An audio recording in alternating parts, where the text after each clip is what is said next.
17 months today. Mato, keep up the great work and cannot wait to see Premier League years. Upper Town and Upper Sirens.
"31 months, 3 sick babies and 1 on the way, and my own baby is coming tomorrow. Happy days."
Hello, chatto, it's Chewstat, and coming up today on Building a Nation with Sirens of Malta, it is youth intake time. Once again, we are predicted an E, but at least now we have the best youth recruitment in the country, which means if there is a good player out there, we're getting him in our youth intake this time around. In other news, we're building a brand new tactic, it's batshit, we're putting all sorts of players in places they don't deserve to be, all that and more, coming up today on Building a Nation with Sirens of Malta. We're dancing. He's done it again. He's only gone and done it again. Let him cook. I've been chefing. Oh, yeah, that was a mouthy one. But we got there. Cease and desist. Mission. Sensational. Look at me go. I can't be stopped. Pre-recorded and other such things. Yeah, you're going to have to go find a less competent streamer to watch.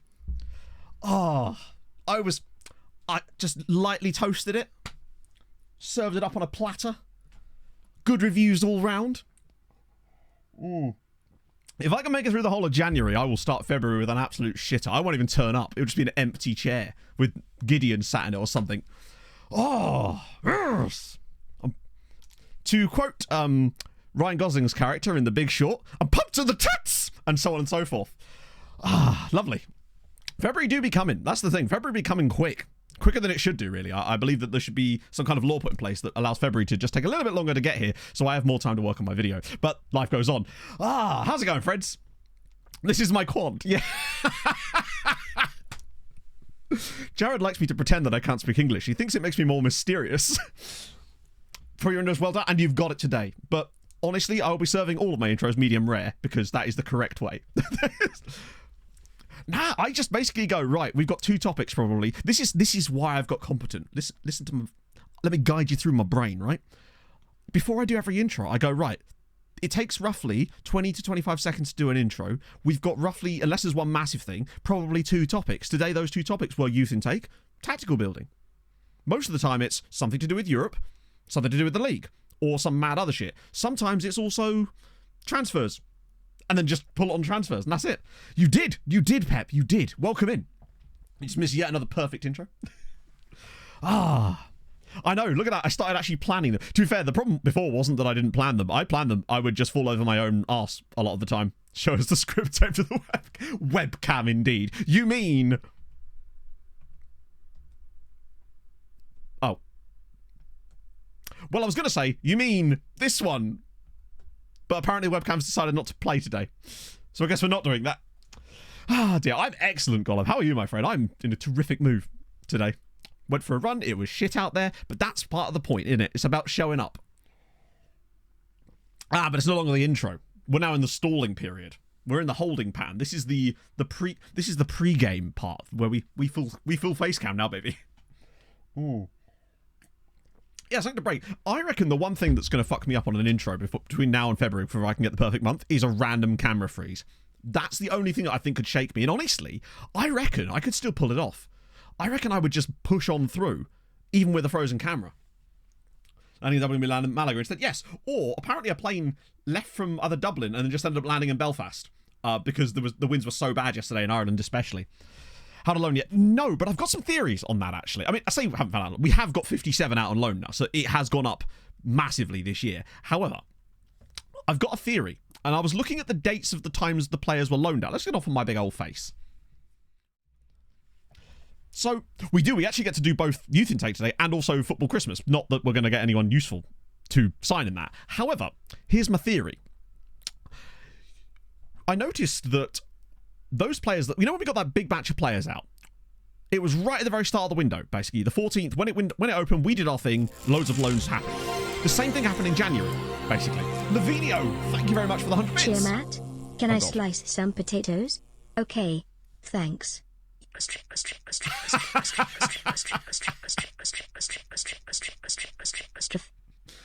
I mean, you're not wrong. And Are you going to chef those up for us, just like I chefed up the intro? I mean, come on now. You can't just slice potatoes. You've got to do something with them. They score high on the satiety index, let me tell you. So, yeah, what I feel... this is my theory on the game this year. I reckon that clubs are super prone to loan bids right at the start of a window. Like, right at the start. So, providing... And then you get, like... Look, I'll show you, right? So, this applies to both windows that we've had so far, since I've noticed this. So, this was the last... Hang on, let me move my camera to the left. So, looking at the dates of these loans from last year, let me just get that up. So, that was obviously the summer, so we're not really super interested in that. January 1st, loan to Ghajnsielem, loan to Balzan. Those are both January. That was a January 1st loan there. Then right here as well, these ones are also counted. Anything from like the 6th onwards, really. The 6th to the 10th, I would say. And then you notice for the rest of the window, there was one surprise loan here, which was the goalkeeper. But other than that, it was fairly straightforward. And then in the summer, look at this. This was the summer. Bang. Just shitloads of loans during that first part of the window, basically. First time I've caught you live since due to work. Hope you're well. I'm excellent, Popag. I'm excellent. Thank you so much for the 4 months. That's really kind. Also, Gordon, did I see during the intro, thank you for the sub, by the way, that your babby is due tomorrow? That's wildly close. So congratulations to you, my friend. That's awesome. Everyone wants to Luta. Yeah, but it's not just Luta, look. So it's St Andrews in here too. We've got Tashbish and Gudger as well. And then the pattern continues. So as we go now over to this full year, if you like, right? So let me just show you this as well. Across the summer, Fiona! We had that loan there to Lawrence Schenk, which was a bit of a rare one. But then it's kind of sporadic. We've got all the affiliate loans, but I'm not really counting them. Then you go a bit further down. Then we have the one to Marshall a bit later in the window, and the one to Master. But these are kind of few and far between, one or two here, right? But then, look, January 1st hits... Bang. Now, these are guys we brought in specifically for that, but look, Birkikaro also took 2 loans. So did Hibernian. So did Zebuj a bit later. So what it seems to me, it seems they're almost sorting them out before the window opens. And then the moment the window opens, bang. So as long as you've got guys that are loanable at the start of a window, that just seems to be... It's like they're using their squad planner. Yeah, or something like that. So it seems to me like, as long as you get loads of loans out at the very start of the window, which is the plan, then the rest will just sort of sporadically happen across the rest of the window, but not really with you offering players out. It seems like the rest of the window is just loans that happen to you. The ones you force through are the ones that happen at the start of the window, and it seems there's a way better chance to get them out there. That's my current working theory. I'd have to do some tests, but it seems pretty... to hold water so far, because you notice that we brought all those guys in and then they all moved in the first 10 days except for one dude here, and before the window opens. So this is the thing, Paul, I don't think that would work, because frankly I don't think we need to, because if anything I think that might break it potentially. I think it's probably better to do what we're currently doing, which is just to get loads of players that are ready to go at the start of the window. The moment it opens, bang, basically. Nicole Moore, thank you very much for the prime, Nicole, that's very kind. And Uncle Connell, thank you very much for the follow. And we're on a hype train, you love to bloody see it. Hey Chris, so that's my new working theory. We'll try it out again this summer and see if it holds water, and we'll also see if on the summer window more likely is it to be newly promoted sides that want your players. Everyone who signs after the window goes to the farm team. Well, I mean, there's only so much we can do with that, basically. As soon as I sign them, they'll just add the dev list because I go, yeah, that seems to be bot command for views. Well, I don't, because I have like 600 views, so it depends on which views you're looking for. Because basically, I didn't want to have a big pack that had 600 views in, because people would just complain that they couldn't find the one they were looking for. So if you're looking for specific types of views, then yes, we do, but we got them separated, so it's easier for people. So yeah, that seems to be it. And bear in mind, we tried that this year, and we've gone from, what was it, 43 to 57 over the... Was it 57? We've basically gone up a lot of loans over the... It might have even been more than that. Either way, we've gone up a lot, and it's slowly growing, slowly but surely, basically. So that's my theory on it. Hey, Ilpuff. Yeah, exactly. It's like they're just... I think what it is AI teams this year seem to be going into every window with a plan of what they want. And they have that plan most aggressively at the very start of the window, which means if you were to offer your loans out then, they'll get the email and they'll be like, hey, we'd have to buy a guy for this position when there's a loan being offered to us. The problem then is, though, any club that's got those weaknesses, they get your loans. They fill up their squad slots then. So then as you continue to offer them out throughout the rest of the window, there aren't those weaknesses that they're looking for, and thus they're not interested. The only reason I think they come in for new loans later down the line is because perhaps they lose a player or decide that there is a weakness in their squad later based on this new AI squad management. So I think the key thing for loans this year is the opening days of each window that you have. You will get other loans throughout the window, but it'll be like one here, one there, rather than like 10 in one day, basically. Different position to the scouting window. Okay, yeah. So that would be exclamation mark. Fuck, what would that be? Exclamation mark. You mean these ones here, like this one here that's fullback attack, for example. Deadline day. So we've struggled with deadline day, basically.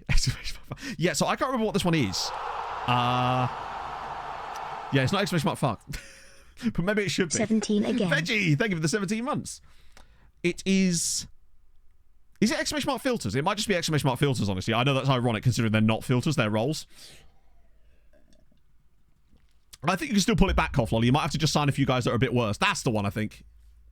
Yeah, I'm almost certain that's the one for these.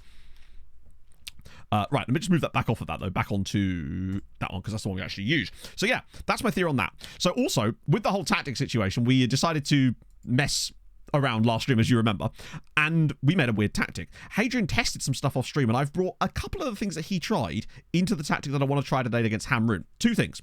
So, Hadrian made a slight change to it. So, in his version, he has a box-to-box. What I've done is I've basically incorporated some of the box-to-boxy stuff onto an AP. From Lille. I'm probably not going to do that as it goes, because obviously not. We're a Maltese side. But thank you for the 100 bits, nevertheless. We don't really do, like, sign this player, sign that player. It's a bit boring, particularly with real players as well. We have a hard, fast rule now where we just don't sign real players at all. It's just less fun. You kind of already know how they're going to turn out and so on and so forth. I will have a look at him, though. I'm curious. Lenny Yoro. Didn't it cause... Well, yeah, indeed. Oh, it's actually Milan now. Is he just mirrors his face been a little squished in that picture? It's an odd one from the face pack there. So, yeah, he moved to Milan from Lille for £5 million, and now he's listed for loan again. It's still only 23 as it goes. Yeah, with the exception of Rigan Booty. He's the exception I make. Was one under 18 caps? Probably not at this stage, because it'll be mostly the same players as before. And I'm not really sure where our scouting method is right now. We'll have to sort of reassess it in the summer, because I feel like we were maybe moved to team report scouting a little too early. But at the same time, the amateur stuff was kind of drying up, as you saw from most of the one guy we got, Palacio, was fantastic. He does need a career resurrection. He really, really does. In fact, he's the sort of perfect player for that type of video. The 23-year-old who doesn't play. That's basically what I'm looking for, provided they've got decent PA, and I don't know what his PA actually is as it goes. There's a database look up there. Speaking of Milan, it's Milan Schmidt, who does not appear to be in the database. That's disappointing. Who does Milan Schmidt play for? If he's playing outside of the top flight, then there's a reason for that, potentially. You did, Jess, and I've been told by Holbrook that he's gone around making loads of new accounts and stuff. Prem Identity. Yeah, I mean, our club, bear in mind, our club is a Maltese side, so we basically can't sign anybody you've heard of for the most part. That's been our general ethos, is if you've heard of them, I can't sign them. And if I've heard of them, I definitely can't sign them. Hey, Ziv, how's it going, man? It's going great for us. Well, it will be if we continue and actually win the damn league. That'd be nice.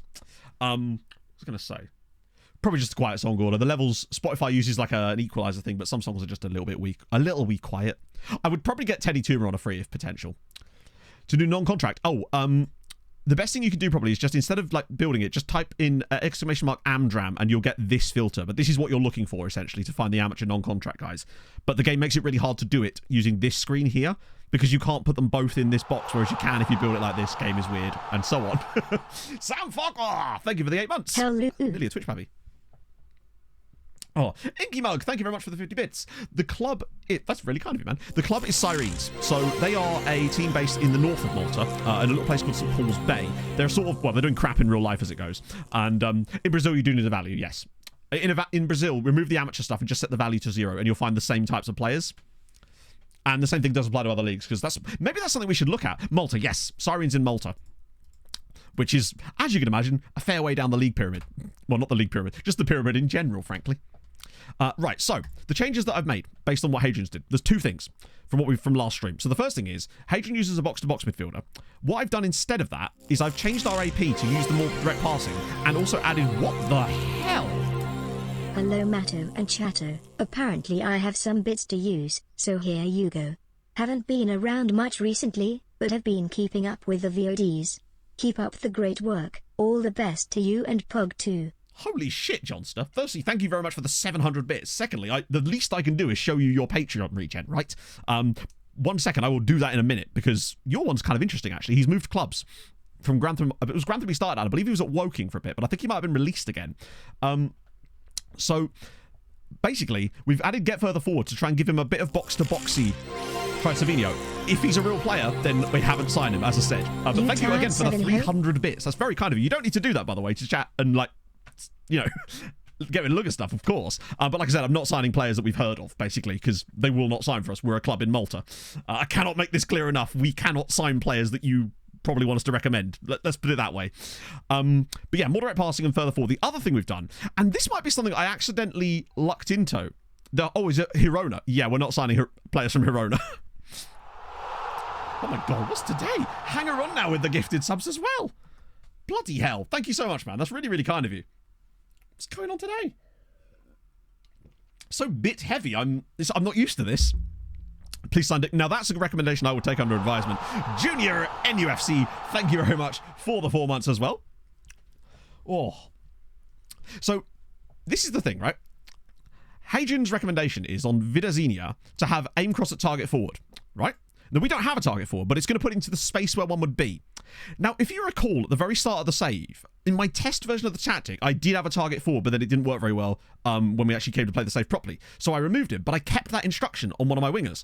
And I noticed that it worked really well. And I wonder if having it set to cross to a target forward, but not actually having one, means that he's going to put the ball into the space of one, but for a player that's much better than that in our tactic. And I'm curious to see how that's going to work. So that's the next thing we're going to try out today, basically. And then we're going to just go from there. And now, one thing I do think there is going to be an issue with this tactic, because I was messing around with some stuff yesterday, is I think we're going to have to work on the number of shots on target.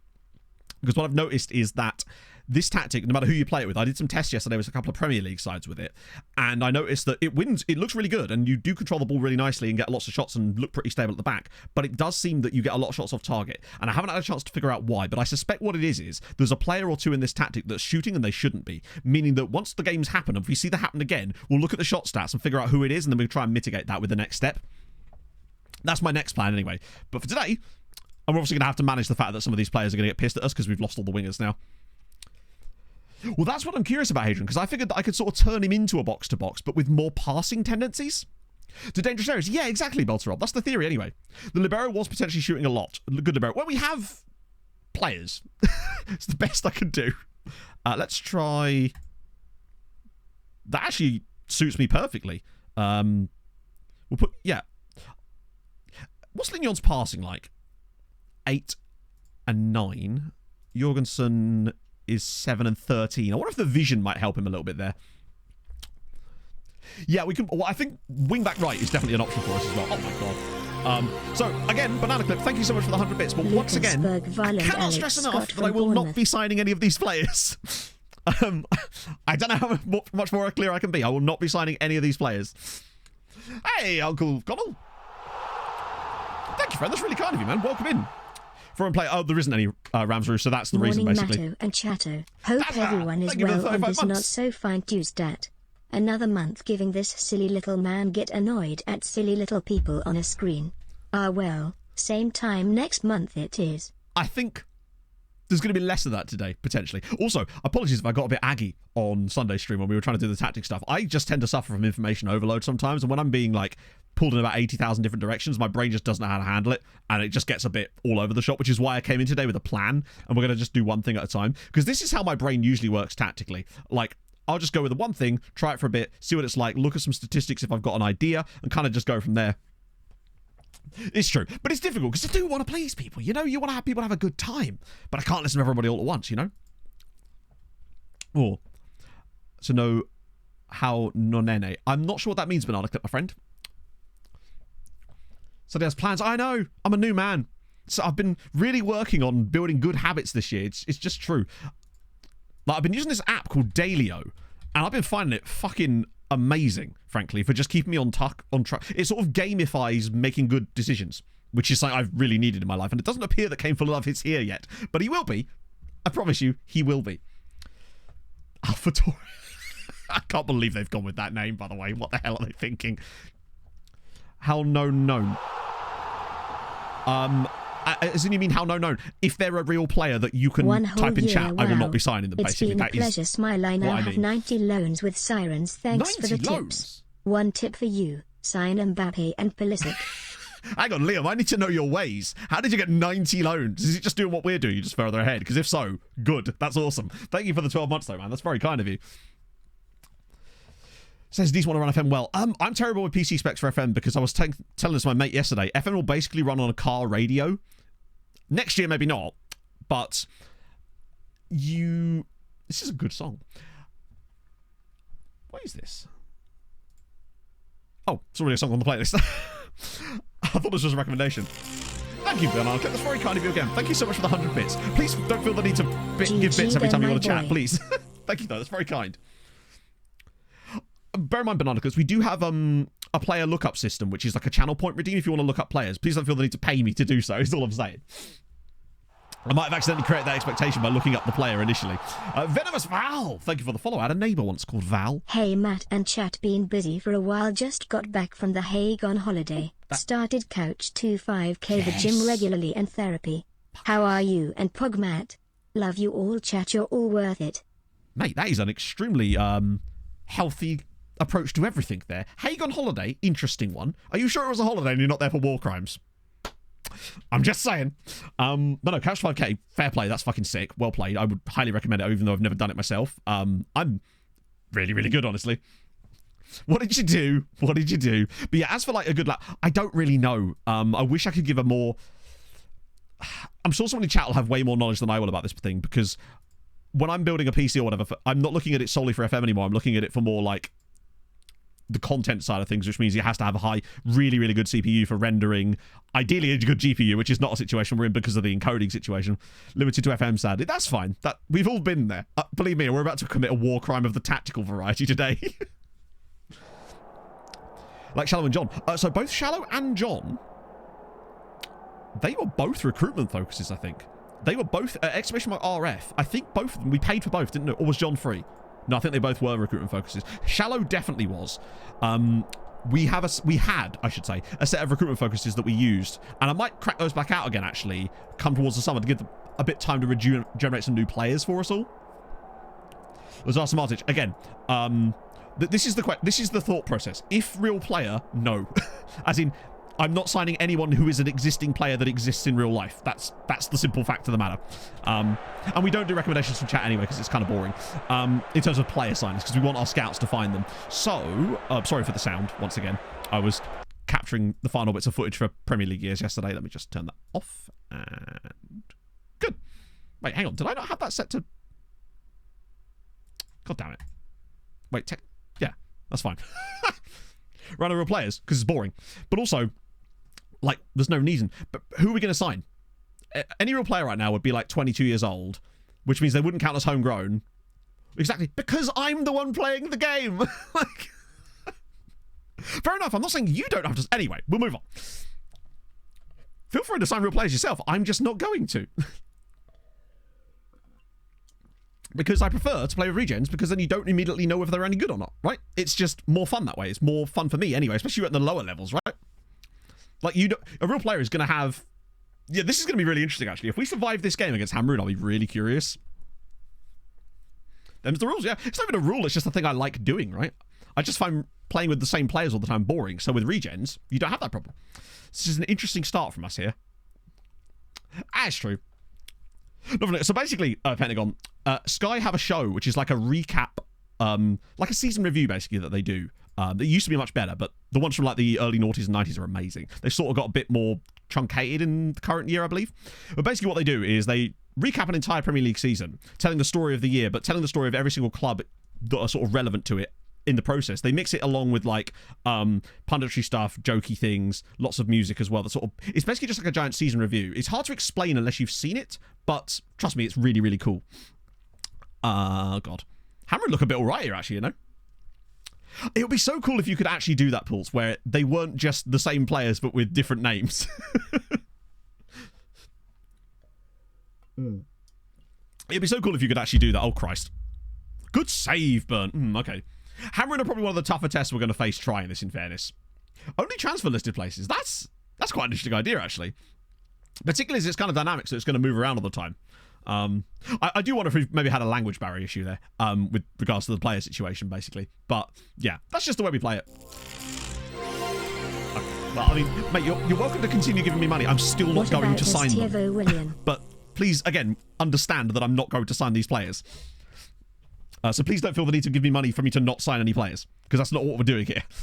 But thank you. I really do appreciate it. But again, I'm not suddenly going to start doing what you want because of it. So just bear that in mind. Here we go. Oh, that is a really weird pass. Right, let's see what Vidazinia... Where's Stewie? Where's Stewie when you need him? I want to see if Vidazinia can actually get on the ball a little, because we haven't really seen much from us so far. This is more like it. Oh, what a pass. Cespedes is so narrow here, but now Vidazinia should be able to be released. Here we go. This is what we want. Kamga. Great. 1-0. Hamrun 0. Sirens 1. Kamga gets his 12th of the year. Glorious. New sections are hilarious. Yeah, the new sections are probably the funnest part, and I've actually not progressed too much on some of those. However, there is a brilliant situation. There's a new story that's actually about the championship that I'm going to be using, because one of the teams has gone into really heavy administration in the championship and been relegated for it in the save, so that's interesting to talk about. Kamgaroo, he probably could get one, actually.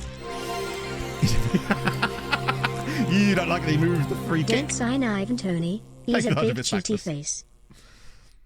This has been a really weird game. Like, we've not created anything, basically.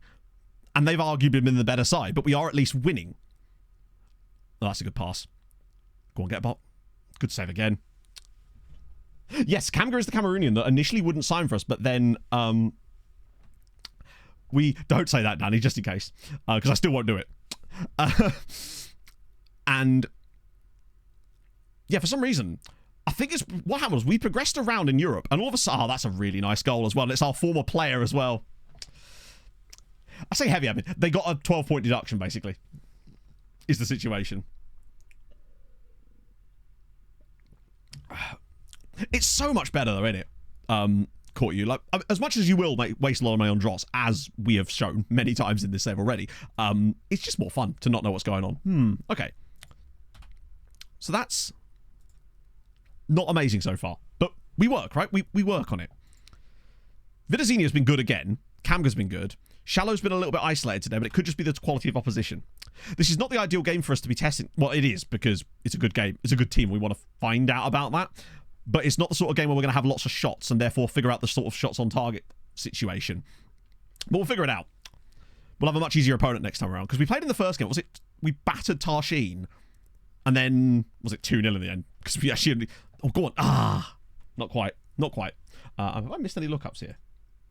Oh, yeah, there was a rule for after the game. That was a weird highlight. Am I on extended? Oh, I am on extended highlights. That's weird. Oh, of course I am, because we were doing the tactic stuff before, weren't we? I mean, we are still doing tactic stuff, but we can't play every game on extended today, because otherwise we'll never get through them. Vidazinia's ball in. Cleared away. See if I could win that. Ah, he doesn't, though. It was nice to see... With that goal that we did score in this game, it was exactly what I wanted from the tactic, the actual build-up play. It's the first time we've really seen that lead to a goal so far. Vidazinia, that's a good pass for Kamga again, making that run. He's all the way through. He's gone round everybody. I have so many questions. He gets there and then just decides not to shoot. Odd. Except the game seems to have implied that he has shot, because it's just given us a huge XG bump. Yeah, he is a coach. Bentner was a coach in our last save, and he spent the... Bear in mind, we were at that club for like 28 years, and he was there for like 25 of them. He failed his coaching badges twice a year, every year for the entire save. As a Fifi now makes it 2-1. Those late runs. It's the late runs. A Fifi making that run to the box. 2-1 Sirens. Hello. This is much more like it. Again, lovely build. Like Fatboy Bunce with the 22 months. Great ball for Cespedes. I don't know about you, but I'm feeling pleased I get to watch Matto and Sirens on a Tuesday. Thank you, friend. It's lovely to have you in here. Hope things are going well for you at the moment. That was interesting. Like, we've only had the 2 shots on target, so have they, admittedly. You can see the logic there. Like, getting to those places and looking for the pullbacks for those 2 on-running midfielders is definitely what we're looking at here. I want to see Shallow get involved a little bit more, but it's something to work on, right? But the fact that we're winning away at Hamrun as well is good. Because a win here would completely obliterate them from the title race. Like, they lose to us here, and I think the gap would go to 17 points and almost... Oh, bit of space emerging now. One thing I might have to look at is the defensive side of things as to what we're actually... Because what we're trying to do is funnel the ball into the middle. But then sometimes that can happen. Oh, what a god... Do you know what? That's just an unbelievable finish. Nothing we can say about that, other than maybe the way we defended it prior to that, by actually forcing it into this area. So I do wonder if that's what we want to do, because it's a very congested area, but we're just not getting enough on it. That's a great goal. Oh, dear. You worked at an A-League match? No way. That was just a great goal. Different roles either side of the libero. Potentially, yeah. Oh, hello. Hello, JTs. Oh, great. Now Fifi's going to get a red card. Wait, is that straight red? No, it was second yellow. Okay. I'm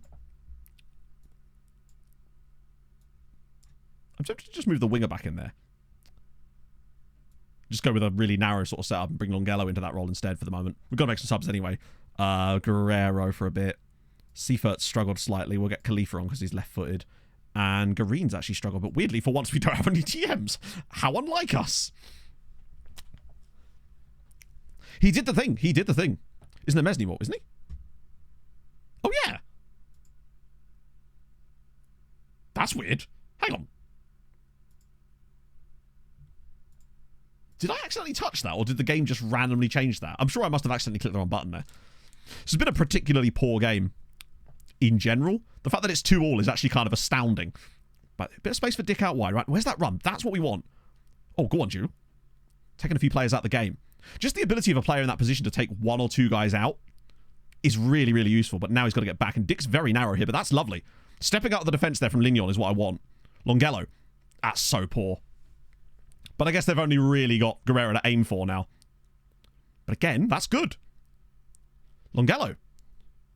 Part of me does wonder if actually just going with a more narrow system, not narrow, but narrow attacking system with less, with not having that extra winger and just packing the midfield a bit more. That's offside against Guerrero, I think. Good effort.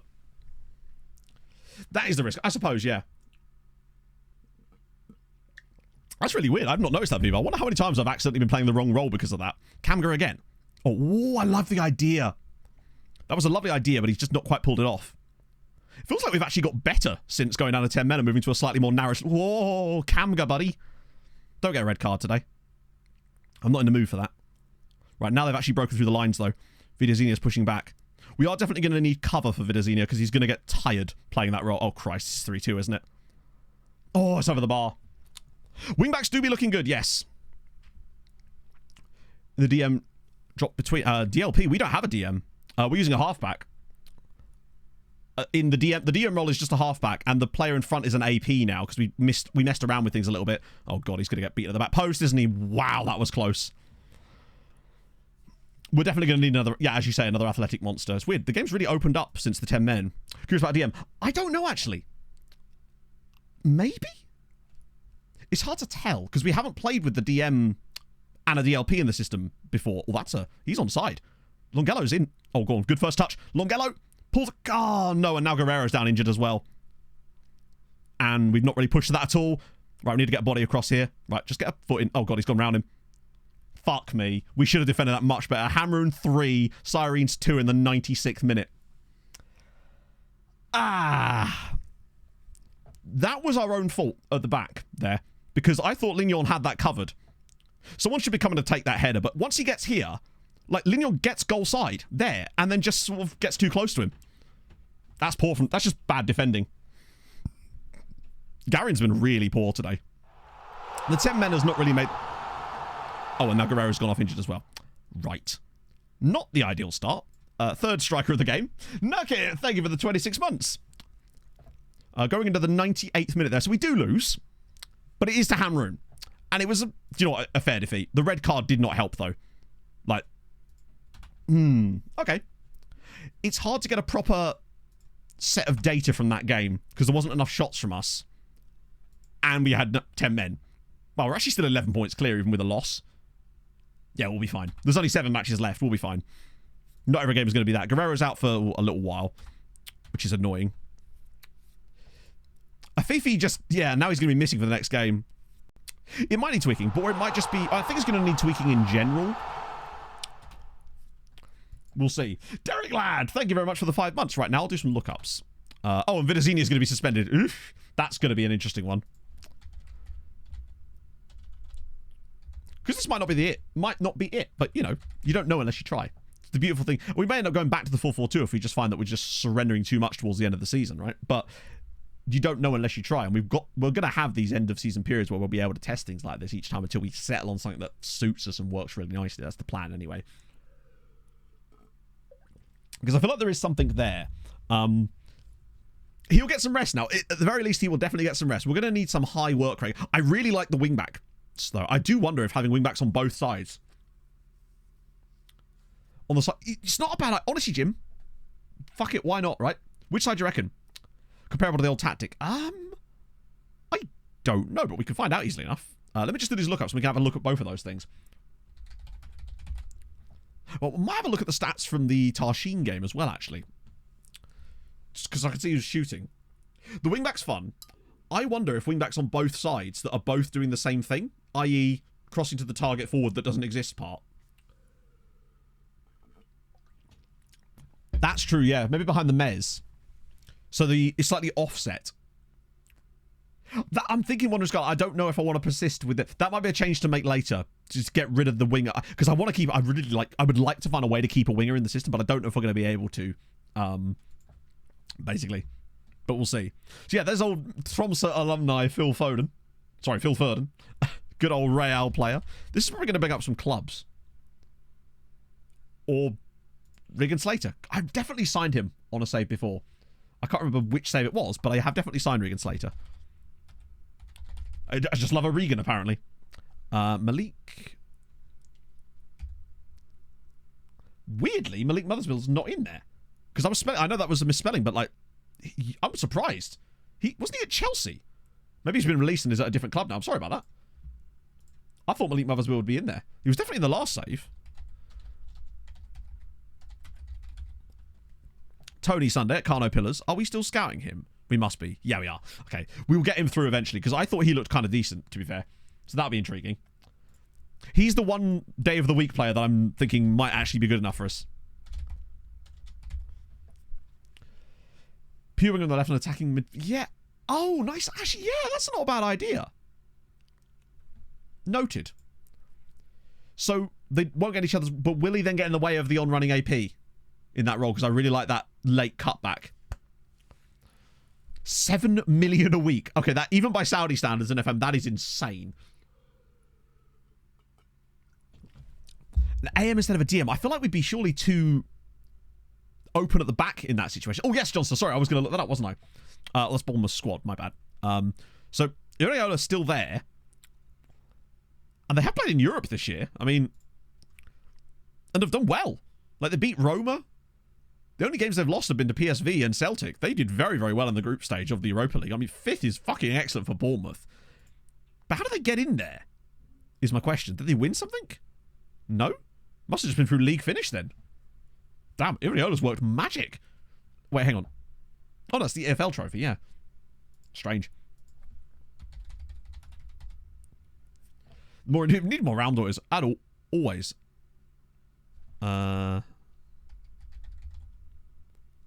Oh, no, it was Jonathan Monster, wasn't it? We just type in Monster. There he is. Woking. Oh, he's still at Woking. Oh, they must have re-signed you. You're actually playing, though, in National League. Sporadically. A 4.5. More in the late run. Yes, potentially, but I have nothing else to add. Basically, I don't know enough in order to know that. That's some performances. How do you get? How do you even manage that? Fair, no wonder they're going to release you. It's all right. We'll pick you up in the summer and bring you to Malta. That's the plan. If anyone gets released, we just bring them in. Samuel Lagratha, Edinburgh South, and finally games. Games have been happening. You've finally gotten the Edinburgh South team and have scored a goal. See, Johnny, take note. That's how you do it. Particularly as a right back as well. Samuel Agrathor is finally playing for Edinburgh South. You bloody love to see it. I figured those guys would eventually just get in the team and start playing. But if you do get released again, we'll bring you to Malta on a trial and see what happens. Fred Ridge is at Hibernian. Oh no, not Hibernian. Hibernian. The actual Hibernian this time. And has got 10 appearances for them now. So 5 last season. 5, weirdly, he's played more substitute appearances this year for Hibs. But my suspicion with that at 21 means we're most likely to see you drop into the Scottish Championship, potentially. Maybe. Or maybe even down the leagues in England, perhaps. Although, 5 under 21 caps for Scotland. Like, that ain't awful. There's definitely something there. Rob Crowhurst. Now, I believe you were in, Luton Town. 2 appearances for Luton. 20 years old. We know a lot more about you, weirdly. Captain under 19 level for England. Oh, hello. Luton are back in the Prem. In fact, hang on. Wait. Luton have done... Wow, okay. Didn't see that coming. Luton have been in the Premier League for 4 of the last 6 seasons of this save, and you've played in one of those games. Albeit as a late substitute where you didn't get a rating, but still, you're getting there, ever so slowly. That's kind of cool to see, honestly. I'll take that. Right. So, my one tweak for the next game was, it was libero to the right, wasn't it? Just on support, because, wait, what a waste to put them on defend. Will the halfback still drop in properly? We'll just go straight defender that. Like that. And what was the other change I wanted to make? I wouldn't mind actually having Dick also aim crosses for the target forward as well. Since that's what we're trying to do on that side, we might as well let Dick try and do it. And maybe that will be the change. It's my one rule, yeah. And then after that, I want to perhaps experiment with flipping this to being a winger and an inverted winger, perhaps. Wouldn't mind having it? It's true. I tell no lies. You've caught me, chat. In 4K. I've never been a big fan of... Oh, is he still libero? Nah, he went back to CD. I don't want to have 2 liberos. That would be... Oh, damn, that sucks. That would be silly. Oh, we get a... Okay, a cup game against Naxxar is perfect for this. No one there, unfortunately. Got to make sure I stay on top of this. Wow, that's really... Deportivo Guadalajara have no players. Well, what about every libero? Actually, Naxxar are quite good. Fuck. No, I've never really liked complete wingbacks. I find that when the game says a player is a complete wingback, what they mean is they're a winger that can't play as a winger until you train them there.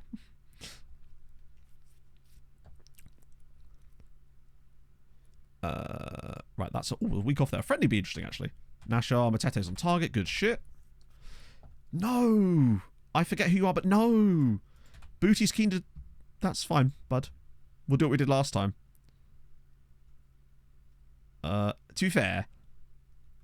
I mean, I'll try to sort you out alone. You're going to be leaving in a few months anyway, but crack on, big man. Also, weird thing. I've not even noticed that you could do this, because I went in before stream and tried to, like, praise and criticize training, right? Particularly some of the guys that are unhappy, because obviously that drops their training down, right? But a couple of them, I was able to set promises. Where is it? Wait, where are they?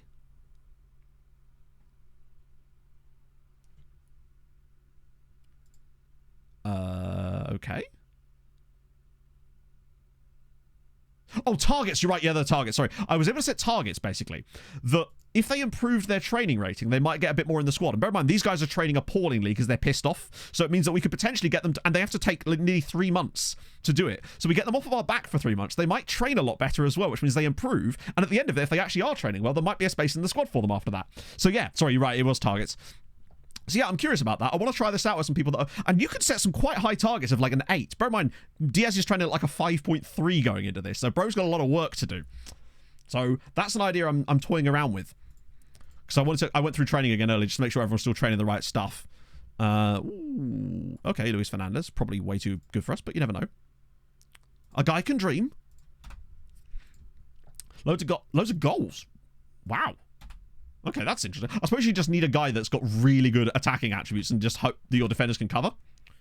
World Cup in his favour. I don't know. We will check quickly. It's probably more of a look-up, but hey, I'm in that kind of...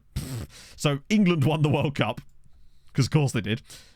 And in Euros, we should have Germany and Spain. Wow, FM. Oh, Spain beat Norway in the final. Okay. To be fair, Norway did insanely well during my last save. At the start of the MTK save, Norway won the Euros and the World Cup back-to-back with that insane squad they've got. With, you know, your Sheldrups and your Haalands and Erdegaards and all those guys. No opinion. Oh, they probably haven't trained properly yet, right? Anyone? Yeah, I mean, I think these guys are a bit beyond us, but hey, we scout them anyway, because what else are we going to do at this point? Mad AFCON winners. Ooh. Yeah, the number of song requests obviously is nothing that's going to get me TOS banned, but also like under 6 minutes just so it doesn't get silly and people don't request podcasts. AFCON. Speaking of AFCON, fucking Equatorial Guinea yesterday. 4-0 over Cote d'Ivoire. What is that about? Also, if I remember correctly, I'm sure I might be wrong about this, the guy that's got the top scorer in the tournament right now, who is Equatorial Guinean, He doesn't even play as a striker for his club. Isn't he like a left back at a third division Spanish side? It's incredible. Fair play to him. So in AFCON at the moment, Mali are actually the current holders, which is wild. I believe he was also in like the Spanish under-19 squad that won the like under-19 World Cup in like 2007 or something. Mateus was unhappy. Didn't he just score in his last game?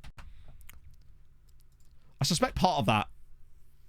I wonder if we should actually try and get regular starter instead of important player on some of these loanies in future. Because that means they're still going to play a lot, but they might not complain as much and thus will want to come back. Because I think we are actually going to suffer from that. So I might try defaulting to regular starter in future. Burkina Faso. We already know Burkina Faso have done well. They're Burkina Faso. It's just what they do, right? They're going to have some absolute monsters. Otherwise known as their entire squad. Not that any of these guys are going to sign for us. But it's nice to dream, right? Intercity. Intercity is a really interesting team name in general. Right, we'll get rid of all the... I'm kind of done with that experiment for the time being. Want to make sure I don't accidentally exclude someone interesting, though. Nah. It's weird. That's where the whole thing just... Bolivia... Yeah, Bolivia's great. We actually found a guy just like that, but the problem is he won't sign for us. He is a... I'll show you. This guy. Not shown. If you've not seen... This is the guy that we want desperately. And you could sort of understand why.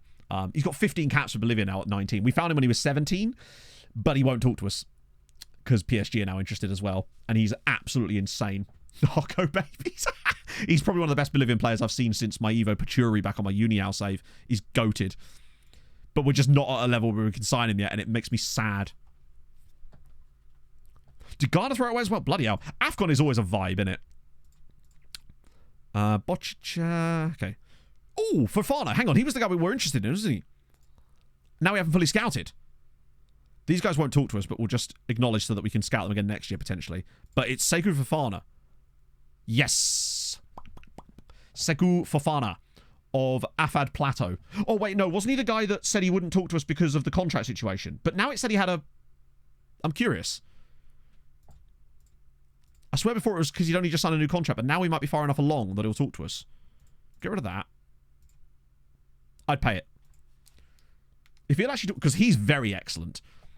Like, he's fast, he's got good crossing, he's got good dribbling, good passing, his mentals are solid, he's only 17. To me, no adaptability problems, no consistency issues, driven personality. He's the exact type of player I want. 5'10". Nice. Because you know what we need right now, as we're building a tactic that doesn't have wingers in it for the most part, is another left winger. But still. Don't judge me. What... Potentially, yeah, exactly. An actual left-sided winger, because most of our left-sided players are inverted wingers, whereas he's an actual winger. Right, so this time we're just... The one change we made this time is the tweak to the crossing of Dick and Lignon being on the right-hand side. Right. Hey, Paterex. This is going to require some switches, I suspect. Cespedes. Diaz is the AP. Doesn't Diaz have quite good passing? 14 and 13, that's fine. I wish we still had lefty. Haidara and Mabchur... Wait, what are we doing here? Palacio will play, because I'm training Palacio for that role anyway. Yeah, we are a bit light in that role, aren't we?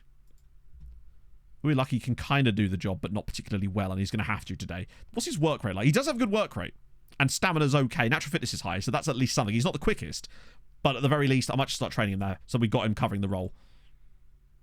Because we need some more cover there, in general. Attack. Just take him off of that crossing training for now so he doesn't get overloaded with training. Next match, I do use it sometimes. Very rarely, but I have used it when we're trying stuff out and I want to revert. But at the moment, I feel like we're sort of building rather than reverting stuff. We'll put Wisniewski on the team as well. Surely we've got other options here, right? I feel like Carpentier could actually be really good in a system like this. Even though he's pissed at me. For Europe, yeah, true. God's Power Anifolk. What a name. So that would also allow Lignon to play in the middle too, which I don't mind. Okay. Let's try that. The true size. Oh, that's cool, isn't it? Because most maps that you see use, I think it's called the Mercator projection, which obviously shows wildly incorrect, essentially. Oh, Asian Cup. We haven't looked at that yet. Yeah. Where's Cameroon guy got? He's probably just tired from the last game. Asian Cup. We've had, well, Japan. I mean, yeah. It probably was. Yeah, I don't know the specifics of it, but I believe it was, yeah. I suspect it's just a case of Cam was just tired from the last game. Bear in mind, we've got a league game coming up at the weekend that I'd much rather him be fit for than this. Okay, this should give us a bit more data as well. Because it's... So, Naxxar are a good side, but they're not anywhere near the level of Hamrun. Although they are doing well in the league so far. I just draw one on a napkin and that counts. That's all I need. Right.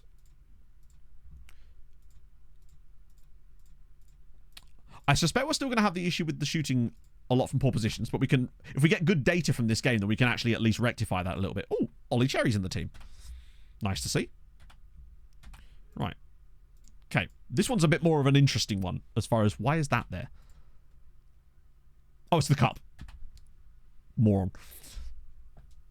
It'll at least allow us a tiny bit better data, although they've actually started fairly well again. A lot of possession. Now, we've got a lot of players on the team that may be lacking match fitness, and that is definitely going to hinder us. Although this looks like it's going to be a corner to us. Nope. We're going to get a free kick instead.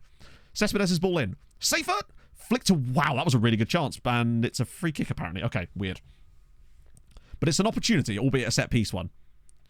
We want to be creating a bit more from open play. I'll be curious to see how Urilaki does on the right-hand side today. Because I just don't think he's going to have the same level of... He's just not Vidazinia, is he? So 3 shots, 1 on target. Not a lot of possession so far, actually. Ramos has got an okay rating, though, with a 6.8, surprisingly.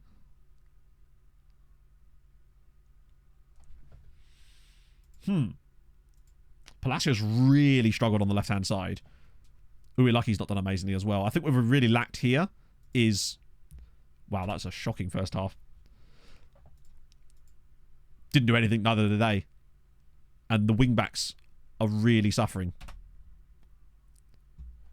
Well, I'm training him now as a wing-back, as of me noticing this morning. But he's obviously not completely confident with the role just yet. Okay. Just want to see some actual build-up play and some highlights to see what we're actually like on the ball. Right, this is more like it. Cespedes. There's a good overlap from Dick, but he's missed out. Right, this is the pass. We're lucky. Oh, it's dangerous. Right, here we go. Palacio. Ah, it's over the bar. It's an effort. Palacios really struggled today. Switch from 4-4-2. We just wanted to do something different, basically. 4-4-2 was very open. Defensively, we've been good today.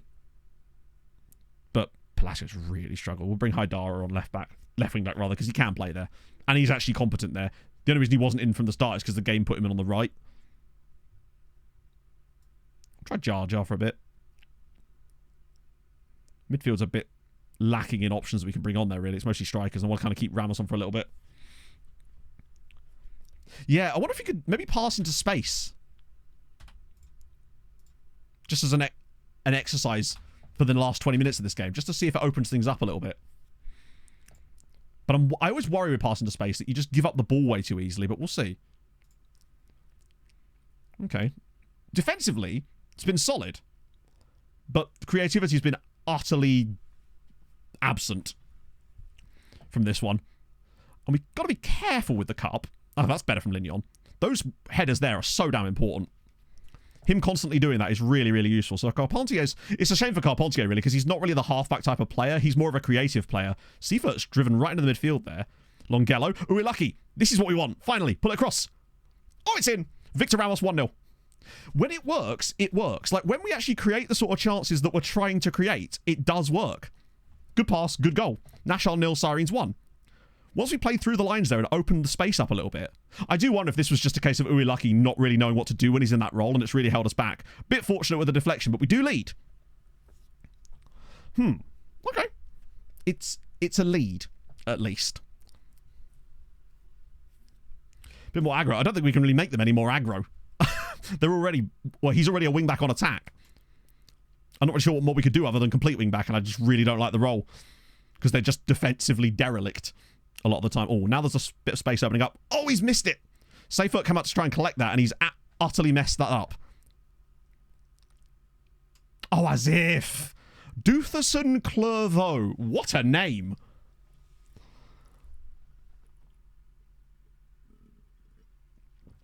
Terrible defending there.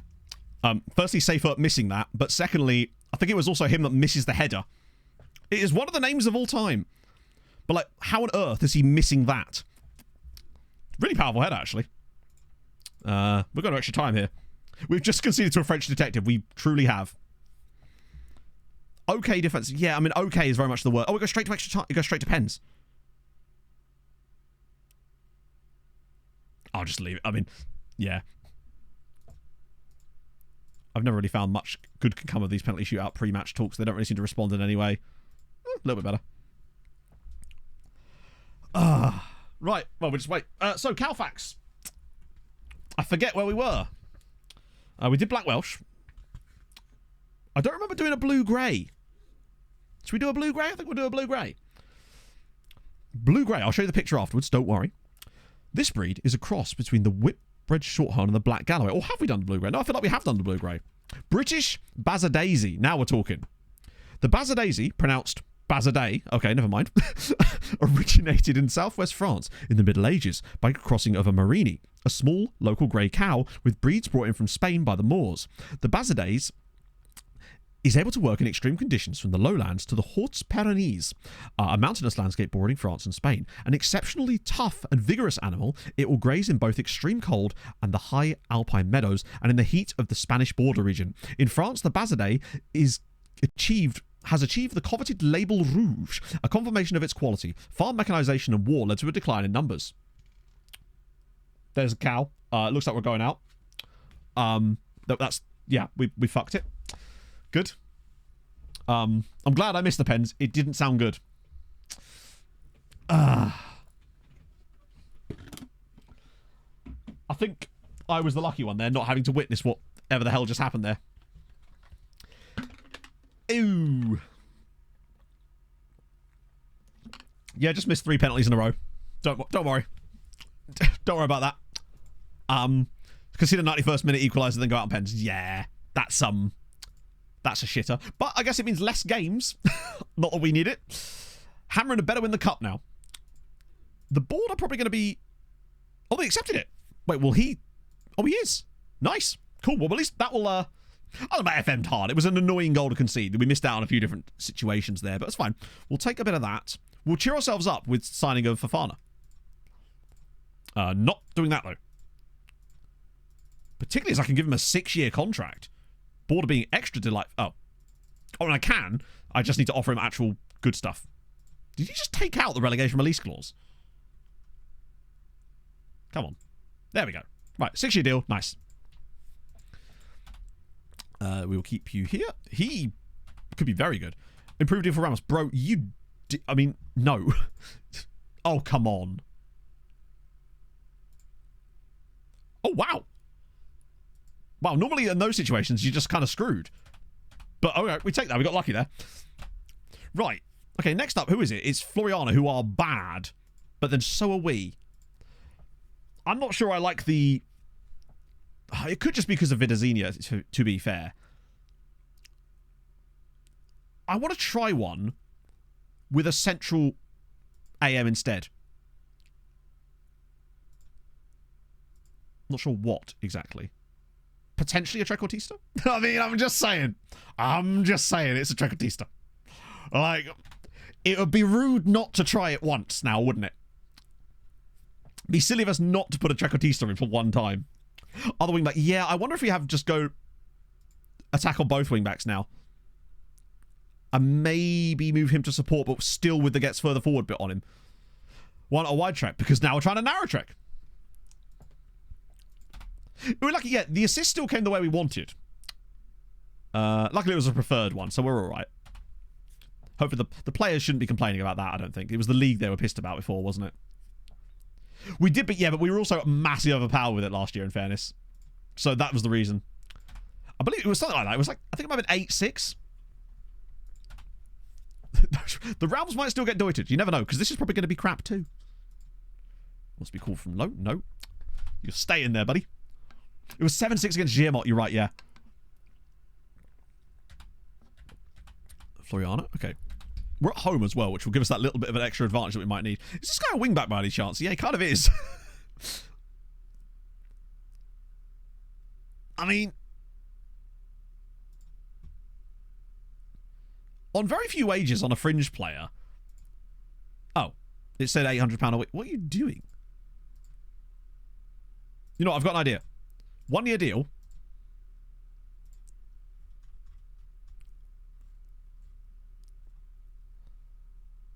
There we go. 1 year deal, £700 a week. Just coming for a little bit. Well, it's technically 18 months, but nevertheless, it'll give us a bit of backup to Vidazenia if we do need it on that right-hand side, because at least he actually is a wingback that can play there and has okay stamina and work rate, and he's actually not awful. Just give us a bit of an option. While Uilaki's getting better at the role, which I don't know if he's ever going to be able to get that good at the role, particularly as we might change our mind as well. Best player through the youth intake so far? No one. As in, there is no one I could think of that has been good from the youth intake to show you, basically. As in, every youth intake has been so bad, most years we don't even sign any of the players. They're that bad. Brian Gorosito. Oh, God. That takes me back.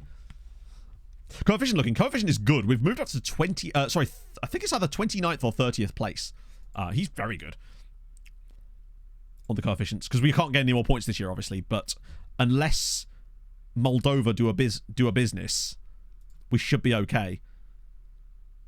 Yeah, they've still got to gain a full points worth. So it looks like we might go 29th this year, which is a big step up from 38. To gain 9 places in 1 year, because we had a 4.5 year. And next year, we lose a 1.1 year as well. So if we can just be solid next year... yeah, Sheriff basically have to win the Conference League. Usable for a youth intake? I don't know, because I don't know what... oh, shit. I don't know what their PAs actually are. So it's impossible to tell. I don't really know where we sit PA-wise with our players right now. Like, when we're at the top end, I can usually estimate a player's PA based on the stars, but because I don't know what level we're actually at the moment, it's really hard to tell. Oh, I'm doing all right, Tom. It sounds like you're not, though, my friend, so get well soon. Right, Floriana, with our latest invention, with the AM, just to try it out. It's actually a game today, and I might just... for the next match, set these guys available for it, because why the fuck not? Another way of telling as well is if you see the youth team doing well. That's one of my biggest notes, actually, is that if you see your youth team playing well when they're copying your tactic, we're just trying it out, Katuki. We're just testing some stuff. I'd be tempted to actually go back to 2 strikers and get rid of the AM, potentially, because I don't really know who's going to play there. In fact, that might be an idea instead. Let me have a look. We could always play a track up front. Luta finally win a game, which is good. They were sort of really starting to struggle a little bit. In fact, let me just check. Who the hell would even play AM for us? So it's Hines, and he's not... what about a Trek striker instead?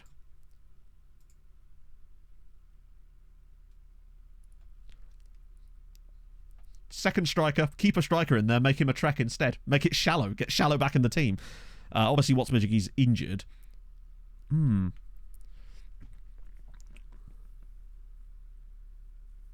Senior contract, what's wrong with that? I'm not sure I understand the question. I didn't say there was anything wrong with it.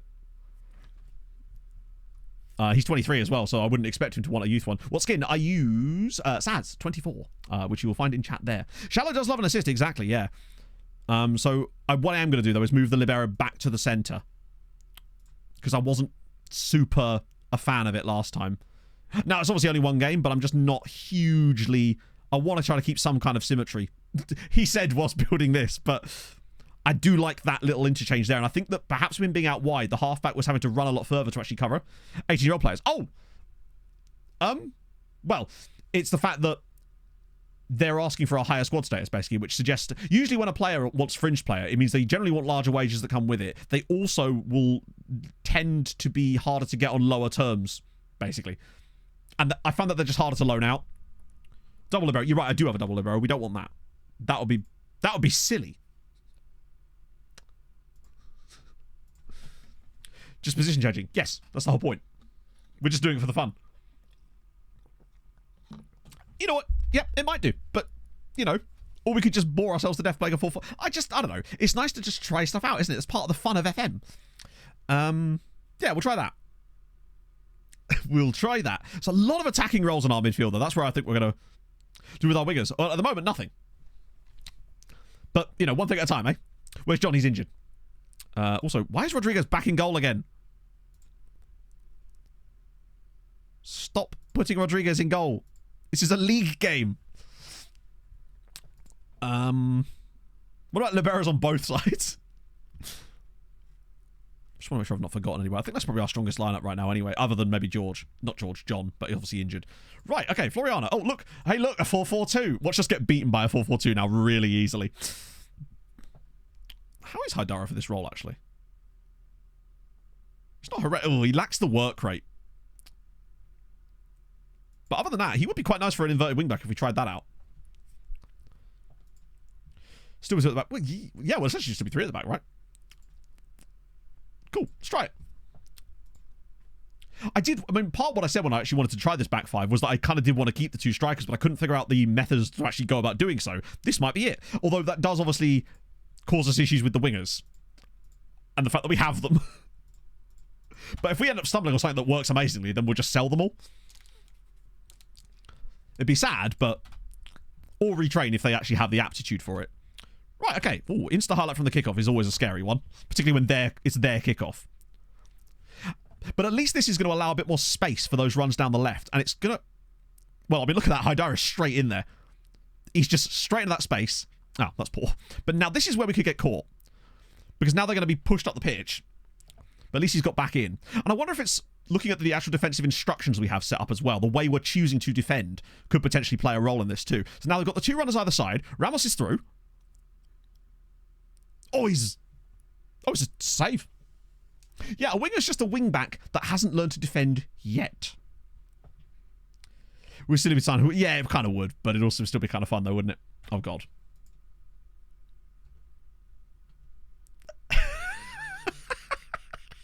I mean, it's true. They don't know where to be, but that means the opposition don't know where to be.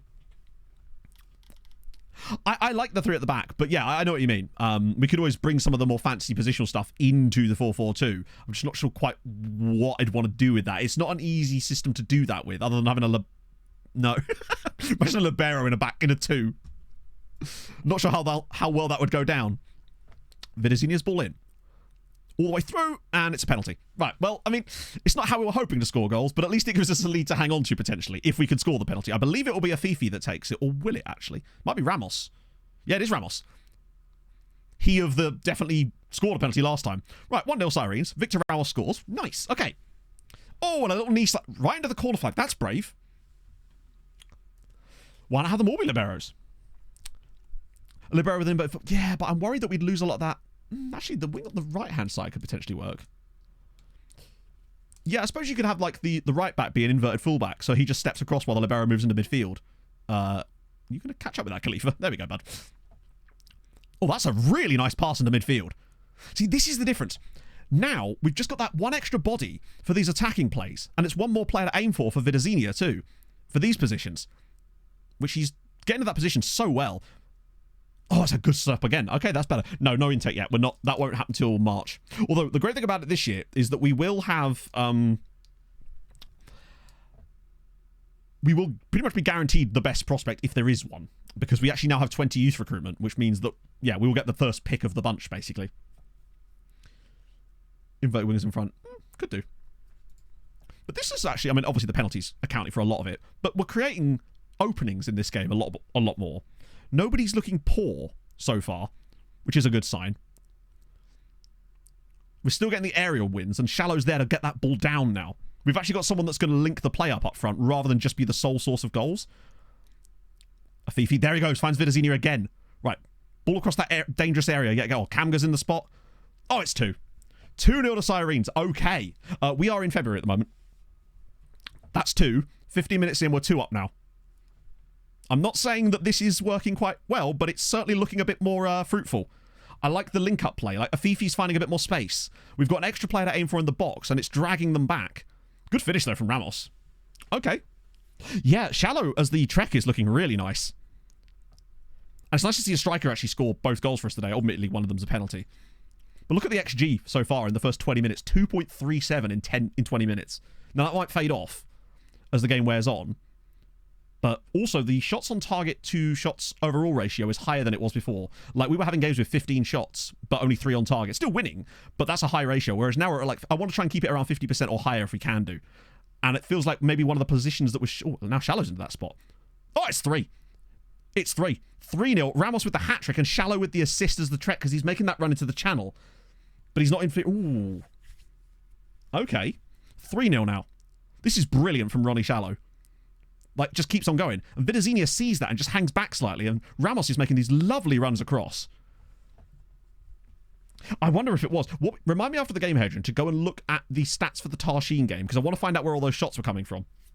Hello, Mike. How's it going, man?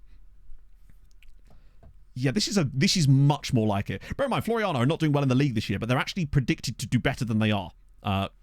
This is looking much more fruitful for us.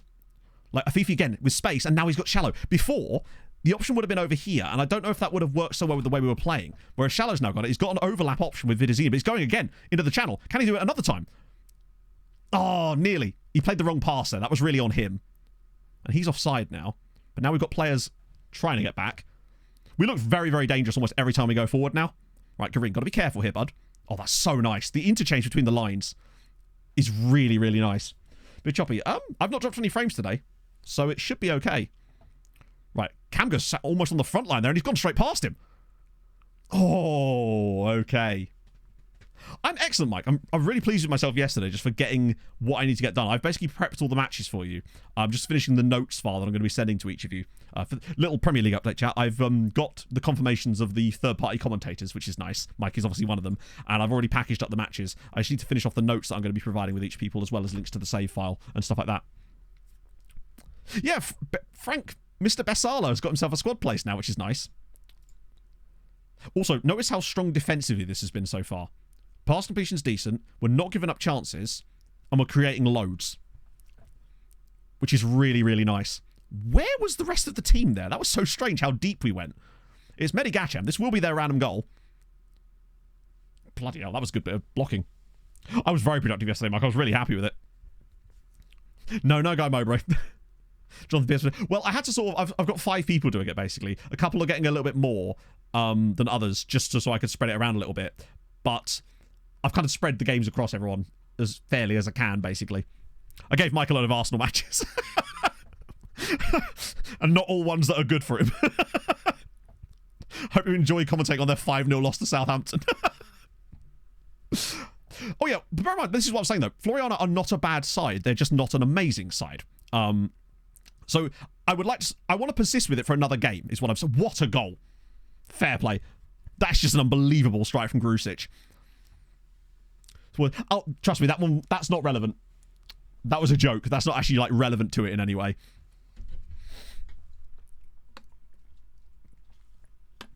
Ah, dear. Yeah, Wisniewski's never keeping that out. Right. Okay. 3-1's a little underwhelming, actually, considering the creativity, but I'm looking at the actual underlying stats in this one more, and that's what's actually really pleasing me. The way we've played in the build. Look at Jorgensen occupying that spot. Yeah, that's what I don't want. I wonder if actually when we switched the liberos back over, it might have removed the shoot less often on him again. Oh, that was such a nice bit of football as well. That should have resulted in another goal. Yeah, 18 shots. What a cross. I like that idea. Particularly if we can get some bodies at the back post. Like, if we get to, like, 4xG in this game with this sort of setup, I'll be very happy. Shallow. Looking for the build-up again. Vidazinia, go on, have a shot, bud. Oh, it's 4-1, and Ronnie Shallow now gets a goal, and Vidazinia with the cross.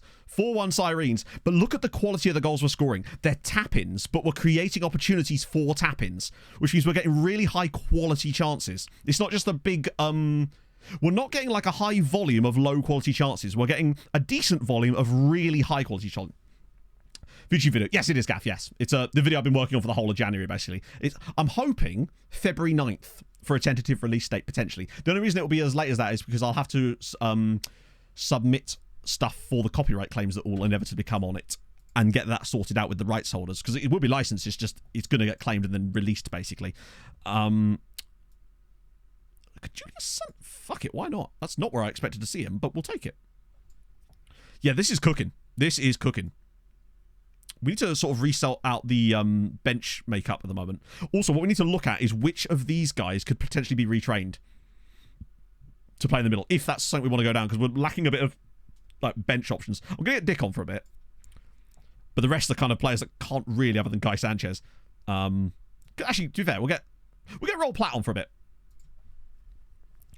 This is, like, that kind of XG output. Possession is good. We did concede a goal, fair play, but... Oh, that's Julius Sunday. He's been in for a while. Yeah, Cespedes feels like he could potentially do it. We'll have to have a look at them after the game and see where each of them could maybe slot in. My God, that was nearly 5. Vido looks unbelievable. Just any kind of wing-back that can get forward a lot. Left side today... Oh, I couldn't see what rating he was on before we substituted him. That's a good pass, actually. Kamga! Should have been 5. Dick, I don't think he is yet. He's done the eligibility, I believe, but I don't think he's actually taken it yet. False 9, I don't know. I just don't really use False 9, so I have no real point of comparison, truthfully. I just really like Trequartistas. Yeah, this might be our best XG performance of the season. Or certainly not getting close to it. 4-1 win, admittedly, only. But it wasn't like it was all set-piece goals. Yeah, we got a penalty, but we got 3 open play, brilliantly worked goals as well for a 5.27 XG. Vidazini got 6 key passes in this game, which is very nice. Who else did I take off?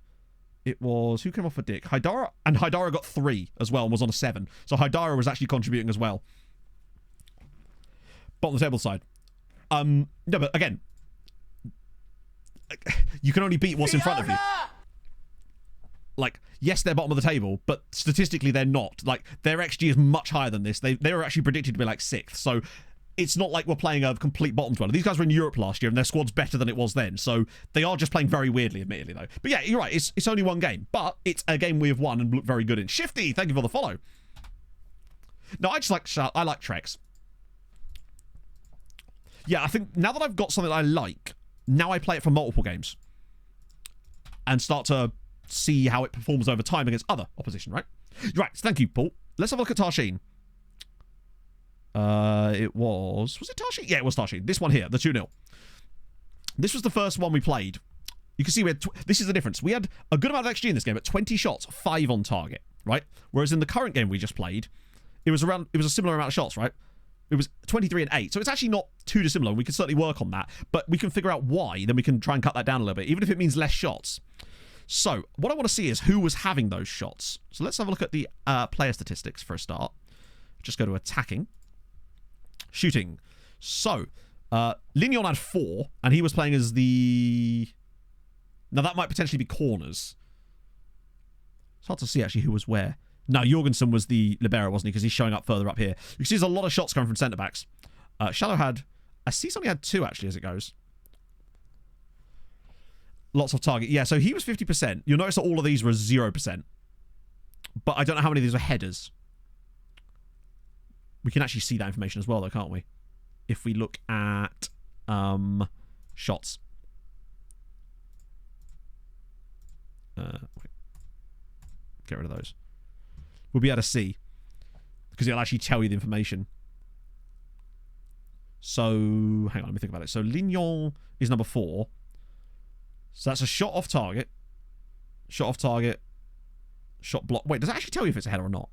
I swear it used to. Or is there a different screen where we might have to see this? We might be able to put less often on them, yeah. Potentially. I swear it used to tell you the type of shot. Maybe it doesn't anymore. Maybe you have to use the... Hang on, I might have to use a different screen. We might have to use the data hub instead. Oh, wait, hang on. Fuck. Where is it? How do we do... I've actually forgotten how we do this. Yeah, I don't want to watch the highlights for every single shot. That's silly. I want to be able to just see it. Oh, that's kind of nice. Yeah, there's a stats thing in the data hub that lets you actually see this information. It's what I'm looking for. If not, I will just go literally look at every single one, but... No, that's not the one, is it? There's a... Fuck, where's it gone? Is it last 5 matches? No, that's not what we want. There used to be, I swear. Maybe it's only based on the most recent game. I used to do it all the time. But maybe you can't do it anymore. Either that or it's on a different menu inside the game match, the match game thing. And I didn't actually... Oh, wait, I know what it is. It's probably an analysis. Hang on. Familiar with over 600 dance moves and yeah, it's almost certainly in an analytical data. Here we go. It'll be in this. This is what I wanted. I think it can give you more information. Inlaid, thank you very much for the follow. Right. Yeah, this is what I wanted. So you can see he had shots missed target, shots blocked. And now I think if you...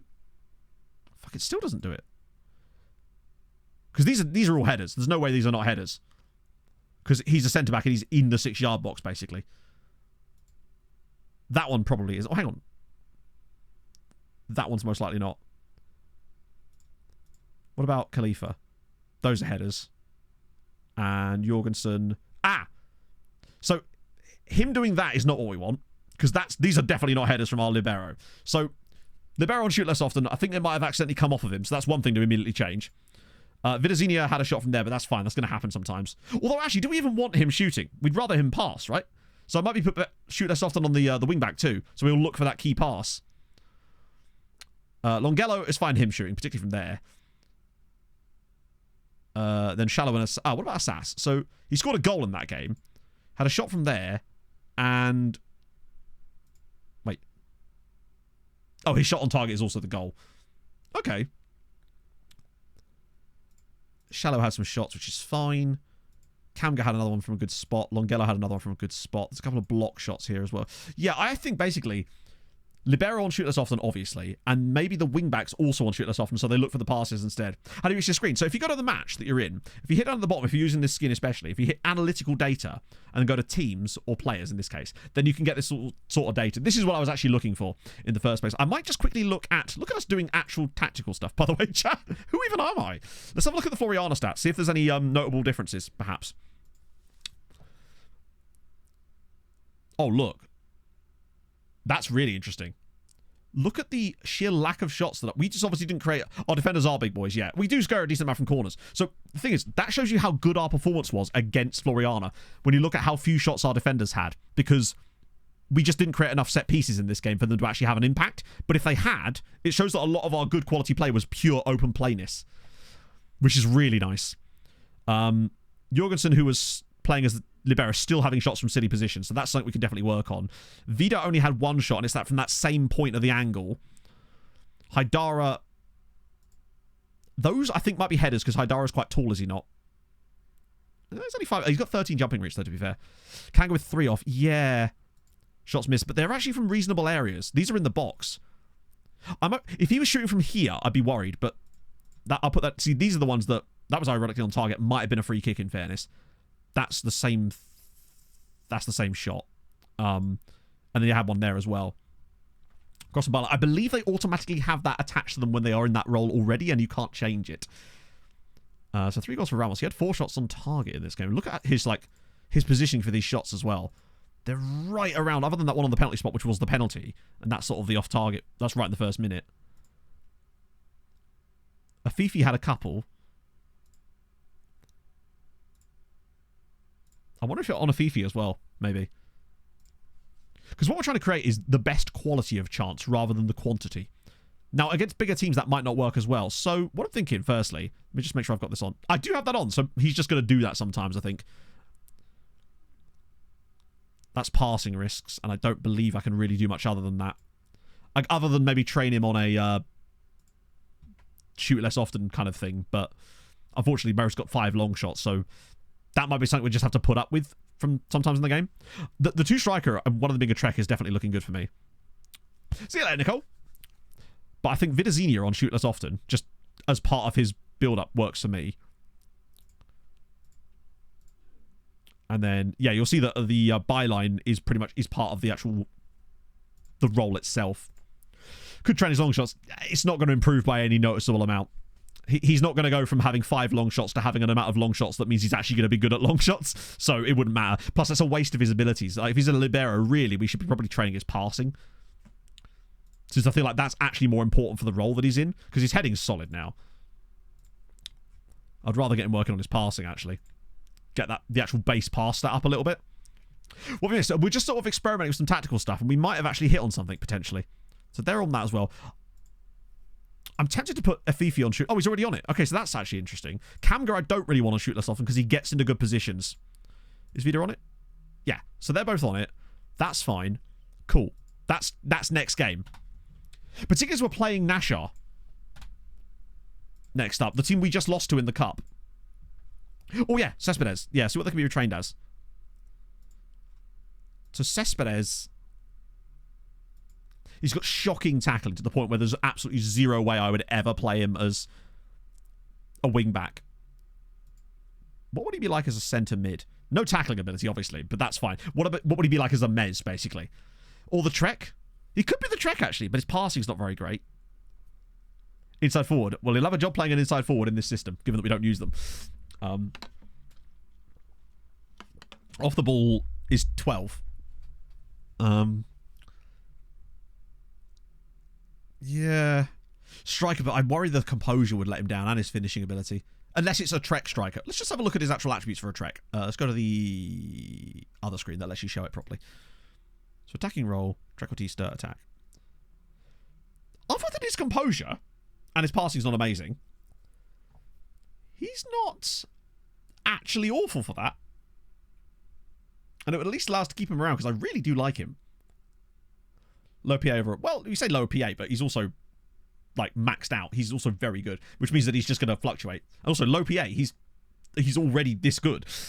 He's a great player in our squad, so it's not really that low in the grand scheme of things. Let's try... Fuck it. I'm going to train him as just Trek, straight up, just to get him used to the role. Because why the hell not, right? He'd be okay there. What else we got? We've got Lucic. I think Lucic might... I feel like if he's going to be anywhere, it's going to be a wing-back. Even as an auxiliary that maybe can't defend. Because I don't think there's really... He's not great for the centre of midfield, but he can pass. The only thing he's missing, honestly... I mean, he's got no marking ability as well, really. He's off the balls at least very good. His positioning's absolutely appalling. Oh... It's always worth it. That's true, yeah. It's literally a case of either we retrain them or we just sell them if it doesn't work out. So we might as well try and retrain them into something, right?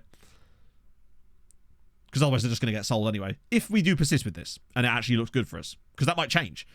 We have a look at him as a Mez, but I don't think he's really got the... No, he's got no finishing... Ironically, no finishing ability. He's not great for a Mez. Lucy, yeah, it's a shame, but he might well be, because otherwise you're looking at wing-back right. And while... I think that's what I'm going to do, and then hit him with the defensive positioning as well. But other than that, he's still going to really struggle because he can't tackle to save his life. We can always revisit it. Yeah, I think there's definitely... The wingbacks seems to just work really nicely no matter what, so I'll just start training him there anyway. I won't train the defensive positioning yet until he's actually got familiarity with the role, because he'll just complain otherwise. Just a wingback. Probably just as a wingback anyway, because I just don't like complete wingbacks.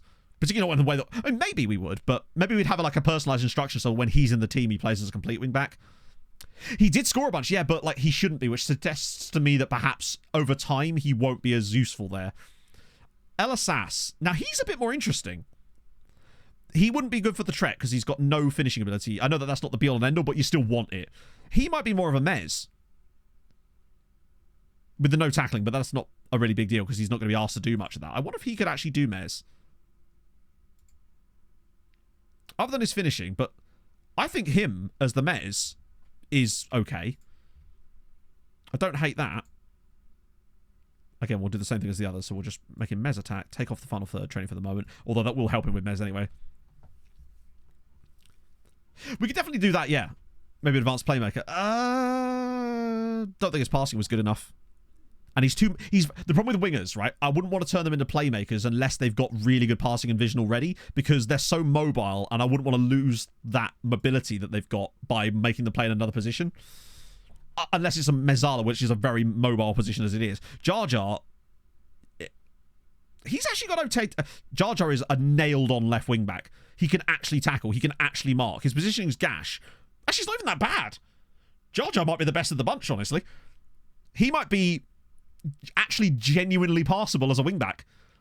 Like, he's fast, he can cross, he can dribble. His tackling's not horrendous for a player that isn't a wingback. He's actually got good marking. His positioning isn't horrendous. He's off the ball's very good. Tactic, it's... hang on, I'll show you in a sec. I actually don't mind that. And he's a left footer as well. So let's just get... Because there's the one part there that he can't actually play. Yeah, look, he's actually not bad. Honestly, he's interesting. And then we got C-Rod. With what? I think C-Rod might just be a straight up sale. I don't see him ever being able to operate in the midfield. And if he was, it would have to be as another Mez, which I will obviously train him on in the meantime. I want a one-tackling wing back. Yeah, he's just lacking. I mean, it will be, for the time being, I'll put him on Mez, but I think he's possibly not long. Chaos Libero. Absolute chaos giraffe. Just put him on Mazzala attack for the time being, although, then again, he did okay. One tackling is very impressive. It's like, surely you'd have just picked up a little bit by now, right? Yeah, the perceived values are very intriguing. Also, notice that Shallow, by the way, is now back up to having the same value as he did before now. It's back up to 8 to 9 million. But when we tried to sell him, it was 3. But that's probably because of the desperation element of things. So if we could maybe sell Shallow in the summer, although do I even want to now that he's the Trek potentially? It does seem like a huge task, but it's either sell them, it's either that or they just get sold, right? So we might as well. He's already training that, which is good. We'll have Palacio as well, and he is going to be excellent there. Like, there's just no doubt in my mind that he is going to be fantastic in that role. Okay, we've got a 2-week break now. It was £10 million was the offer for Shallow originally, which is insane, by the way. That's the first time we've ever seen a club actually offer what the player's value was. In fact, I believe they offered more. Let's just go for a nearby team. Who are we going to play against? Let's play against Maba. Sorry, Maba. Yeah, I mean, I'll be amazed if one of them gets it. And if, let's be honest, we know one of them's going to get it. It'll be Jar Jar. After all this, he was the original one. He'll be the one left after all of this, I can tell. He's the one that's closest to actually making a good go of it. Passing his vision up. Possibly. I'll have a look and see what he's like. Because obviously, training the role that he's in, he will gain attribute growth in the process. So I want to see what his actual attributes... Because for all we know, he might grow randomly in certain areas while he's doing that. So, Walter Blake. Good name. I want to see what he's looking like when he actually is officially ready to play there. And then we'll kind of go from there. No extension for Shallow. No, there wasn't one. I wish we could play Fott, really. Yeah, Morris Bremner's just there like, you could have done this the whole time, Matt. But that's no fun. So this is why I like do streams like this, when we're just trying stuff out. And maybe there was something there. I liked what I saw. Oh, and now we have Gorosito as well. So we've actually got some cover now for Vidazinia. Which is very fucking useful because he cannot do it by himself. I mean, he's a star. Wow, it's kind of crazy that 3 stars in this league now is a star player. Which shows you that some of those 2-star guys we got out on loan are actually bloody good. We're just vibing, Mike. Exactly. It's my favourite type. That's good to see. Not quite these guys. Okay. Shallow offer. Do you know what, Balter? I think the reason they didn't is because we already had 9 million in the bank and we were considered to be secure. And I believe as long as you're secure, it seems that you're okay. Except when you're okay. You don't want to be okay. When you're okay, that's when the board are going to be sillies. That we've got quite a good board. Ryan Ferrugia has been very good to us so far, other than when we want to like sign new scouts for some reason. It's the one thing. That's his one rule, that we're not allowed any new scouts for some strange reason. He's very particular. Also, shout out to Norgeland getting to the knockout rounds of the Champions League here.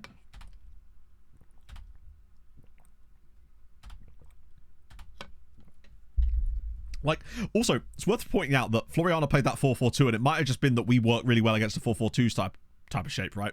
But, God, look at these guys. One of these days, mate. One of these days. I reckon in the summer we go for loads of Brazilian freebies. Because I reckon there's still going to be loads of goated freebies out there. Oh, it's an Ape Japes guy. He's crap, but he's there.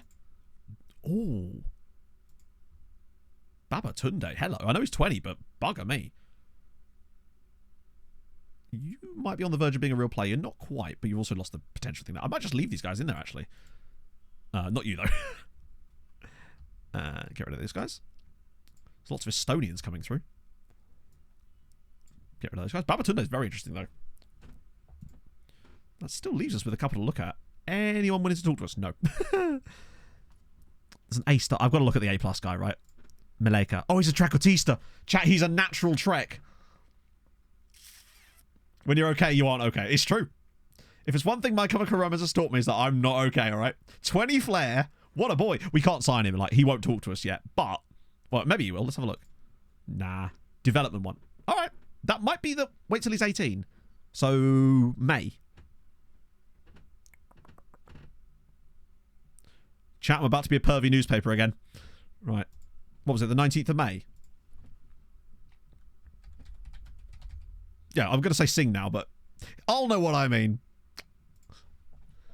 Do you promise? I do. I promise you that. We'll just do 19th of May. I think it was 19th of May. Just to be safe, I'll do 21st. And that's this year. Boom. Sing now. And I'll have to sing for him. Yeah. Has to be done. 'Twas decreed, chat. I can't avoid it.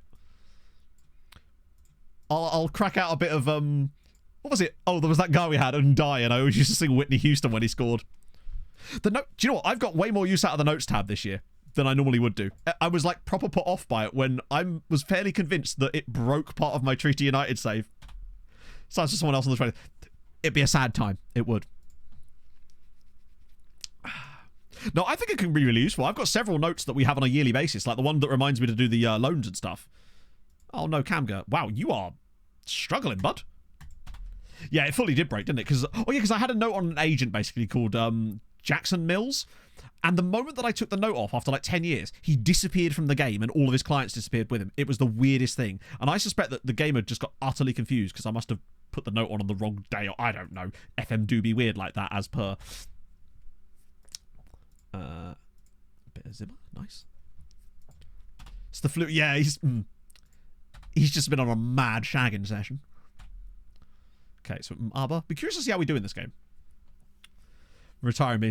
That might be what it is, honestly. That's good to see that Burnt is still just... He's so good. I'm loving that he's improving in the areas as well. Yeah, good old Giga Chad. What a guy. A Fifi making positive improvement. Oh, nice. I love how he's just taken to this role. What's he like? What's he missing from that role? Maybe his dribbling ability, honestly. He's so good elsewhere. I'm actually tempted because we're not really playing as a DRP anymore, so it would be a bit of a waste. I might actually move on his ball control now. Try and get that dribbling up a little bit. And we've got Ronaldo Hines, who, if anything, has now become an even more important player for us because he actually suits what we're doing now more. And Vidazine is obviously happy again. I forgot that the only reason I forgot about Ronaldo is because he's obviously injured, isn't he? So, well, he was. So he wasn't really in our thoughts while we were building the tactical setup. Right.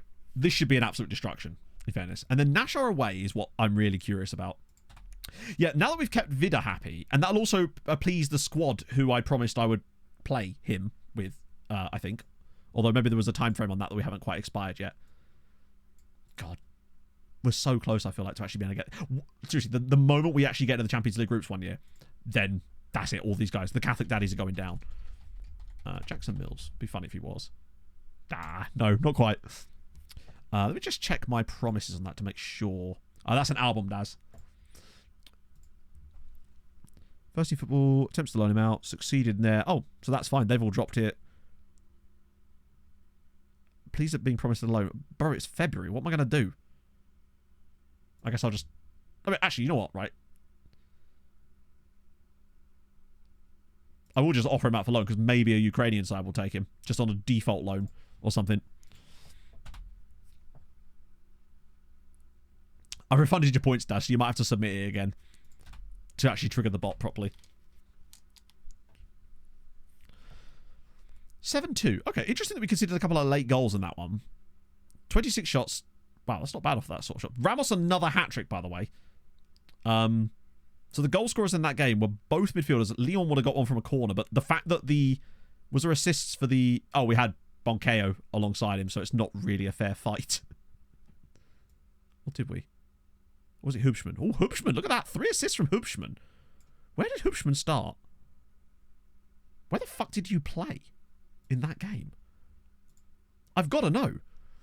Where did Hoopschman start?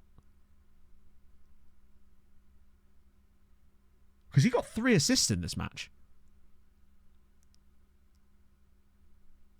There must be a way of figuring this out. Is it player statistics, perhaps? Check his form. Oh, yes, nice. Yeah, because usually it shows on the tactics screen, but because it's a friendly, it might not. You're right. Good shout. As a Mez. Do you know what? Actually, I can see it. I can totally see why. Look at him. Other than his tackling, he's actually a really, really good Mez. 6'1" as well for extra height in the midfield. Okay. Well, thanks for playing. Definitely going to retrain you as a Mez as well. Yeah, welcome to central midfield. Meet your new colleagues. Fucking everybody else. Exactly, it doesn't need tackling. I like it to have a bit of tackling if I can do, though, because I find that as much as the game doesn't consider it important, and you're right, it's not, I like midfielders in general to have a bit of bite about them in the tackle, because I feel like winning the ball in the final third or just in like slightly more dangerous areas could be super important for those turnovers that create those counter-attacking opportunities. So as much as they don't need it, I like it if they've got it. It's like an extra bonus, a little Brucey bonus for me. That's going to be another friendly in there, I think, because this is where it gets a bit sparse. Unión Española. We play trigger press. This is the thing. We play quite a high pressing game, just because you know my rule. Dribble less, trigger press. Although admittedly this year it's not really dribble less, trigger press. It's just trigger press. I'll have to think of something else that rhymes with it to get it in there.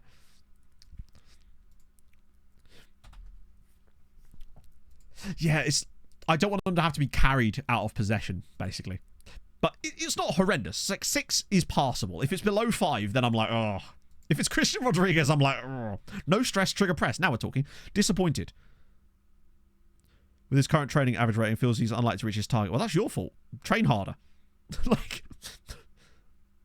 I mean, Diaz has apparently not done any training. Are you injured? That'll be it. That'll do it. That will, in fact, do it. Double mez trigger press. Yes. I'll have to call it a double mess trigger press.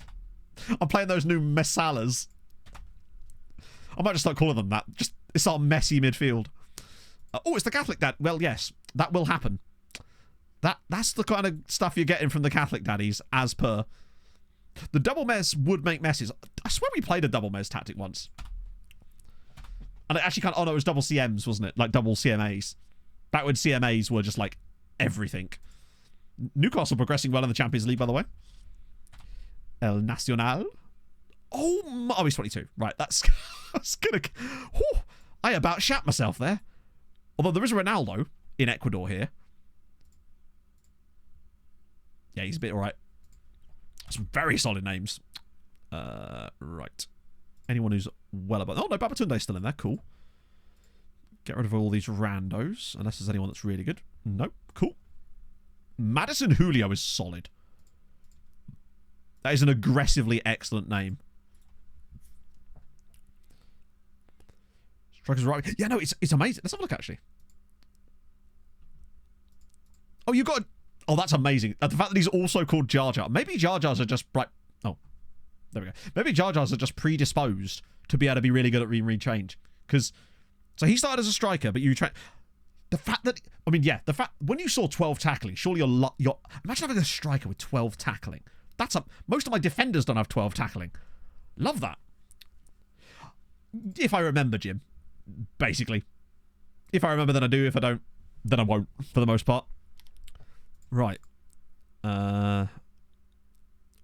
Just never going to sign for us, but I'll acknowledge just in case. You might, though. Mr. Ballo. As an AP, you say? Don't mind if I diddly-do. Hello? Suleimane Ballo. It feels like at the moment... Wow, he's actually an AP. Not the best... I do like him. This reminds me... This feels like Busted or... Yeah, it is Busted. Nice. Yeah, that's the thing. We're now at a level where I feel like a lot of the African clubs, their players will sign for us. So at least we're starting to get that from the team reports. Maybe I should focus on some more African sides. I also love that he can play centre-back. Libero, anybody? I mean, I'm just saying. Why can he play centre-back? God knows. I don't know. And the fact that he's actually accomplished at it too. I do kind of like him, though. If he wouldn't want a silly wage, which he wouldn't.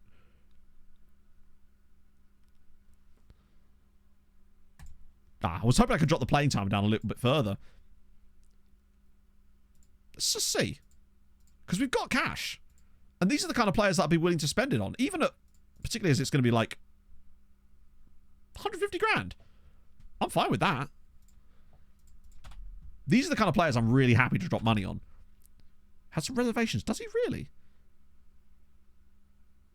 Sorry, didn't we just discuss this with his agent and said that he'd get plenty of competition for playtime? Why is he now a star player? What changed in the last 2 seconds? No, you're not going to be a star. What the fuck? No, but we just talked to his agent and that's what they told us. Like he said, would provide plenty of position competition for places. Okay, well, I guess we're not signing him then. That's really weird. So what's the point of the agent thing then, if they then don't use any of that information? Odd. Oh well, we'll come back for him. We're not done yet. Training report. Oh wow. Oh wait. Do I even want him on defensive positioning anymore? I probably kind of do actually. He's been badly advised, is what I think. Ah, it's that good old dynamic information. True. Ah, Diaz is finally back again now. Oh, hello, Diaz. Oh, he's 20. I really have to pay attention to that when I'm doing these ones that I've only got one squad. Oh, forgot he's on the fucking dev list, isn't he? I forgot that we had the dev list. Again. I decided to test it out and see if I could get any more stuff done. It made no difference. In case you're wondering, it made no difference. But now I just need to offer him out again. Just offer him out. Because I do need to find him a loan to anyone. Nope, Martinez is never going to be interested. Particularly as at the moment, honestly, we're not super... he wouldn't fit into our team at all now. Given the slight tactical tweak. So we almost don't... I mean, not that we don't need him. Every team needs him, make no mistake. But, I don't know. 1.2 million is worth 10 times that. Yeah, I'm not looking forward to that. Which makes me wonder if at some point maybe selling Shallow in the summer, even if the money... It could be a Trek striker. Yeah, you're right, actually, because one of the things that you were saying was that he would be a good striker. And I was like, I would rather play him as a winger. And you can understand. Oh, is Vita on DR track? Oh, of course, yeah, because that's where he was playing originally. You're right, good point. Of course, naturally, he's not in the squad. Oh, he's now wanted by Milan and Porto. Oh, good. Luckily, he's got a 3-year contract, so at least that'll hold him down for the time being. Oh, he's not on DR training. He's just on... That's just his position. That's sort of irrelevant to this. As long as they've trained in the defensive positioning, it's not an issue. That will just switch over eventually as well. He's not actually training DR. That's just his playing position according to the game. I'm not actually, like, actively training him there. Madrid F1 layer? I haven't, no. I think the issue we're going to have with Martinez is just getting him to sign for us, which I think is almost impossible. But you never know. Maybe if we got another Champions League group, then... If we can get into the Champions League group before such time as PSG inevitably poach him, then maybe there's a chance. It's god-awful. What's this for? How do you decide to train him there? As in... I'm not sure what you mean. As in, like, when I... If I'm training him there, I will literally have it... Like, hang on. If I am actively training him there, the game will literally say... for example, wing back right, and then it will literally have that written in there. But obviously I'm not. I'm just doing an additional focus right now. Another street... Oh, we need more street circuits, you know? We need lots and lots more street circuits. I think it should be nothing but street circuits, chat. Who's with me? Not that, Paul Nuttall. Thank you, Paul, for the 7 months. How's it going, man? Been keeping up with the VODs. Hope you're doing well. I'm doing excellent, my friend. I don't know what it does, Dom, but my point is that I'm doing one of two things at this stage. I'm either training an additional focus, or if they're over 24, I'm training their position. And since my two options are those two things, that's what I'm doing. Basically. I've seen no reason why I shouldn't do it, because if I've tried to put him on role training as well, then he will just complain about the lack of the amount of training he's doing, and his training rating will fall. I'd rather him train well and actually improve in the areas I'm trying to improve him in. Particularly as he's already competent in that role anyway, so it's not really a big issue. Like, he's completely happy to play. He's accomplished, sorry. Natural will take a long time, but he's completely accomplished in this role anyway, so there's really no... Sorry. That's what I mean. It's weird, actually. Hang on, that's a good point. No, what am I doing? The game, he's a natural right wing back, but for some reason it's saying that his playing position is... But he's not even playing in that role. That's really weird. That's just FM being FM, I think. That's why I was confused. I see your point now. Right, Ramos and Shallow, because old boy isn't back yet. Lignon, Sifa, Vidazinha, Garin, Haidara, Afifi, Longello. Ooh. Oh yeah, because Frank's injured, isn't he? Takes a while to update. That would make sense. Although I feel like he's always been better as the wing back as it goes. It might be because we are primary training this one, aren't we? Yeah, we are. Weird. I thought it might have been taking stuff from the primary trained role or something, but no, it doesn't appear to be. Just FM doing FM things, I think. Games you're struggling to enjoy. Really interesting, Drew. I'll be curious to know your thoughts as to why that is, actually, because I'm enjoying it a lot. I think it's personally for me, it's been the best FM game I've ever played. Honestly, no Emmett Doran, sadly. Jean-Michel. Oh, that's a request. I was about to look up a player called Jean-Michel Jarre. Probably not going to find him somehow, I suspect. All right. So this time, no changes. Slightly different personnel with Longelo being in there instead of Frank. But I want to see if Longelo actually would be perfect for this role too. Like, we wanted him as the Mez. And now he gets a chance to prove it. Role suitability decay. It does, yes. Especially I've noticed if the two roles that you're training the players in are very disparate from each other. So, for example, you've got a guy that can play striker or centre-back, which does occasionally happen, usually with tall strikers. If you start training them as a centre-back, over time they will just forget how to play as a striker, pretty much. I haven't had it yet, Dutchy. We've been doing some tactical stuff and haven't quite reached that point of the stream just yet. I'm a little bit worried about the Vizinha being wanted by Milan, though, because he's not going to be easy to replace. Do you know what the thing is, though? Milan and Porto, were they or were they not the two teams that were going to potentially sign him when we signed him, and then they just didn't? So now they've gone, fuck, we probably should have actually signed him then. Paolo Vinicius, what a guy. Safe as Lib. I'm just letting him kind of do what he wants. If that's where he thinks he's best, then I'll do it. Depending on the way the game always forces you to use roles that you don't want to. Fair enough. Oh, is it PSG? I swear it was Milan. Right. This will be a really interesting test for us because we drew with these guys and didn't play very well in that cup game. So if we suddenly play a lot better here, Vidazinha at the moment, he's kind of priceless to us because he's so incredibly important to the way that we play. So for me, there is no value right now because we don't need the cash. Okay, possession is much better than it was last time we played Naxxar. So we're able to hang on to the ball a lot better. Right, now's the Fifi. Here we go. Right, Haidara. It's a nice pass. Ramos has made that lovely run. Go down the left-hand side a little bit this time. Ball back across. Doesn't quite pull it off, but that's fine. Because Jorgensen's going to be in the midfield position too. Oh, Longelo. Go on, have a shot. Oh, good effort. One thing as well, I'm noticing, and this is one of the benefits of having a libero, is that you essentially get the benefit of a defender in the midfield when you're in possession. And when you immediately lose possession, when the ball's in like a 50-50 situation like that, when it's cleared, he's not directly moved back into the defence yet. And it means that you get the added bonus of his aerial presence for those long clearances when he's still actually occupying a midfield spot. Does he have a release clause? I don't believe he does, no. It was Milan and Porto. Wow. Okay, there you go. So possession is good. Creativity is looking okay. But this is a different shape. But again, defensively, we look solid. Haidara. Afifi. Go on, have a bend. Oh, what a goal. Mohamed Afifi. Naxxar 0, Sirens 1. Rather than midfielder. Yeah, exactly. It's nice. I like that. I don't know if we're using regroup or not. I think I did start using it a bit more. In fact, yeah, I think this does have regroup in it. This is a great finish from Afifi, though. 7th of the year. I didn't realise he'd been so prolific this season. But that's a good goal. Not quite the type of goals we're expecting to create, but it is a goal nevertheless. And we've denied them any shots, which is at least something. Well, look, this is the Maltese Premier Division. Copy your instructions. Of course you did, yeah. Bring on the right, come on, keeper.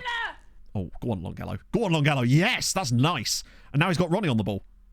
He's going to have a job getting anything going, or is he just going to go alone himself? Maybe I overdid it there, but I love that from Vidazinha as well. The energy to get in that position. Ramos! 2-0. Victor Ramos again. I love the striker combinations. This is... 2-0 up away. Bear in mind, again, in the cup, we drew 1-0 with these guys, and Vidazinha, once again, showing all of his quality to get in and intercept this pass. It literally sets us away, but Longelo, look at that for a ball. The composure from Ramos here is unbelievable, too. 2-0, bang, much more like it from us. Okay. How's the left wing-back getting on? Haidara's actually on a 6.9. He's got a higher rating as well, so it seems like it's working off the left as well. Like... utter domination here. And Naxxar, wow, that's really tight. They were literally 3rd when we played them in the cup. Ramos did very well to stay on side. And just think what will be like when John's back in the team. Because Ramos is just filling in for Guerrero currently. I love this. I like how we look in possession too. Other than this here, because Shallow's a Trek, obviously. They're not always going to be like that. Everybody else in the midfield is really nicely spaced. There's always a passing option on. Now, because now Shallow's actually... Look at that. Shallow's now in the midfield. But Longelo is essentially occupying the second striker position now, while Shallow's dropped a bit deeper. And it makes it really difficult for the other team to actually defend. And now he's going to make that run, and they're going to have to track him. Someone's going to have to decide, am I going to pick Shallow up while he makes this run from deep? I like the fact that we're seeming more competent at just passing the ball around as well, waiting for the moment to happen. Like, we're not trying to force it. The shorter passing and the tempo we're using is really good for this, I think. It's just allowing us to keep recycling possession, probing a little bit, and here we go again. Afifi this time, driving down the left-hand side. Can he find a cross? It is amazing. Look at that for football. Oh, I love everything about that goal. I think it might be just because of their tactic, potentially, Bearded Child. They're playing a 4-2-3-1, but that was lovely. Like, we messed around with it on the right-hand side for a little bit, couldn't get the breakthrough, but then we just unleash a Fifi down the left. It's a brilliant little pullback, and Ramos is there again. This is what I want out of the tactic, and now it's 3 in the first half. Much more like it. No shots for them either. It looks way more defensively stable. Yeah, the possession play was really nice. I wonder if it's also a case of tactical familiarity improving. What camera settings? It is TV, and then, wow, that's really narrow. I normally actually use it like that, so I don't know why it was set so, like, that's normally what I use. 1 notch above there, and then 2 notches down on this side, but for some reason I must have accidentally used the scroll wheel. Yeah, I think the wingers are definitely going to be buying How to Play Metsala for Dummies. Oh, I don't know, Drew, because I feel like the issue you're having is not an issue I have with the game in terms of my enjoyment of it, so it's really hard to sort of suggest what to do, because what I'm doing is enjoyable for me, but I realise that will not apply to you if you don't like the defending. So it's really hard to say what to do. Haidara's been good. Vidazini's actually been one of the lower performers on the team. Garin, I feel like the one position of this team is, I wonder if the halfback could be improved slightly. Although he is a halfback, so what do we expect him to do, really? It is now 4-0, as Inter's Lignon gets his goal with his 19 jumping reach. 4-0 away from us. So we've won 4-1 and now 4-0. But this has had much, much better finishing. Like, if we finished like this in the last game, we'd have won about 9-0. So we will probably concede a random goal, though, at some point, just because we always do. Or this is actually going to be us setting up for a counter-attack. We've got everybody behind the ball now. But no, there's no... Oh, that's actually... What the... Hang on a minute. The game has just cheated. The game has literally just cheated. Did you see that? Look at this. That is unbelievable scenes. Honestly, I just pops it over the top and Charlie... Oh yeah, let me just casually run at 1,000 miles an hour. Also, how is my goalkeeper not coming to collect that? What a load of nonsense. Didn't know he had 35 pace. Might just clip that one. Deary me. Well, there's their one chance. That's a bit frustrating. I don't think we can really put that one down to the tactic. That was just full on the game was cheating us. He moved it at 1,000. Oh, look at Vidazini again. What a ball. I say what a ball. Actually isn't the best cross, but the way he fashioned the opportunity there was lovely. Haidara blocked.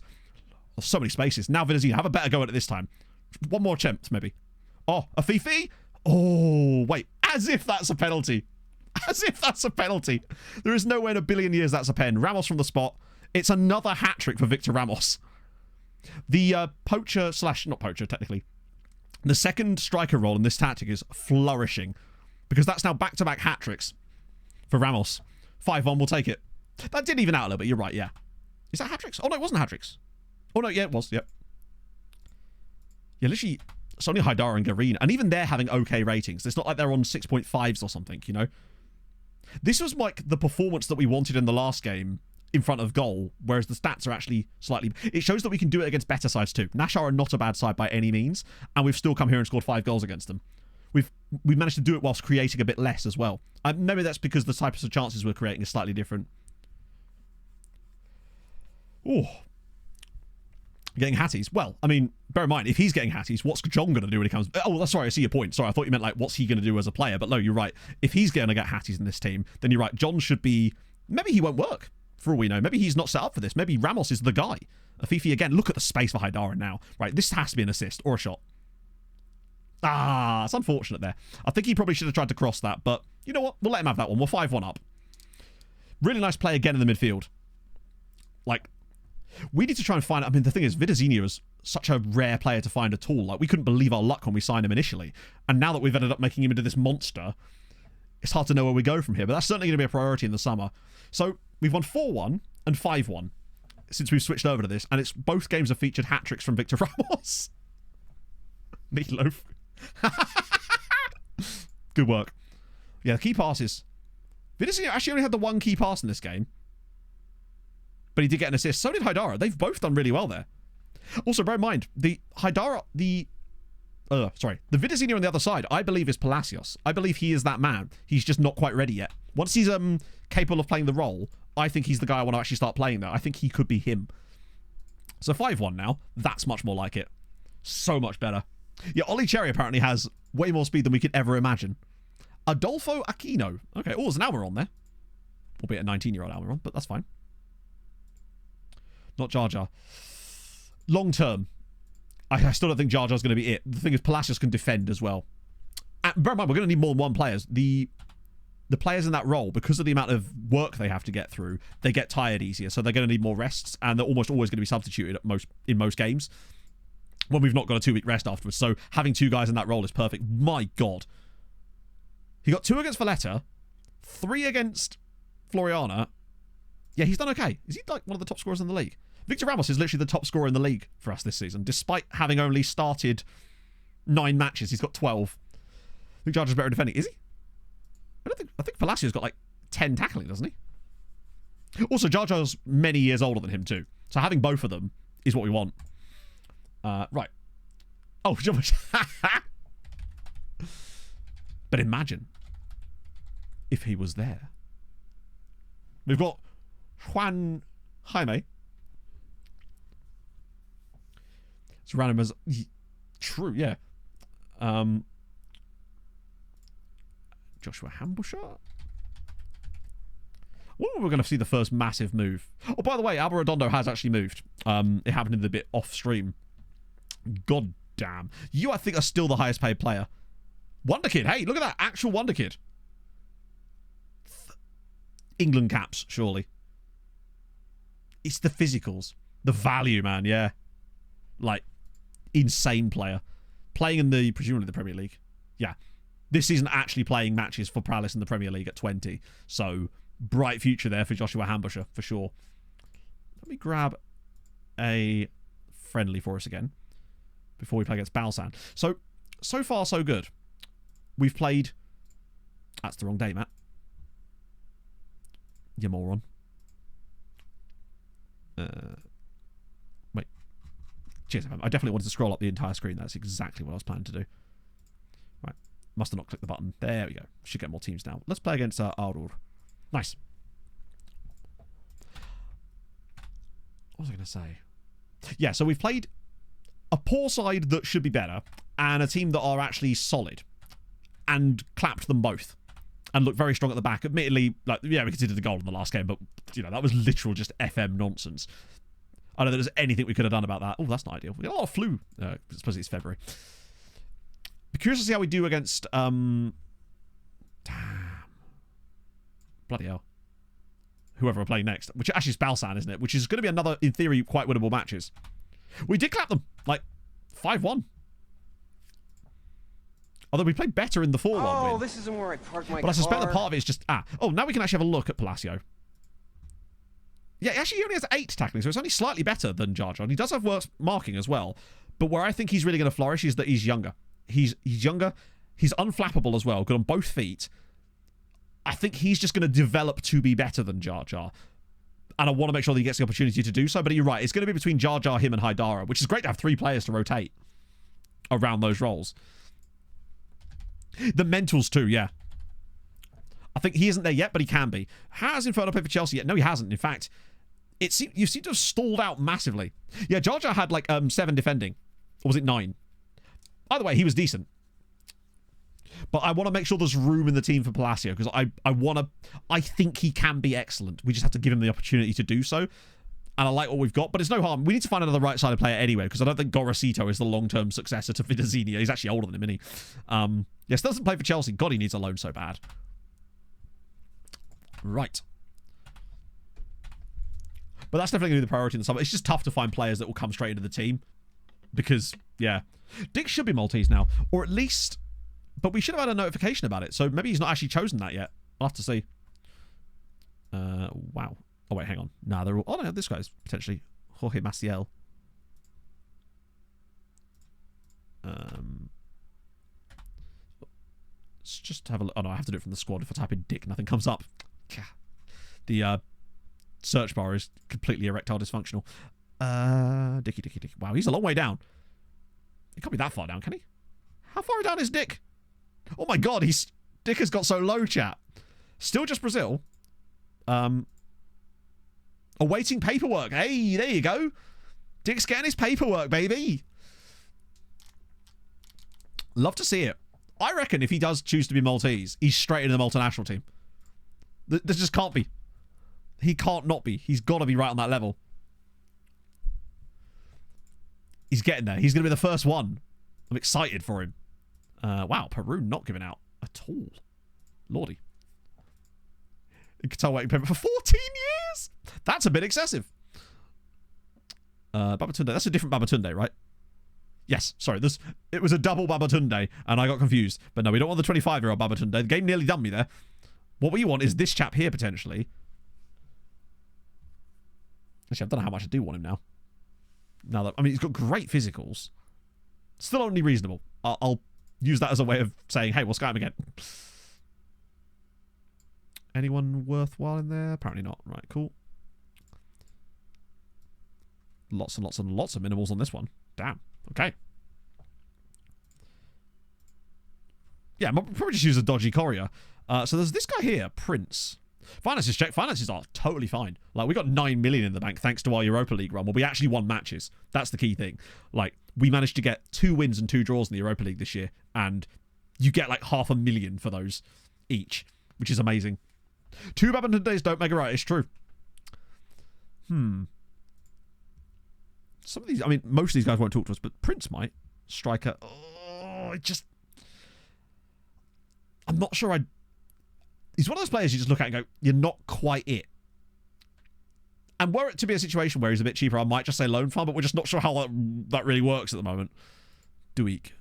Yeah, he's good, but these guys won't sign for us. I will obviously not discard them. I'll just acknowledge. No offers? Did we just do this? Damn it. I must have put them off there by accidentally saying, yeah. Oh, Victor Osimhen's at Real Madrid now.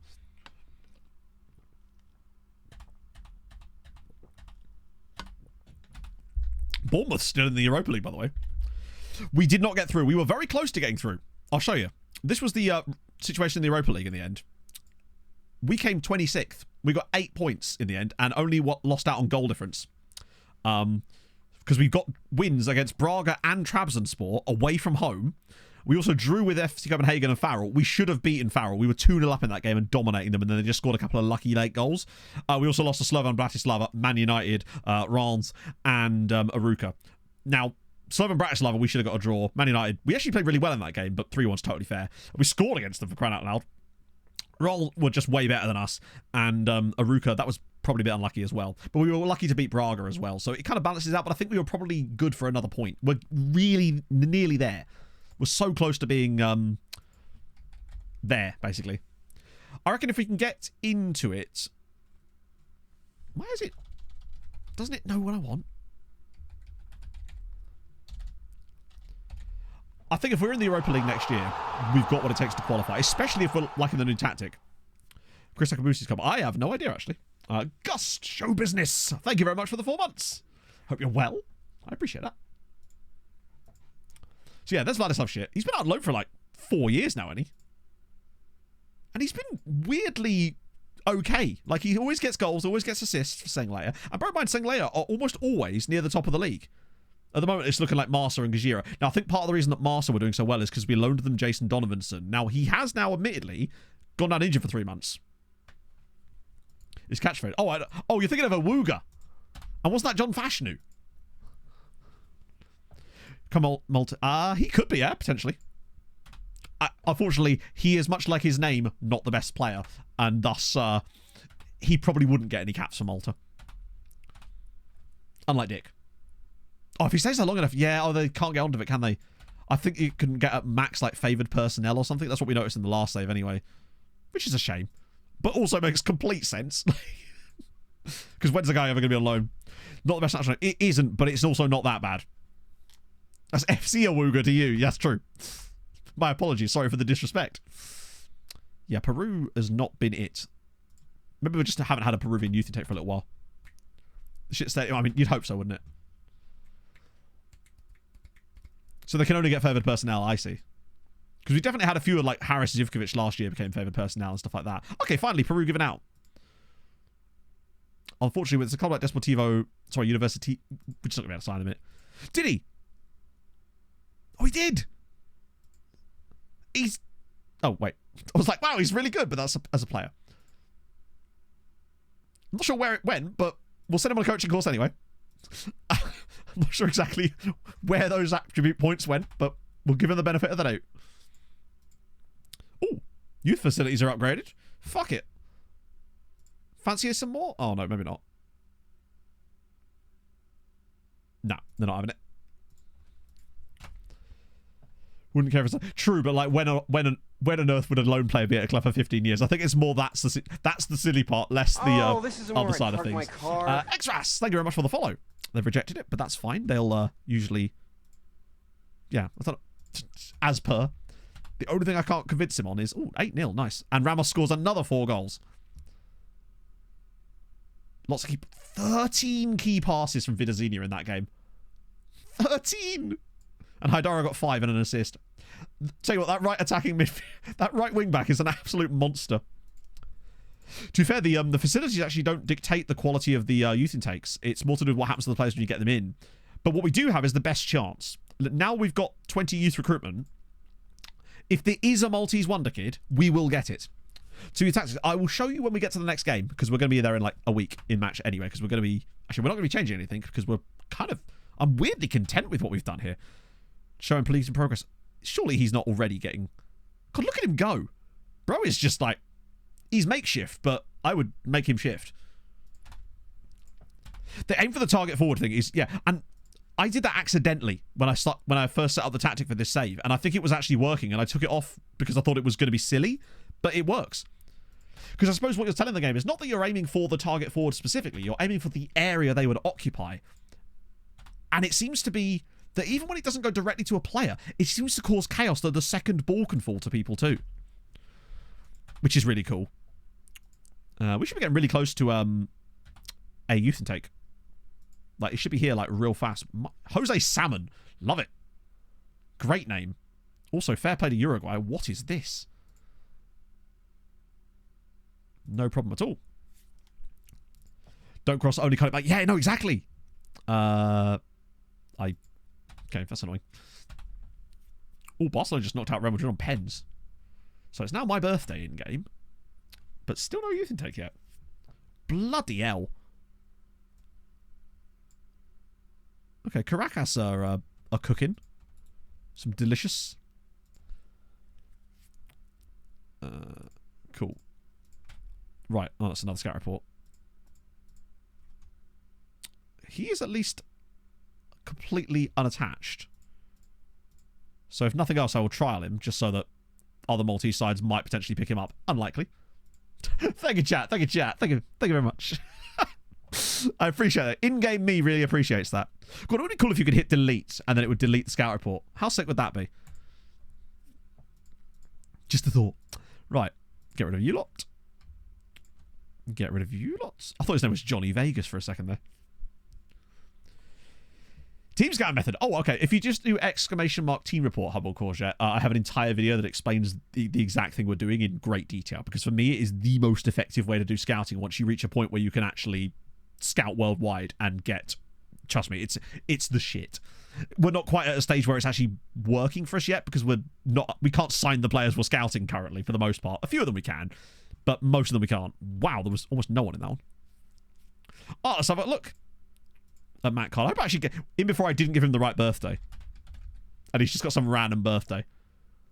Nah, of course I did. There he is. On loan from Fulham at Goritza. Looks just like me in no way possible. But there you go. That's the ZGen faces for you. He's actually not awful. Like, he's a very solid striker. He's got 10 in 19 for Goritza. I reckon there's a bright future here. How long's his contract? He's still got 2 years left. I don't know. I think he might actually get some games. These two are never signing for us in a billion years. Dead within. Thank you for the follow. He's going to go on trial. That's all sorted. Have I caught up on all of these? God, I'm on a roll today, chat. Look at me go. Wow, he's actually really decent. I do wonder if we're being shown wingers, sorry, not wingers, wingbacks in the loan thingy. Oh, that's good news. Good lord. He's very good, isn't he? Like, now that we're looking at the fact that he's still got that 5-star potential there, he's going to only get better. Him and Longello in that role. The fact that he's got 12 goals and 8 assists this season is actually insane. Like, he's been he reminds me of Shasley, but way better and actually suits the style of play. Cancel long-term club affiliations. You should just be able to, like, outright cancel it, right? If you go into... affiliate clubs. Yeah, you should just be able to cancel links, right? You just click on them here and you just go cancel link. Or you could negotiate it to get some slight changes to it, potentially. That's, I believe, how you do it, though. What's do you want $5 grand a week? Yeah. I mean, only... Well, to be fair, Hamrun have got guys on 8k. Let's not forget. Only us and Hamrun could actually afford it. Some are hard... Oh, yeah, some are hard-coded. Yeah, true. We'll do our best to hang on to it. Not available. In that case, it might be hard-coded then. I didn't realise that was a thing. Not the first time I've said that. Right. Wait, has my guy got a hip injury? Just what you need.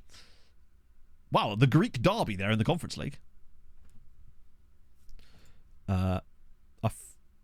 Oh, right, here we go. Right, I'm going to have a pee break, chat. So we'll do a whiz quiz, and you can tell me what the best star rating of our intake's going to be and whether it's going to be E. Right, back in a sec, Frank.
The answer was Ignacio Scocco, or Scocco. It is, in fact, Andrea Casar. We had his little sojourn over to Newell's Old Boys and whatnot. I'm sat on my cable. I'm in a fucking spectacular mood today, I tell you. Whew. But first, before the intake, obviously...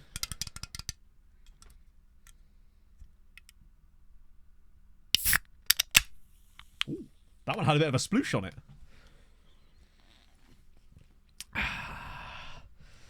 As if I was going to forget the can. Come on, Pog and I went to Tesco yesterday. Got some Beppis in the wings. Right, moment of truth. Ready for it to be E? I mean, do you know what? I tell you what. Also, there's an Icelander in there, by the way. That is much better than I was expecting. It's still shite, but normally we're lucky if we get one guy that meets those requirements. We just got 6 dudes that are 2.5 stars. That's a lot better than normal. It's still dog shit, but actually, Malcolm Mifsud... It's good shite. It's some good shit. The red faces, they do, yeah. Which is... Why do they have faces? That is so strange. I haven't run the Z-Gen thing for ages. Oh, they're claiming the IDs of regions have retired. Oh, I see.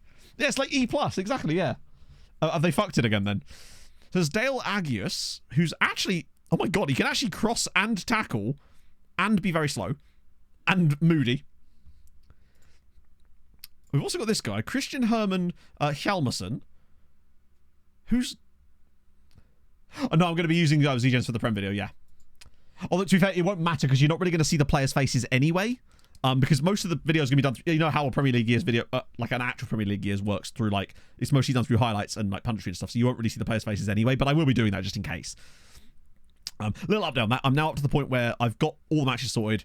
I've got it all sorted. I'm now going to be sending the footage over to third-party commentators to get that stuff sorted as well. And I can start recording my VO stuff and then begin the proper edit, basically, of everything together, which is obviously going to take me like a couple of weeks. But I'm hoping for February 9th at the latest, which is going to be dope.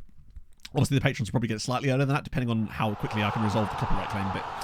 David Nieholm, thank you very much for the 17 months. How's it going, David? 17 is more than 16 and each month seems better than the last. It's true. Yeah, the Aegeus brothers here as well. Oh my god. When I saw the list here, I thought maybe there was a chance, but no. Well, that's the thing. Yeah, 6, as you say, Elton Tumor, what a great name that is. We'll definitely sign them up.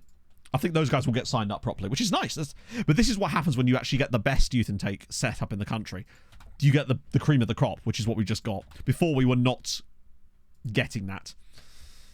We were like the 4th best, and so we got the scraps. Yeah, it's like the game knows. I wonder if it's because our Hoyd actually might be... What I might do in the summer, if we commit to the tactic, is actually get a new Hoyd that matches our system, or at least plays a wing-back system. It'd be hard to find one that actually matches our system, because I imagine it pretty much doesn't exist. Hey, Stefan Herring, it's going well. We've actually settled, potentially, on something tactically. You could ignore... Because we won't win in this league anyway, even without that new tactical setup, so that's not the end of the world there. Yeah, watch all that, and then some other club gets like when we got, who was it? The Pushkas dude at Debrecen. Although, admittedly, we probably didn't have the best youth setup then either. And we got a Janosch at the end of the day. I just want one passable... Yeah, 5-3-2 actually could work. If we can find a 5-3-2 Hoyd that's got decent personality, I'd take that. Yeah, I suppose our new formation is not that unusual. It's just that... Actually, it would have been harder to get one had we persisted with the AM. But now that we've gone to just using the double CM, double striker setup, I think it's probably quite orthodox. Well, it's not orthodox, but it's not orthodox. Hey, Razor, I'm excellent, mate. How are you? There we go. 4-1 there. Plus, it's also worth noting that I suspect that our under-23s are probably lacking that. The wingbacks are so important in this system, basically. We must make sure that I think if we get the wingbacks and a solid Mazzala, the rest is under control. And we kind of already have that. The formation I'll show you when we get to the match, which is this. This is what we've been using. And the last couple of games, it has been popping. I don't mind that, actually. I prefer Jorgensen there anyway. So I'm glad they've moved that back across.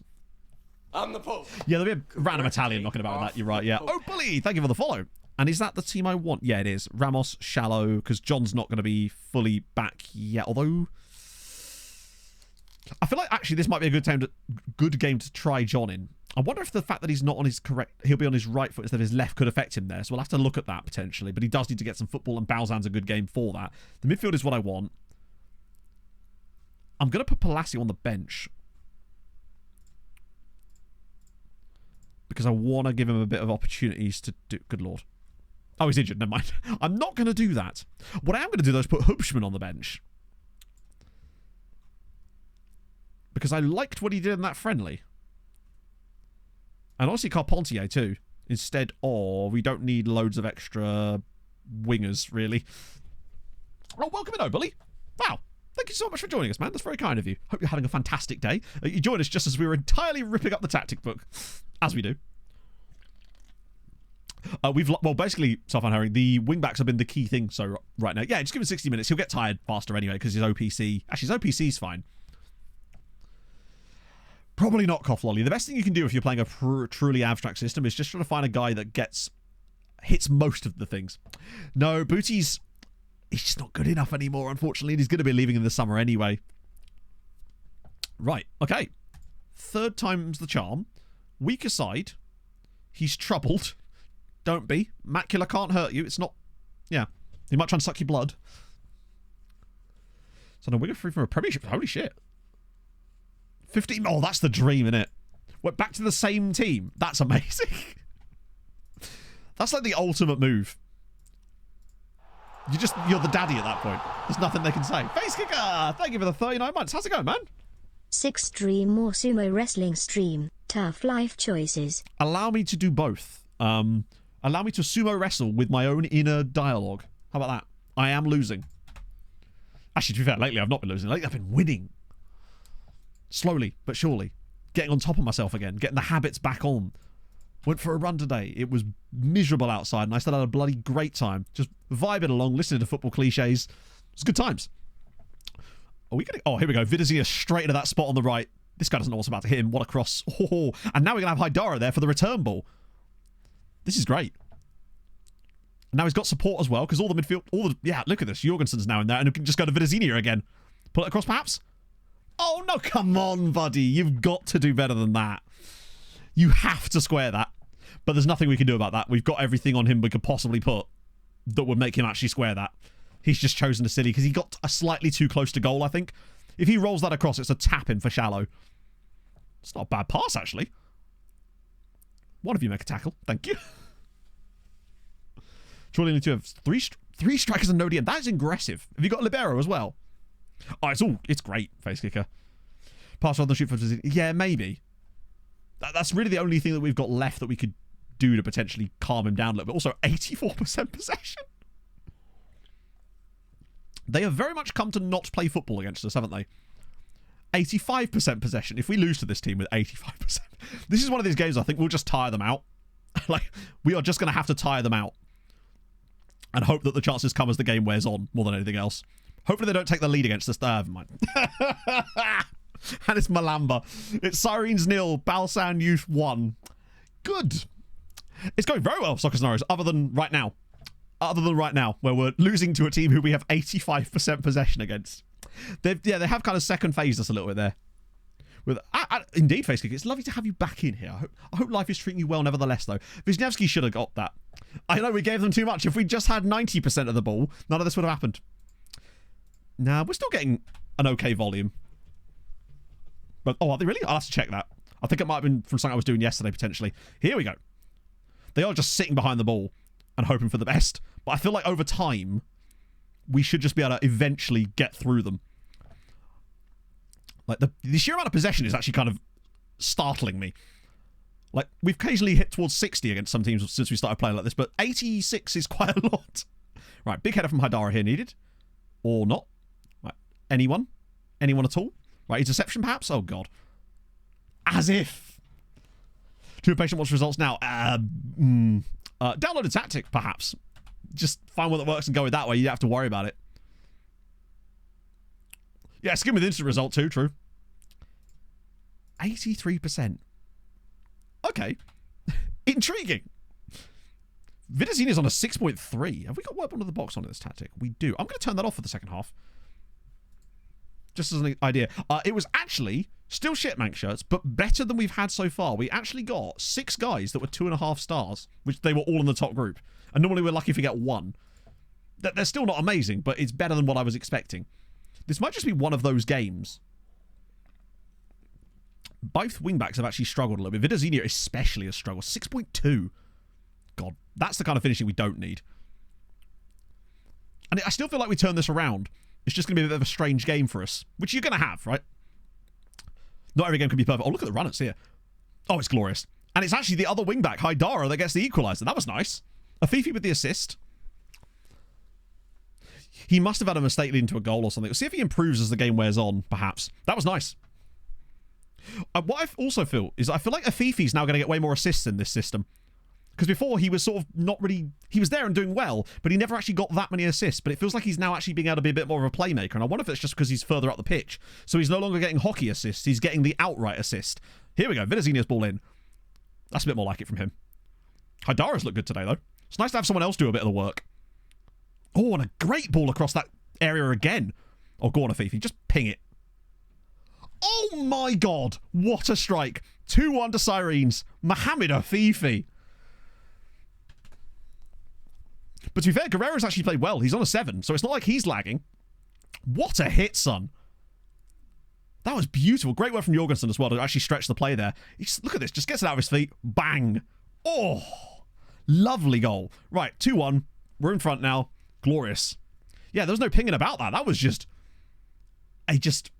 postage stamp stuff. Are we just going to go from strength to... I think this is where the possession's going to count. That and me switching off work ball to the box, just allowing us to open up the play a bit more. But we're still going to get loads of the ball. And it just means that they're going to get more and more tired as the game wears on. Haidara now. What's he got in him? He's got support at least. It's gone really deep, but Afifi's going to be there. What's he thinking? Ball back post? Oh, go on, Vidazina. Knock it down for someone.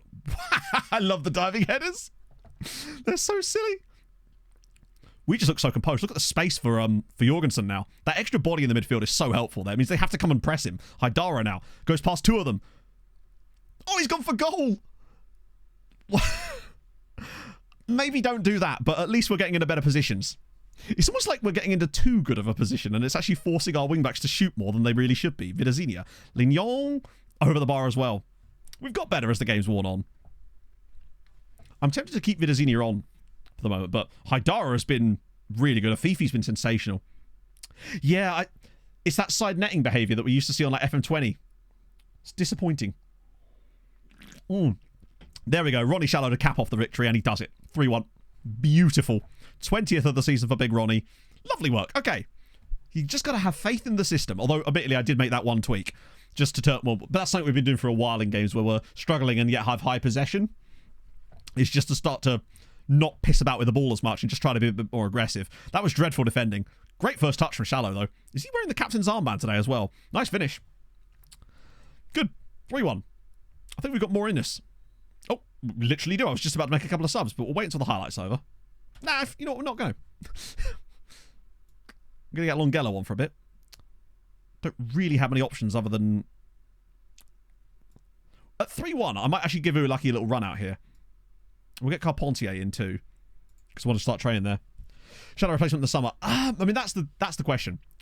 The way I'm going to go with it, basically, Charlotte, is either we find a Shallow replacement in the summer, like an actual Shallow replacement, not just like a striker who's good, like someone that actually fits the mould of Shallow. If we don't, then we just buy an extra year and lose them on a free. It is what it is. But I'd much rather have the sustained quality of the team be good for that period rather than risk it. Take John off. I probably shouldn't I, actually, yeah. Normally I was just looking for poor performers and tired players, but Johnny's actually weirdly not tired. But we'll get Ramos on for a bit. Watch him score a hat-trick now in 20 minutes. The Shallow role has definitely changed, but Shallow still looks really good in the new role. Like, I think he's the perfect player for the role that we've kind of got him in now. He'll shoot in a minute, won't he? Oh, no, Haidara. Oh, it's a great touch. Go on, get your goal this time, bud. Oh! That's what I wanted from him. It's 4-1 now. Glorious. Oh, Haidara there. This is great from Jorgensen, because I thought he was going to shoot. But look at this from Haidara. Just cuts inside, fakes to shoot, pulls it across, tap in for Guerrero. Those are the types of goals that this system creates. 4-1 now. And John has proven that he can be in the right place at the right time with this system. Haidara has been sensational today. In the absence of Vidazina being any good, he's been superb. And that was what? It was 4-1, 5-1, and now it's 4-1 again. Yeah, Haidara looks fantastic as well. And we've still got Jar Jar and Palacio to come in there as well, to give us loads of rotation options. Yeah, we're literally going to be sweating. We need to get some Travellas, perhaps. A few finesse shots. This is probably Haidara's like breakout game, I would say, since we switched this. This has been the game where he's really gone, you know what? Vidazina is not the only man that can do this. It's good to know as well. Longello in a lovely bit of spot. Right, go on, Uilaki. Oh, that's nice. Okay. Oh, okay. Go on, son. Oh! That was unexpected. It is 5, and Victor Ramos immediately scores off the bench. Colonel Cuppa, thank you for the follow. I'll immediately refund the Emmett Doran one, because we've already checked him today and he wasn't there. That was a nice little 1-2, actually, from Uilaki. It's 4-1. It's 5-1. Look at this for a pass from from Uilaki. Ramos actually moves across to the other side. Oh, we are very good. I reckon John could still be just as effective in this system, but he lacked the match fitness. But Ramos just seems to be all over it at the moment. It's a great finish. I mean, keeper's a little bit sussy there. Also, over 50% shots on target today. But this right here is why I take my time over making tactical changes and try not to do too much at once and go slowly but surely. Because then you see a couple of things you like and you build on it. And then you end up with something like this. And I still don't think it's finished, but it's way better than it was. You just got to let me cook. Yeah. Oh, no, this morning. No, I'll have to watch it after stream, Jim. Haidara's balling again. Bloody hell, that's a lovely cross. Yeah, no, it did go through Balzan. I had a look, but there's no Emmett Doran, sadly, in the database. Just yet, anyway. I'm so happy with that. Everyone on the pitch that's got a rating so far has got a good one as well. 5-1, albeit Balzan are a poorer side. So, but still, we've kind of done this against everyone we've played so far. It's a shame we didn't have this in place for the Hamrun game. All different scorers. Well, that's another thing. Ooh. I thought it was going to be a penalty then. Spreading it around is really useful too, because if you're relying too much on one player and one method, every goal has been a little bit different to each other too, which is also fascinating because you don't just want one way of scoring, because teams can defend that. Like, obviously they can defend anyway, but it's good. This is much better from us. Hamrun have actually, considering how close the battle was at the top between like 2 and 3 at one point, Hamrun have flown away in the end. 5 different goal scorers, all different types of goals as well. All 5 goals scored in the second half too. I want to see Vidazinha. Yeah, only the 2 key passes in this game. He just wasn't quite at his best, but that could just be a pure off day. Like, players are going to have off days sometimes. It's important to have other guys that can step in, and we're lucky. Did it. He fully did it. Still only 11 points clear, actually. The perfect trek. Yeah, that's going to be really tough. And bear in mind, we're not going to find the perfect trek, because the perfect trek we will not be able to afford. I.e., if we find a guy that's even close to Ronnie Shallow's level, we will not be able to afford him. So we've got to find a guy that looks like he has the... who looks like he has the foundations of being that player and has, in theory, decent potential that which we can then build that player upon. That's the only way we really can do our recruitment. It's not even that we can't even afford them, actually. We probably can afford that player right now, given the money we have, but it would cost like a couple of million quid. But the player that we want wouldn't join us. Yeah, we need like a 2 to 3 star CA, 2.5 maybe, with the big potential. But that's the difficulty, is finding one of those guys at a club that are low enough in rep that they're also low in rep that we might be able to find them. It's going to be tough. That 23rd South African guy might be potentially him. Yeah. Because he'd only cost like 500 grand. Which is completely fine. Is that Sheriff Tiraspol, I'm assuming? Or are they just called FC Sheriff now? I'm assuming that's them. That is they. Oh. While I'm here. Hello. Hello, an actual Moldovan DM that's decent. Have I got a team report on Sheriff Bio? Oh, I do. Okay. That's weird. just apparently we know about him for some reason. But Sheriff are actually doing really well this season. In fact, can I just check where they are in Europe? They got humped by Torino. Thank God for that. Moldova were the only nation that could actually catch us this year to stop us from getting 29th. Orange would be good. Yeah, exactly. Be there. Here's the matches. I do. The only time I ever book matches that aren't walkover games, because what I'm mostly looking for out of pre-season training is fitness levels and morale for the players. The only time I ever schedule matches, wow, that's a 3-week gap. The only time I ever schedule matches, just because of the cup in it, against really strong sides, or at least comparatively strong sides, is when I'm looking at building a tactic. And I'll slowly but surely like upgrade the quality of our opponents game by game so that you get a better idea of who you're actually playing against. So we'll play against Ghajnsielem. 29th. It doesn't get us anything different to like what 34th would have done, I don't think. I need to... Oh, I do have quality on there, actually. Look at me go. So 29th would put us here, which... Oh, no, it does get us... Yeah, we've gone from basically being all the way down here, where we just get 1 and 3. We actually skip this step, and we go straight to having 2 in the second round, 1 in the Europa League. That's the key thing. Is that extra Europa League team, which means that they can lose and drop down. If there's a train coming anytime soon. Oh yeah, which is really useful. Soon. We're still champions past first round. We will be for quite a long. Actually, not that long. The thing is, though, there's a gap, the massive gap between where we are and look. So we could get above Slovenia probably. In fact, I think we already are, aren't we? Or nearly. Not quite above Slovenia. But in fact, we might be going 30th then, because Slovenia are probably going to be going in there too. Either way, you can see there's like a 6-point gap up to there, and that's the kind of bridge that we've got to try and cross, basically. Brad Capo, thank you for the follow. Hamrun in the Europa League. Yeah, exactly. Hamrun in the Europa League, but then that gives them an opportunity to lose and stay in. Yeah, well, I mean, Hamrun are going to get second. They're 14 points clear. They're actually already guaranteed second as it goes. We're looking for 5 points next year, and I think it's possible, because I think there's a real good chance that Hamrun get into the Conference League groups, which would be huge. Play Trek well besides Shallow. I better do it from here. Maybe Guerrero or Ramos. I mean, I love that Vidazinha can even technically do the job. And maybe Ramos and Guerrero as a pairing could do it, but obviously the game's looking at rollability and not pure attributes. We'll have to have a deeper dive into that maybe when the summer comes around, because that's not the best representation. Can a high-space striker? I don't think he can. Either he can, or he's really close to being able to do it. No, he can't. But you're right, he's very Trekkie. He's just such a Trekkie player as it is. Ignoring... The game's really punishing him for some reason, even though he has the... This is what I mean about, like, there's no way that he's a one-star Trek just because his finishing is a little bit shit. Like, look at the rest of him. That's wild. But this is why the game really punishes you for using roaming playmakers. Ah, that's annoying. Looks like Ramos is back in again. What a tune this is. Oh, a Walter. Could do with another Mesa. We'll figure it out in the summer. I think the Trek is also... It's important to have good passing. Do not believe that... No. That is not happening. We are emphatically offering all of those guys. Not all of them, but these guys here. Can you not...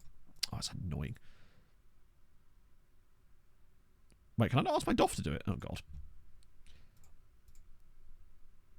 I'll just give them basic youngster contracts because they last forever anyway. Because when does that expire? Yeah, it's a 6-year contract by default with these. Oh, I can just do it here. We need the bodies for our younger team anyway. And I think some of these guys might actually have a bit of potential for development into loanees, perhaps, for other Maltese sides. The kind of guys we send to Zuri for a little bit. Roles to be like position which contributes. Maybe? I don't know.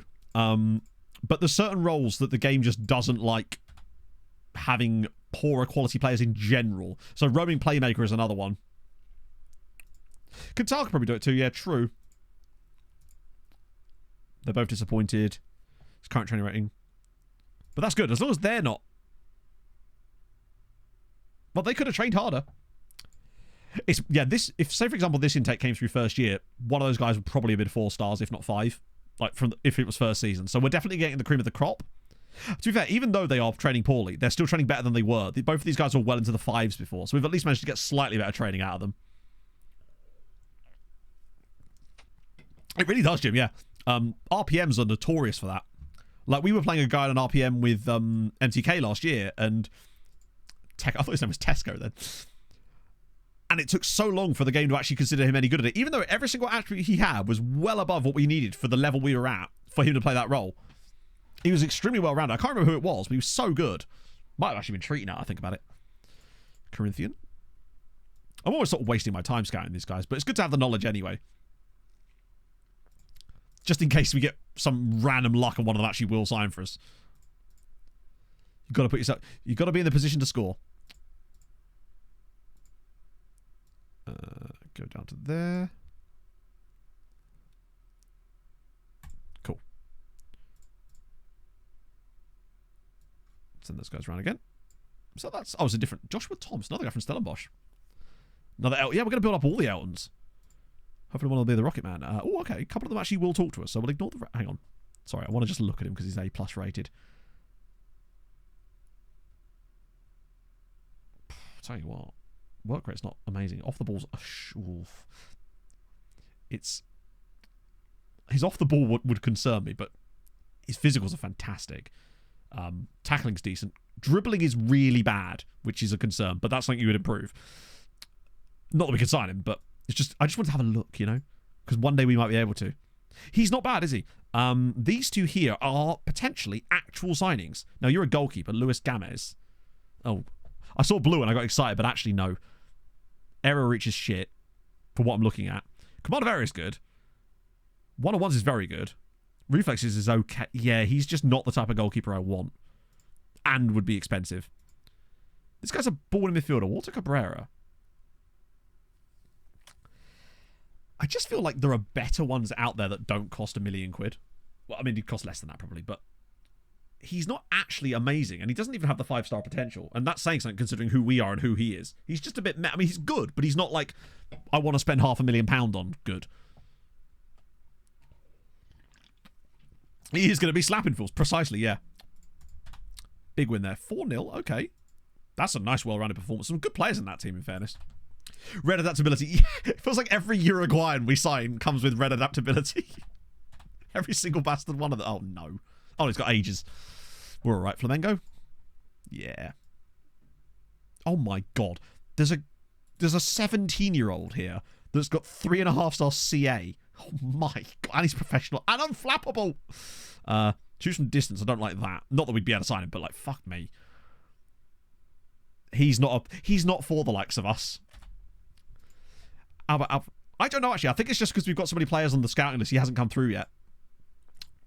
Or he fell off the radar entirely and I must have deleted him. But I don't think he did. I think I liked him quite a lot. Right, so those guys have got that now. Yeah, these are guys that can upgrade the squad, but we have no situation of ever getting them there.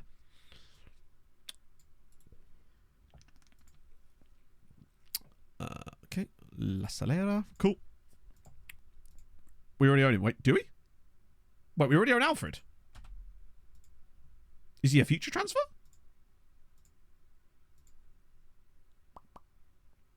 Oh. I'm an idiot. When did we sign him? Was he crap? I feel like I'd have seen more of him if we did. Oh yeah, Abba Alfred. He's extremely mid. I mean, actually, to be fair, attribute-wise, he isn't bad. His passing's not bad either. What do you like as a Trek? Oh, yeah, of course.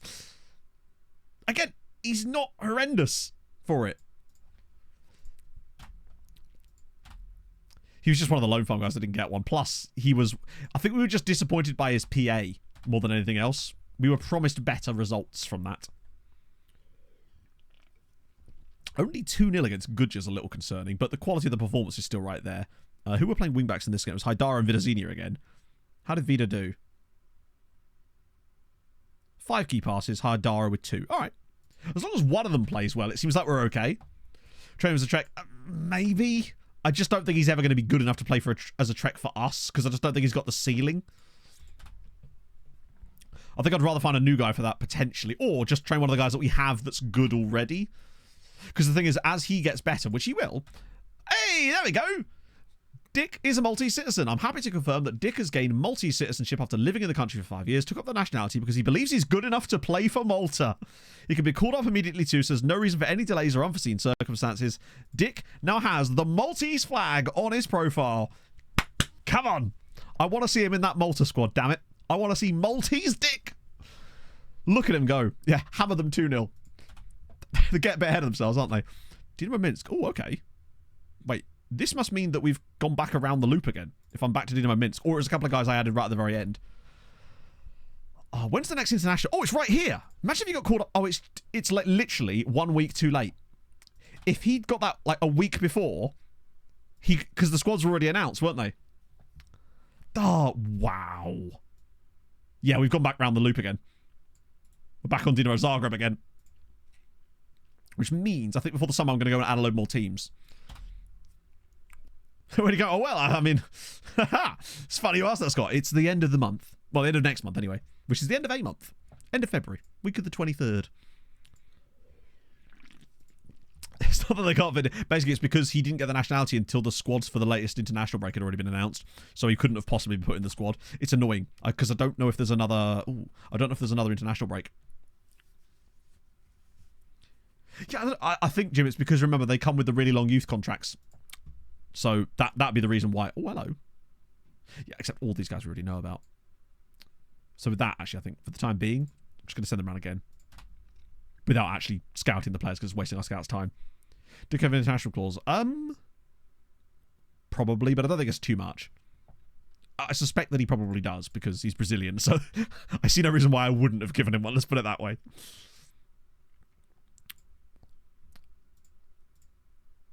Tune. There's a few marginals in there. Ooh, oh my god. Hello. Sorry. You saw that, right? Where's he gone? This guy here. Sangare. Oh my god.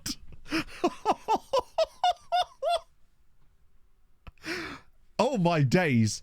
He is unbelievable. I don't even know what he is, but I want him. I'm not even bothering to wait. I want to sign him now. Non-contract. Yeah, if you're on a non-contract, as far as I know, they can't be loaned out. I don't know. Mez or AP. I mean, just why not both? Yeah, I'll have one of you, please. Oh my god, he talked to us. Thing is, he probably would be a star player. Minimum release cost of 5.5 minutes. Do you know what? Strength of the squad in defense. Okay, well, let's firstly, we'll get the star player thing down. That's the key. Okay, we'll just do it anyway. Hopefully he won't purple us. Good lord, he's insane. Please don't be too much money. 250k? Wait, hang on, I might be able to... 215k. I probably could have got more off, honestly. But I didn't want to be greedy, would you believe, chat? Right. We're just... They're already being sent around again. But lordy lord. You will talk to us. Aguilar. I'll tell you what. Oh, no, he's so expensive. Well, 16k or 4.2 million. He's fabulous. Except for that jumping reach, which can be worked on. But he'd be so expensive. He's also 20. I just think he'd be so expensive. Oh. Well, immediately he's 400 minimum, which, let's be honest. Yeah. 2.5 million, he is not. I mean, he is, but, like, we can't afford him. Although... Chat, can we talk about this guy down here? Joan Valencia, who will talk to us. He's 19, but he's 6'5".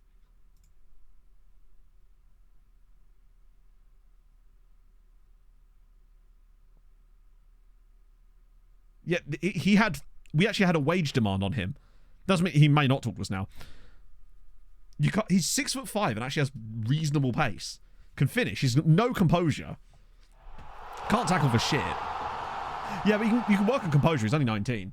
Podolski's left peg. Oh, How's it wow. going, man? 2 years. Thank you for the Sorry, 20 points. I've been so absent. That's I got okay. married and moved no to way. America and got a puppy. Nice. Hope things are good with you, Matto and Chatto. Things are great. We've got to try. We've got to look, right? Rotate between Vince Senior and a fucking giraffe. Unambitious personality. Could not give a shit. Look at the wage. Look at the fucking wage. £300 a week. Are you mad, bruv? What? Let's try and get the contract length up.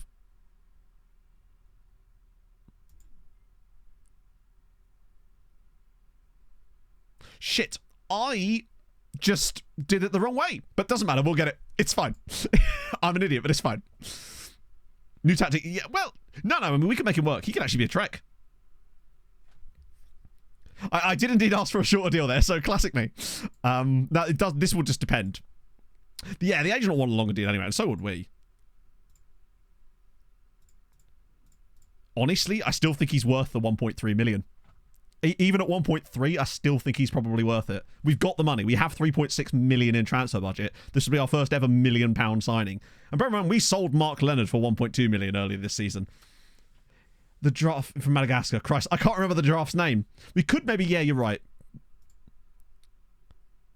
Do like 500k and then...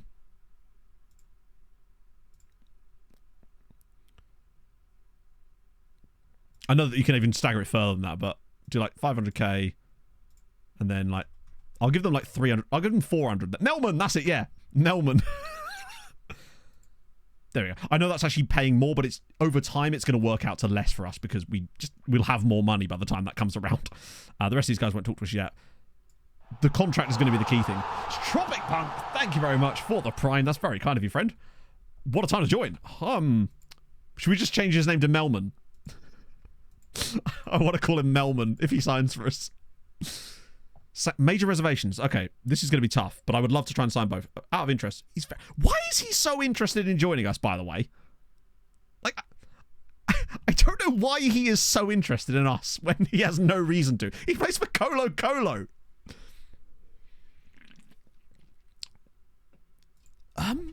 So...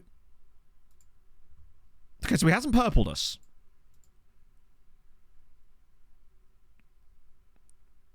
Stepping Stone is fine. This is not. That's fine.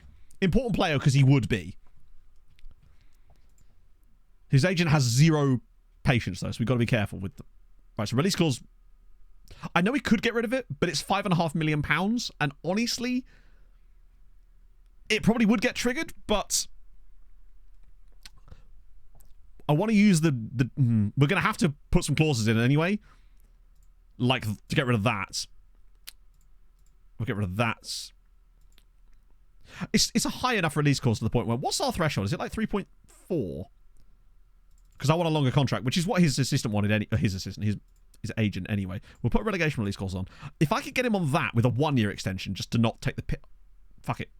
See if I can get him on 3 years. This is unlikely to happen. Okay. Oh, thank you, Score Plus. I would, but there's nothing really to add to it just yet. I've not found anything new that I feel like is needed, which is why I just decided to put it all in one video. Oh, I'm surprised he went for that. I did not think I offered him enough. Could push it. Not now. I can't. The agent has almost zero patience. If I start trying to remove stuff after they've already agreed to it, it will go very sour very fast. Jacklar, thank you very much for the follow. Basically, I didn't want to take the risk. Like, the difference between 5.5 million and 6.5 million is £1 million, admittedly, but it's not worth it if we don't get the player. And also, we have a boat clause, which is just useful to have. Right, let's have a look at Valencia then. Breakthrough prospect. Does he not know how good he is? He's not even going to expect to play. I'm with you, Face Kicker. Is he just going to rock up with like 2-star potential or something? Are we about to be sold a bridge? Like, why does this guy not know what he's worth? He plays for Colo Colo and is A+ rated, yet he's willing to join us, who are nobodies in the grand scheme of things. And let me put... That's a 4-year contract, annoyingly. I mean, if he is... Oh, yeah, I mean, if he is a dud, in fairness, we're the ones that are going to look proper fucking stupid because we're just going to pay £1.3 million on it. But hey, you know what? We've made a lot of money lately. It would be our own... This would be karma for us, considering all those players that we were able to ship off that we got for free transfers. This is an absolute slapper of a song. In fact, wage demands. Do you know what? You're right. It might do, Layden. Hang on. No, Layden, you got a point. His unambitious personality might be the reason that he's demanding so little. Because he's just like... I guess so. Basically, we've signed Eeyore. So that's what we've done. We've signed Eeyore Melman, which is what I will be calling him from now on. I would just immediately nickname him Eeyore Melman from now on. Oh, I hope that comes off. Superb. It's cruel, but it's worth it. Yeah, I mean, Bodies, if you want to know what's playing right now, it's Berlin, Take My Breath Away, which is an absolute slapper, as you sure you know, if you've ever seen Top Gun. Yeah, with these guys, we're just going to, I'm going to call him Eeyore Melm. I'm going to change it now in case I forget. That's going to be a tough one to explain in the recap. Oh, I won't need to explain it in the recap video because he won't have joined us yet. Top Gun is very good. I really liked the new one as well. I would say I possibly even preferred it. Right, so... Is it 1 L or 2 L's in Melman? I forget. It is a bit fiery chariot, but it's exactly the kind of contrast I'm here for. Eeyore Melman. At least I get to wait a little bit. Is it Mailman? No, I'm pretty certain it's Melman, isn't it? I was question about a tactic. Oh, I don't know, Sonic Surfer. Oh, I don't know. Yeah, it's Melman, isn't it? Like that. There he is. Chile's finest. Bear in mind, I'm shit at tactics. I just sort of eventually work it out. What's his nickname? That is his... there's no nickname. That's just his name. Basically, he's called Melman because he's a fucking giraffe. And he's called Eeyore because he's so depressed and doesn't seem to know... He doesn't seem to know his own value, basically. This looks like a brand new youth intake, actually, some of these. Like him, for example. Is Melon Man spelled Ross Chastain? Now all I need to do is sign Denny Hamlin for the other side, and then they have a big fight. It does sound a bit South American. Eeyore, perhaps not so much. It's pronounced Eeyore. Bigot. Weirdest nickname. This and Toby Harvery. Possibly. Maybe. I don't know. 6 foot tall, depressed, but we all... Well, except we're not, because I'm not 6'4". I wish. I think it's going to be hard to forget when it's one of our players, though I did actually have... There was a guy in a random Latvia league that we did last year that we nicknamed Shitty McGee. Eeyore Melman is joining us. Put an accent on the E. Can anyone type the E with the accent in the chat? Because I don't have that on my keyboard, because I'm got Britbong keyboard. And I can edit his name again, so it's Eeyore. Top.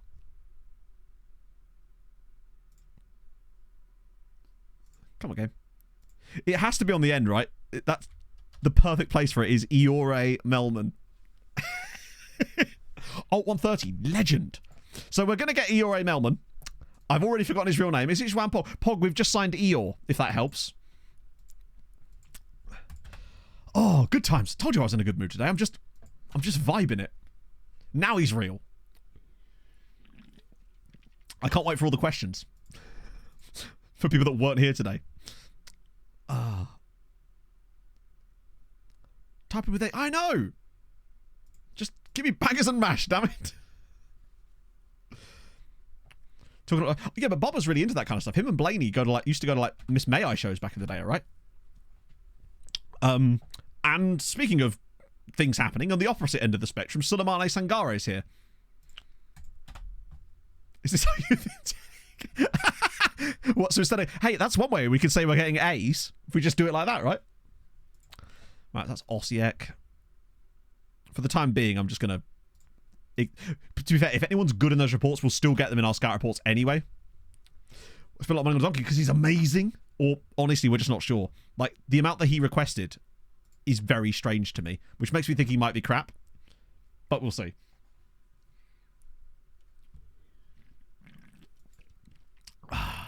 So from getting my beans and mash, it's true. Gerber can't be beaten. Well, that's good for him. Haidara's making good progress there. Nice. I actually started working on his quickness train before today, and he's flourishing, frankly. Donkey shows to pay his transfer. It'll be all right. We're doing it structured, aren't we? Or are we? Yeah, we structured his deal, right? It's not an immediate hit to the finances. We just have to make sure we keep getting in Europe. Which I think shouldn't be too much of a problem. Worst case scenario, we'll just sell Shallow for £10 million or something. Yeah, they're both disappointed as well. Boom. God, we're still not the next game yet. Christ. This is the one point. Then again, there will be champion. Wait, this doesn't even seem to coincide with those Champions League matches, does it? Which means later in the save, there'll be this giant gap and there'll just be no football in it. Hamrun do progress in the cup. So it's Hamrun versus Naxxar in the final. Hamrun, for the love of God, please win the cup. Do not let Naxxar take that from you. Mostly because we really do need them to not do that. Should we somehow get relegated with this brand new tactic? The breaks are good, but as long as there's European matches in those breaks that allow us to make use of the breaks, that's my concern. As if he'd talk to us. Are we actually starting to grow a little bit now? Ooh. No, he's not the strongest, is he? His team is, but he's not. Still got some random... shit. We've still got some random, like, freebie guys from back before. Wait, that guy at... This Macedonian dude, where's he gone? Yeah, look, this guy here. Strevski. Was he one of those ones that wants... If he doesn't want stupid contract... Oh, fuck, no! Juan has still not joined anyone. He is still stuck at Always Ready. I say stuck. He's still at Always Ready. But as far as I know, he still won't talk to us. But. When in Rome, maybe we'll tell him all about Eeyore Melman. And it'll change his mind. I'm surprised Hadrian's not on mid-journey right now. Yeah, he's still wanted by... Still PSG. Unfortunately, I think the PSG interest is what's going to do it for us. Because he'll just... Yeah. I'm going to wait for the RFs until the summer. Because we've got so many players coming through here. Admittedly, not all of them will sign for us. Most of them won't. But... I'm going to set this up in the summer to give the youth techs chance to percolate. Yeah, it's not under any circumstances. Bro is not having it. I think most of these ones dropping thunder are just my music taste, but thank you. I discovered something last night that I was extremely happy with. It was a TikToker. His name is Starletta, and he describes himself as Southern Synthwave. So it is exactly what you're thinking. It's like synthwave music, but with a country twang. And let me tell you, it is sensational. Percolate is a great word, isn't it? Makes me think of coffee. Perambulate, also. Spectacular word. Use it more often. I beg of you.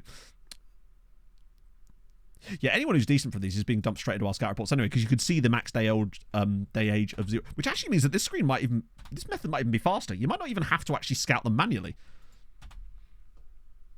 Oh, hello. It's Next Gen Day. It is wild, Paul, that they are. I think it's just because that's his contract. Until he signs a new deal, they just will. I did, Slugs. I actually did for once. So, yeah. Bostrom at PSG. Jesus, he's 19. Leave some ability for the rest of the world, Christopher. Fuck me. He's unbelievable. The Apple. Oh, it's a different Applewell guy. There was another Applewell guy in it before. There's a guy at Rayo Vallecano on loan, let me guess. No, wow. Wait, is that Romania? Fair play. There's also Rio here at Mallorca. These are players we can't sign, obviously, and he'd be well out of. But let's have a look at older.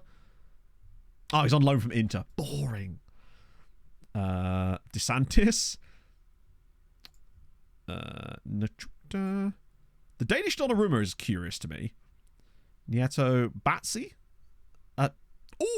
Danish Lebanese. Actually, he's very good. Oh, he's on 8k a week. What am I doing? Got ahead of myself again there. There's also Harry Smith here at Australia. From Australia. Obeng at Sheffield Wednesday. Ulbrichson. I assume this is... Oh, no. Okay. Oh, yeah, he's the Danish Donnarumma. Of course he is, yeah. Lebanon. I don't know, James. I really don't know. Ooh, Gomez here at Liga de Quito. He might actually be... Fuck me, I wasn't scouting that team. Well, we are now. He's tasty. It does sound like he's in the witness protection, doesn't he? We've also got Shimacek at Jablonets. Also this guy here. Oscar Toft. Only on 2K, but Mulder would want moon money for him because it's Mulder. We've also got a Faroese player at Manchester United. Can we talk about that? Jablonets are already on there. Mikkel Johansson, Faroese, 22 caps, plays for Man United. That is fucking sick. That is sexy right there. Love that for him. Glorious. Osvaldo Garay at Libertad, rather. Let me just see if I've got one on him. No, I don't. This is a good way of getting some extra ones, though. Shows us who, like, we might have missed. They've got Gutierrez there. Ooh. Spartak Trnava. One cap already. Wow, he's on really low wages, though. I definitely am scouting Spartak Trnava, right? Yeah. Guy at Peñarol. Call for Denmark to... Wait, that's unfair. Denmark just coming in here, pushing their weight around. Pretty really... Oh, he's actually quite cheap at the moment, anyway. It's Gadoy. Aluquet. Yeah, we already know all about him, but he's insane. But won't talk to us. But look at the state of him, by the way. He is absolutely unbelievable. I'm going to shortlist him because he's genuinely... Look at the mentals at 18. Where did Man United sign him from? Oh. They signed him from... Oh, no, it's this page, isn't it? They signed him from TB. Wait, they actually signed him from a Faroese club. Oh, mother of God. But they might have got TB in the process. So... Is it a fair trade-off, is what I ask you. Oh, an Egyptian. One for Hadrian here. Salah... I mean, you're called Salah as a first name. That is brave. I don't know if I'm even scouting Egyptian clubs because their players are so expensive at the moment. But fuck it, we are now. Was there another Costa Rican? Oh, there is. There's two Costa Ricans in. Oh, they're both from the same team. Which means we've already looked at him as well, and he's also excellent. Bugger me. Are you willing to talk to us? No. But I will just, once again, shortlist you, because Costa Rica's apparently been doing it. Victoria Pills, we already know about you. Samadi at Persepolis. Quite a lot of money he's on already. Yeah, Costa Rica are going to kill it in a few years. Oh, Korea. Hwang Son Ho. Whoa. He's already so far out of our price range, but Jesus on a cracker. He's the left back. He's the wing back. Mother of God. That's terrifying. Is this meant to be Eeyore Melman? Because I must be... It looks like a... I don't know what's going on. It's terrifying. Either way, it's terrifying. And the last page. Ooh, another Ecuadorian. MLS. Surely I've scouted MLS. Apparently I haven't. Oh. San Jose Earthquake. Marathon. Oh, Honduran. I must have missed Marathon. Yep, I did. But this is one way of adding more clubs. He's insane, by the way. Like, he's actually insane. Particularly at 17. He's got 11 caps for Honduras at 17. There's Juan.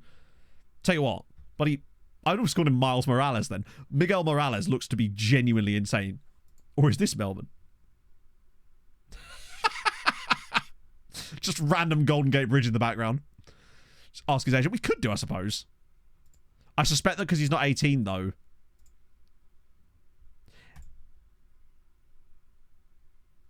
What's that? 7th of the 5th.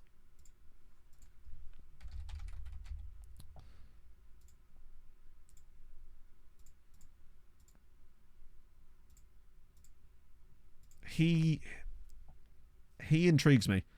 Because that feels like there's an opportunity there for us potentially. Yeah, the shallow replacement. The youths have indeed intaked, and they tell you what, they weren't even awful. I mean, they were. They were all 2.5-star max. But we got 6 of them.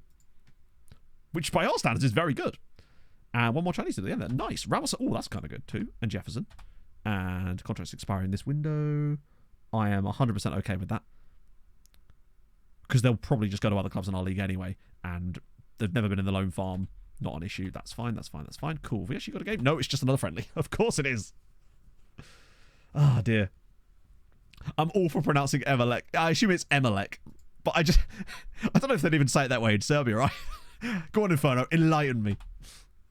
Make my... I was going to say make my day, but apparently my day is already ruined because Vidazini is now hurt. They've hurt my boy. Gorosito's going to have to play now. Right as we were about to play against Lutar as well. Disappointment. It's the last thing we need. When all of our former players rock up to play us. Maltese comes to see if you'll sign Freddie. It won't make any difference. As didn't even know you could even do that. But he won't. Also, we're in the middle of April, so no one's going to bid on him anyway. Vidazini is not a nickname. No, that's his name. If I offer players to Maltese clubs now, they won't want them because we're not in a window, and they're very... I mean, we could try it, but they're very unlikely to bid on anyone because we're not in a window. Although this year I have noticed a little bit more movement there, so we could give it a go, right? There's no harm. Although I do think I have to do it like this, right? Yeah, it's weird that you can only... Yeah, that's annoying. There's really no reason not to do this. I mean, I don't think it's going to make any difference, but we could have maybe tried that in January. Exclude foreign clubs. Just don't unspecify for the moment. Little Life. Yeah, I've never seen a player called Vidazini either. But no, that's his actual name. I guess we'll try Nizic. Because if we could just get some interest in them, but they still seem really hesitant to make any kind of moves outside of windows. It does seem to have improved slightly this year, but not to the level that I would like it to be. Because it feels like clubs basically just sort of wake up when there's a transfer window, and then they just go back to sleep again outside of it, which means they're not doing any kind of preparation, you know? Whereas we're constantly signing players outside of windows that can't join us until the window opens. It seems like AI clubs very rarely engage in that kind of behaviour. No idea why I said the word behaviour like that. It's just that kind of day. Okay, ooh, okay. Lutar play a similar system to what Balzan did against us, I think. So that, and they're a much better side too. God, there's another break after that. I forgot how sparse this actually is. A couple of weeks before opens. Yeah, exactly. It's like there's a trigger point. Behaviour. It's true. Sorry, you mean behaviour, right?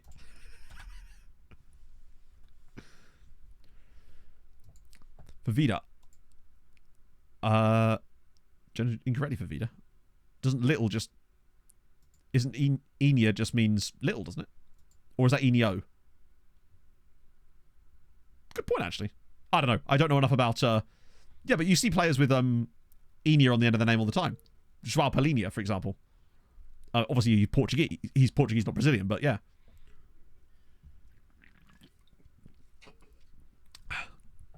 Naxxar takeover. Let's have a look. Might just do their first team squads actually as well while I'm there for some of these guys anyway. Cool. La Vida, I like it. Boom. I always use Jarpolina as an example just because he's my boy. You got it. Right. National takeover. Is it an interesting one? Not to be believed. Oh. Unlikely to succeed. Well, that's rubbish, isn't it? We've had a lot of takeovers in this, so they're just not... Yeah.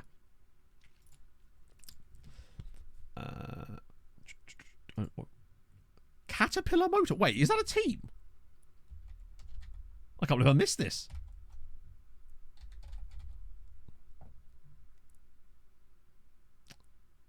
Apparently not. I'm not sure what I was looking up. Let's see. Petrus Valletta. Oh my god.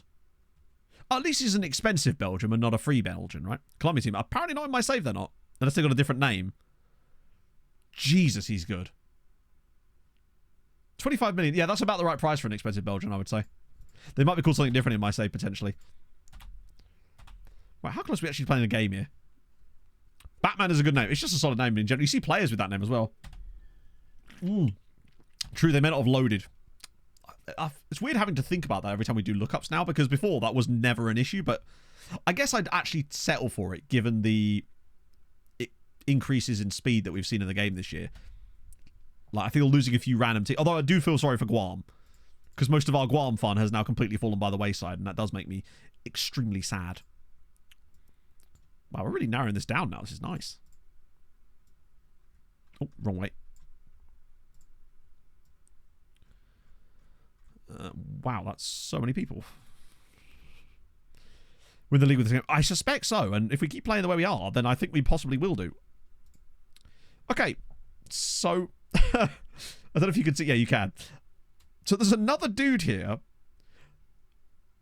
There's two more players here. There's Emerson Moraes and Ruben Yanez. Great name.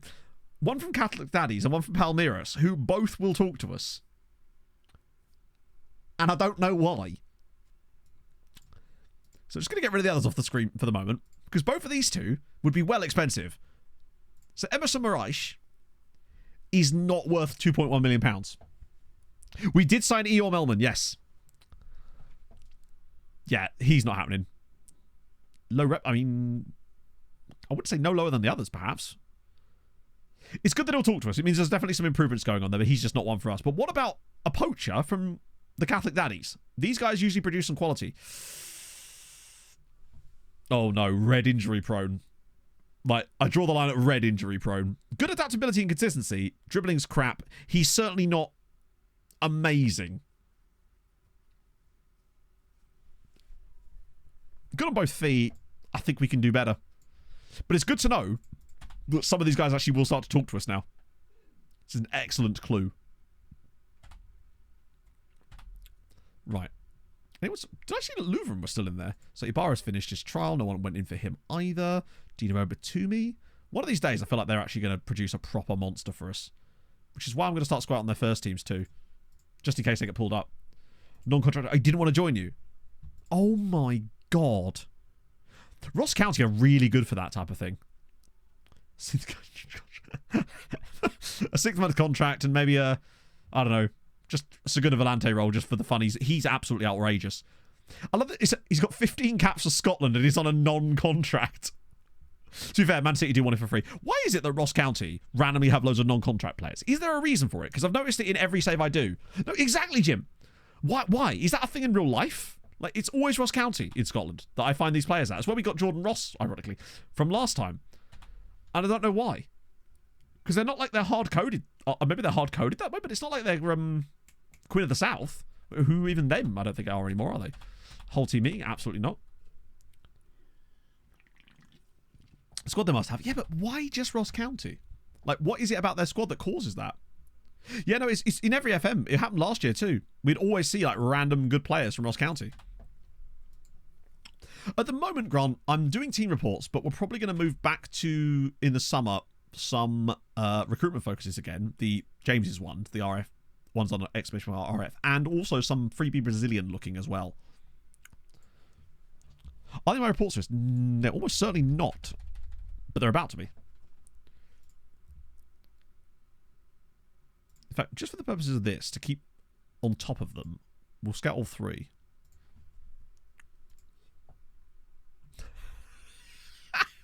I mean, it is just Eeyore, but like, I'm here for it. He's so depressed, bless him. Oh, Eeyore, cheer up, buddy. We're going to get you some cognitive behavioural therapy, buddy. It works really well. Let me tell you. Yeah, we'll get that one sorted. And hope for the best. Yeah, you're right, we can win the title. It'd be fun to do it against Luta. Top 4. I love that Birkir Kara are in the top 3 now with a negative goal difference. Always good. Tarshin get a win. Oh, good. I just realised that Floriana, despite being in Europe this season, are looking like getting relegated now. So that's great. Oh, so you're around the same sort of time as me then, Grant. Yeah, I tried to do some team report scouting this year, but it wasn't really quite it. So it looks like Gorosito. I think Gorosito will do an okay job, just in the meantime. God, it's weird seeing a real player back in the day. Also, I love how earlier I spent ages going, I'm never signing a real player, and then immediately proceeded to do so with Gorosito. But it was because it was brought to me, right? Yeah, the race for Europeans, the race for every spot except the top 2 is actually, like, wild right now. God, if this match didn't matter as far as the league, I'd even be tempted to try Jar Jar there. You're with the emo fringe. Wait, was there another one? They've got no advice for me. Right. That's true. He's decent. And he just kind of had what we wanted for the role, which is what I wanted more than anything else. Is the rest of the team okay? Yeah, I really like Jorgensen as the libero in this system. John Guerrero through the middle again. Let's try that out. We're doing well, Thomas. Yeah, we've been building a new tactic today, or sort of finishing off the relatively mid work that we did at the end of last stream. But I feel like we've actually hit on something now that I really like. Even if it does mean that all of our wingers will have to either be sold or recycled. Because we're a sustainable club, chat. We recycle our wingers. No man left behind. I could look at their team. Lefties in there. Zoran Sturm and Dow. Kasaba Fulop. I assume the bench is full of them, right? Patrick de Jong, Roberto, Matezo, Rocha, Mamadou Dor. They're all known from us. Tingly Recycling. So. Matt's book club. Yes, so I'm on my 8th book of the year at the moment. Not that the number matters, because it's not really about that. I read Perks of Being a Wallflower by Stephen Schmomsky, because obviously I'd seen the movie a few years ago, and the book's really interesting, actually. And so I finished that, and I decided, fuck it, I'm going to read something that's a bit more out of my wheelhouse. So I'm reading a book called East of Eden by John Steinbeck, which is it was written in like 1951, sort of an American classic book type of. What a finish, by the way. It's January, yeah, but I like reading. I read a lot of books. I read 92 books last year. I just really enjoy reading. I'm not like trying to hit any kind of numbers. It's just how I end up, right? But yeah, and so I'm reading East of Eden by John Steinbeck, and it's actually really, really good. I wasn't expecting to enjoy it because it's a lot more older literature, but the way that the guy writes is just so engaging. Even the most mundane things. It's a bit A-level, isn't it? But it's actually so fucking good. I'm really, really enjoying it. I say enjoy. It's hard to enjoy, but it's just a really good. No, you know what? Fuck it. I am enjoying it. And yeah, it's just nice to recite a little bit different for a little bit. It's nice to break out of me reading rom-coms constantly. Oh my god, it's a 7-on-1 breakaway. Somebody put... Where are you going, Mohammed? Bro, you had 6...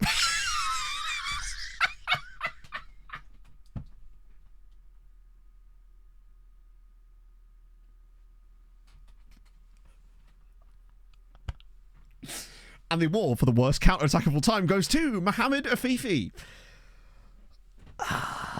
What a player. What's he doing? He just left it. Oh no, mate, I love books. I will never stop beating the drum of books because they're just like, it all came from a few years ago when I decided to give up Twitter and the scrolling, doom scrolling basically, and just decided to read books on my Kindle on my phone using that exact same time, and then I just really started enjoying reading more and more, and I just fucking love it. I just like reading all sorts, and I get the book so cheap, it's just so worthwhile. Yeah, that was, thank God someone clipped it. Thank you, Wandering Skylight. That's going straight in the recap. I've got Books Ultra. Damn right I am. I've got flares for them and everything. Sorry, Mahoney. Don't blame me. Blame Mohammed Afifi. Oh, Shallow. Oh my goodness, man. And this is why I feel like Ronnie Shallow is going to be hard to replace. Sannat.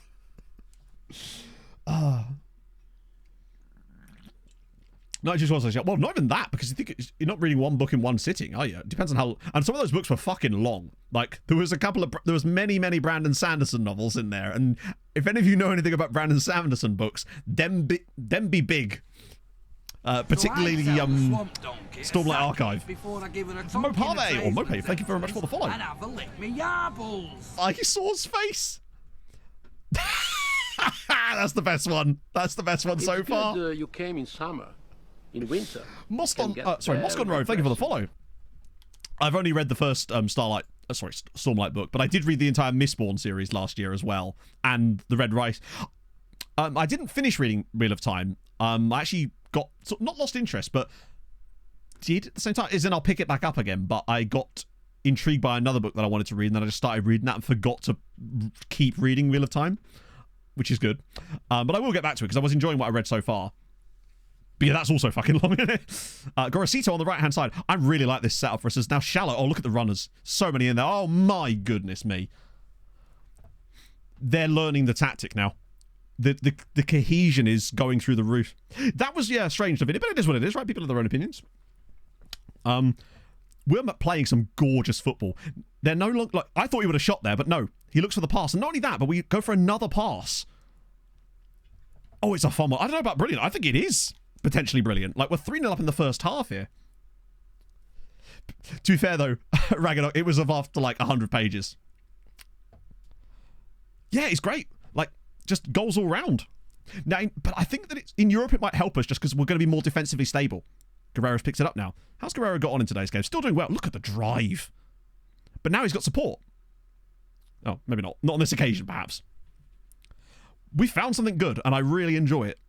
And I think it's just nice to be not playing a 4-4-2. Kamger again. It's another goal for Pierre Kamger and Lend. It's 4-0. His 14th of the season. The byline cutbacks with the... I think what's really breaking it... Not breaking it, but like creating its overpoweredness, if you even want to call it that. Fuck it. No. I hate that shit. If its tactic's good, it's good, right? I think what makes it good is the aim for target forward sometimes. I think in certain breaks, that makes such a difference. Oh, shallow. Hey, fair enough. Not everyone likes it. What I will say about Red Rising is that the first book for me is... The third book is one of the best books I've ever read. And it makes the others sort of pale into comparison in many ways. But everyone likes different things, and that's fine. The only reason I do Matt's book club, which I haven't admittedly done as much lately, is just to... say, hey, this is what I'm reading. If you like X, you might like this. So, for example, with John Steinbeck, I don't really know what to say about East of Eden, really. If you like classics, I guess, then you've probably already read John Steinbeck's East of Eden. Like, let's be honest. You've probably read it in school. But I would recommend Perks of Being a Wallflower, too, particularly if you want a quick read. It was only like, it's only 200 pages, and it's all written through diaries. Sorry, like diary entries, but in a good way. And something that's really clever mechanic, if you like, or... not mechanic, I'm so used to playing games, feature that the writer uses, which is like the quality of the writing seems to get better throughout the book in line with the growth of the protagonist. Literary device, yes, that's the word I'm looking for, but I'm going to go with mechanic because I just am. Someone else mentioned that to me, caught you. Skyward. No, I haven't, but I'm curious now. One thing I am wanting to read is it's called Scythe by, I think it's Neil Schusterman. I've heard that that's very good. But I'll stick to East of Eden for the time being. Yeah, Mice and Men is John Steinbeck. That's sort of the one he's really known for. But East of Eden, yeah. Do you like... I always like a good, an inverted author. Heard of Sunny Talk? I haven't. No, I haven't, actually. Which is surprising considering I spent a lot of time on Book Talk. So much for no doom scrolling, eh? Finished it last night? No way. What, as in the book itself or the series? Because there's 3 of them, isn't there?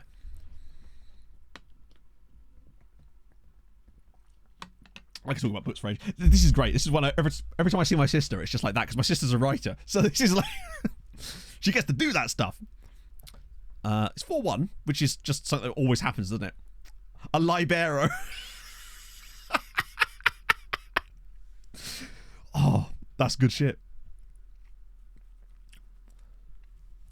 Something. Oh, fair enough. To be fair, I actually sort of like I haven't read. I have the last Red Rising book, the last current one. You know what I mean? Like in the second set of books, but I lost interest at the start of it because I just felt that it was kind of, I don't know. But the first 3 books are superb. I do like me some Pratchett too. My dad, his favorite author is Terry Pratchett, and I've tried reading like The Colour of Magic, and at some point I feel like I will just end up reading them all. Oh, here's a one for you. It's called Legends and Lattes. It's cozy fantasy, but it's a relatively short read, and it's basically about a troll, I believe it's a troll, that retires from like raiding and stuff and decides to open a coffee shop. And it's just a really fun little read.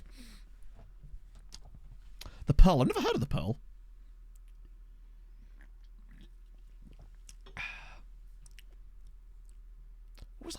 I mean, my favourite book, if you're into like random stuff, my favourite book of all time is a book called Dark Matter by Blake Crouch, which they are turning into an Apple TV Plus series, and I am fucking excited. Yes, so Orc, not Troll, yes. Yeah, there's a prequel. I don't know, is that actually out now? Because the last time I looked, it wasn't actually out. Is that a penalty? It is a penalty. Nice. Mistborn, yeah. I enjoyed them. I really, really enjoyed the Mistborn saga. It's the first sort of proper fantasy series that I watched. As Kamga bangs his hat trick. I should make some subs. I just realised we haven't done that. Oops. Biff and Chip, classic. Like, if you've not got on the Biff and Chip hype train, what are you doing? Like, agreed. I'm tempted to actually try out Jar Jar as left back for the remaining 20 minutes of this game, just to give him a bit of experience in the role. Afifi struggled again. I might actually get Longello on there for a bit. Scoring hat tricks. I don't know. I mean, that one he kind of got handed in a way. Book doesn't boat. Oh, that's the one, yeah. I agree, Duke. Like, I really enjoyed Silo. And now, admittedly, I haven't read Wool, but I have that too, and I really want to read Wool too. It is mad. You're right. PKN. We literally have PKN because I forgot the name of the club whose shirt I bought. We went to the team, realised they had an absolutely goated player. He wouldn't sign for us, and then we somehow got him anyway. 2 minutes of mice and men Tokyo train. Leaf, I know you do open mic sometime. Do you do stand-up? Because if so, that needs to go in there. That's incredible. Oh, superb. 2 mice, 2 men. Oh, dear. Just music. Have you considered doing comedy music? Because that was wonderful. Have we actually had a game yet since we switched to this tactic where we've scored less than 4 goals? Because it doesn't feel like it. That is unusual. But it is now 5-2. At least Luton, they've done the best against us so far. Of anyone else, anyway. I actually have quite a lot of other Sanderson books because, again, I just picked them up when they come on sale. We didn't get out of the league stage. No, we went out on goal difference in the end. But we did get 8 points, which is nice. Icebreaker by Hannah Grace. Oh, no, it's not the... Is that the hockey smut, Andrew? Because this is the thing. I was looking for good hockey books to read, and all I could find in there was smut. Just pure smut. 5 fast mice. Not to be confused with 3 brown mice. 3 brown mice. We did win against Braga. Yeah, we won 3-2. You missed a lot, actually, I'd say today, to be fair. We've won the league, for example. We've built a new tactic which guarantees us 4 to 5 goals a game and makes some amazing football. Hockey smart, I think, I don't know, but it exists, trust me. I was like, all I want is a nice book about Joe Sakic, and here I am, boobs. Like, what is this? Maybe Icebreaker's not that. Maybe it's not hockey smut, but I know that there was a big spate of there being hockey smut all over that category. It was all things like, I can't think of the name, but you could think of where the puns go from here, right? Chris Griff, thank you very much for the follow. We win the league, which is good. Hamrun... Oh, they haven't played. I was going to say. That confused me for a second there. Qualified for the Champions League. Board set initial budgets of 4 million. Oh, is that an increased wage budget? It is! Oh, hello. Free money. Both goalkeepers had red mat. Did they really? Okay, one sec. Let me just get some money. It's important to have priorities here. Just get a bit of extra cash back there. Bit of that. Cool. In that last game, no, Ghajnsielem got a 6.7. But their goalkeeper got a 5.9. Ghajnsielem, to be fair, did let in a few proper... Shallow might come around, but I don't think I've ever seen a player come around from having the free transfer thing on them. But he does have at least another year for us to try and convince him to stay, because, God, he's good. 22 goals and 17 assists this season. I think he's the top scorer and assister at the same time. I've never had a striker that's this prolific at assisting goals. Yeah, 22 goals, 17 assists. Like, Guerrero's got a decent number of assists, but Vidazinha with 11 assists. And a lot of that, I think, has happened since the change. He's just constantly assisting goals now. His form lately has been sensational. Yeah, look at this. That's actually wild. This is just January, February, and March. Just assists for days. He barely goes a game without an assist. Works every time for me. Really? Interesting, Dan. Okay, fuck it. No. I'm committing to it. So his contract expires on the... So we want to go on the 29th of June, 2030, yeah? Let's try it. No harm could come of it.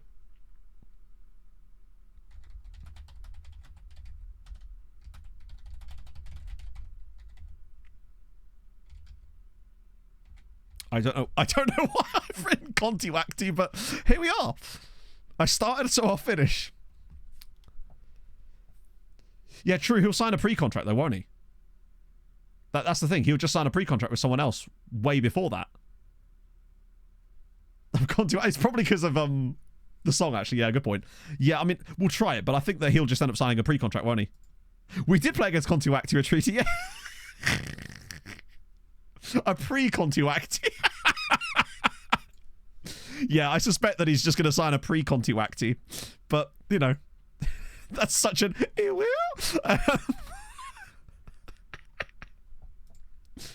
he will just sign a pre-contract. He's too good to not. Set it wrong year? Fuck me. Oh, well, we'll try again. I'll just send it around for another year. Oh, hello. What's this? Oh, we're up to 3. Yeah, I do like this list. It's cool. Tops the Malta Hall of Fame, baby. It's not quite the Rock and Roller Hall of Fame, but we're getting there. Iconic Toth. Does that mean I've got icon status now? I do. Legend. First one. Well, not legend, actually. Icon. Camger as well. What an absolute guy. He's so good. I think he could be... Like, he was good in our old tactic, but he's so much better now. Yeah, I think that the pre-contract thing... Sorry, the pre-Contiwacti is what's going to be holding us back there. I think he'll just immediately sign a new one. Hamrun win again. Thing is, they've not even had a bad season. This is still, like, title form most years for them. So, I was going to say, when did we lose the second game? But, of course, we lost to Hamrun, didn't we? Hajina not safe yet. What's it called? I Am Icon, after all. This is true. Have you seen Favoured Personnel featuring Tom Hardy? It's quality. Imagine that, the Will Smith film, I Am Favoured Personnel. Oh, the Favoured Personnel of Zelda. It's one of my favourite games.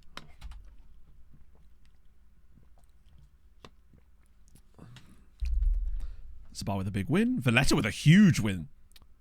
Floriana are basically... In fact, are they relegated now? I think that's then done. Yep, Floriana relegated. League of Favoured Personnel. They're officially gone.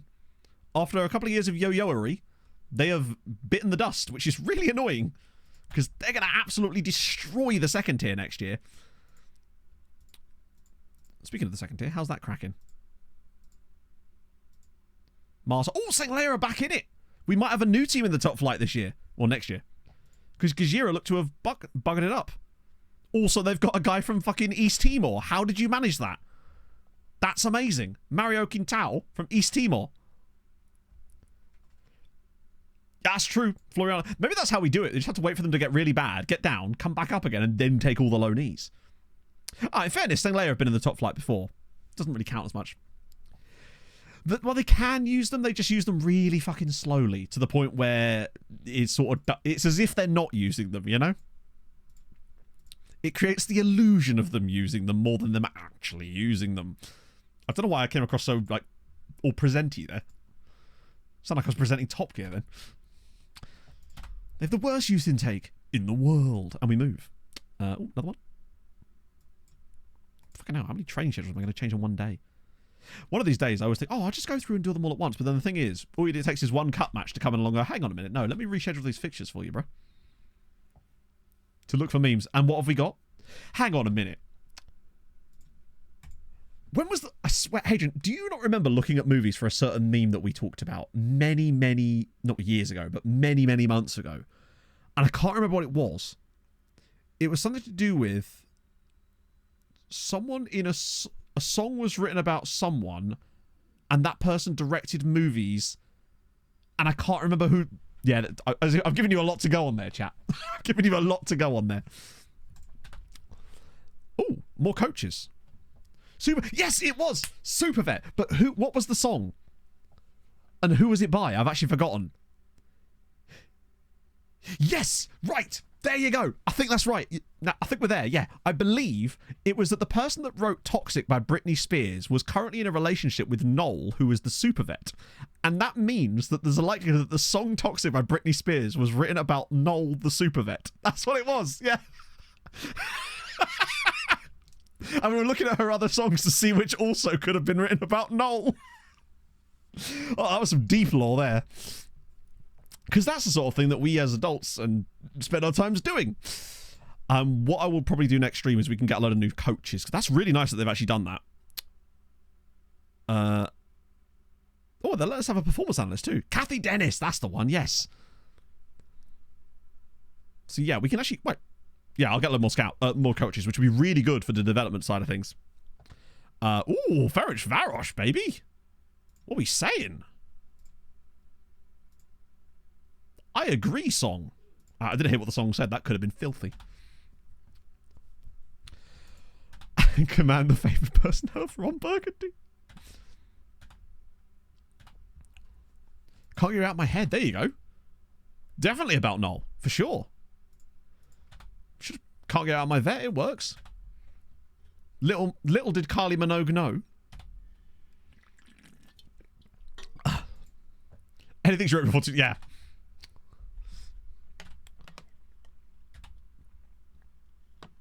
From Outcast to Favoured Personnel. Right, in it, Viva. The fact that from what I said, which was basically nothing, let's be honest, what I said was, chat, do you remember that time when we tried to figure out, we were looking at movies because a song was written about a person? That's what I said, and somehow you were like, yeah, obviously, man, I understand what you mean.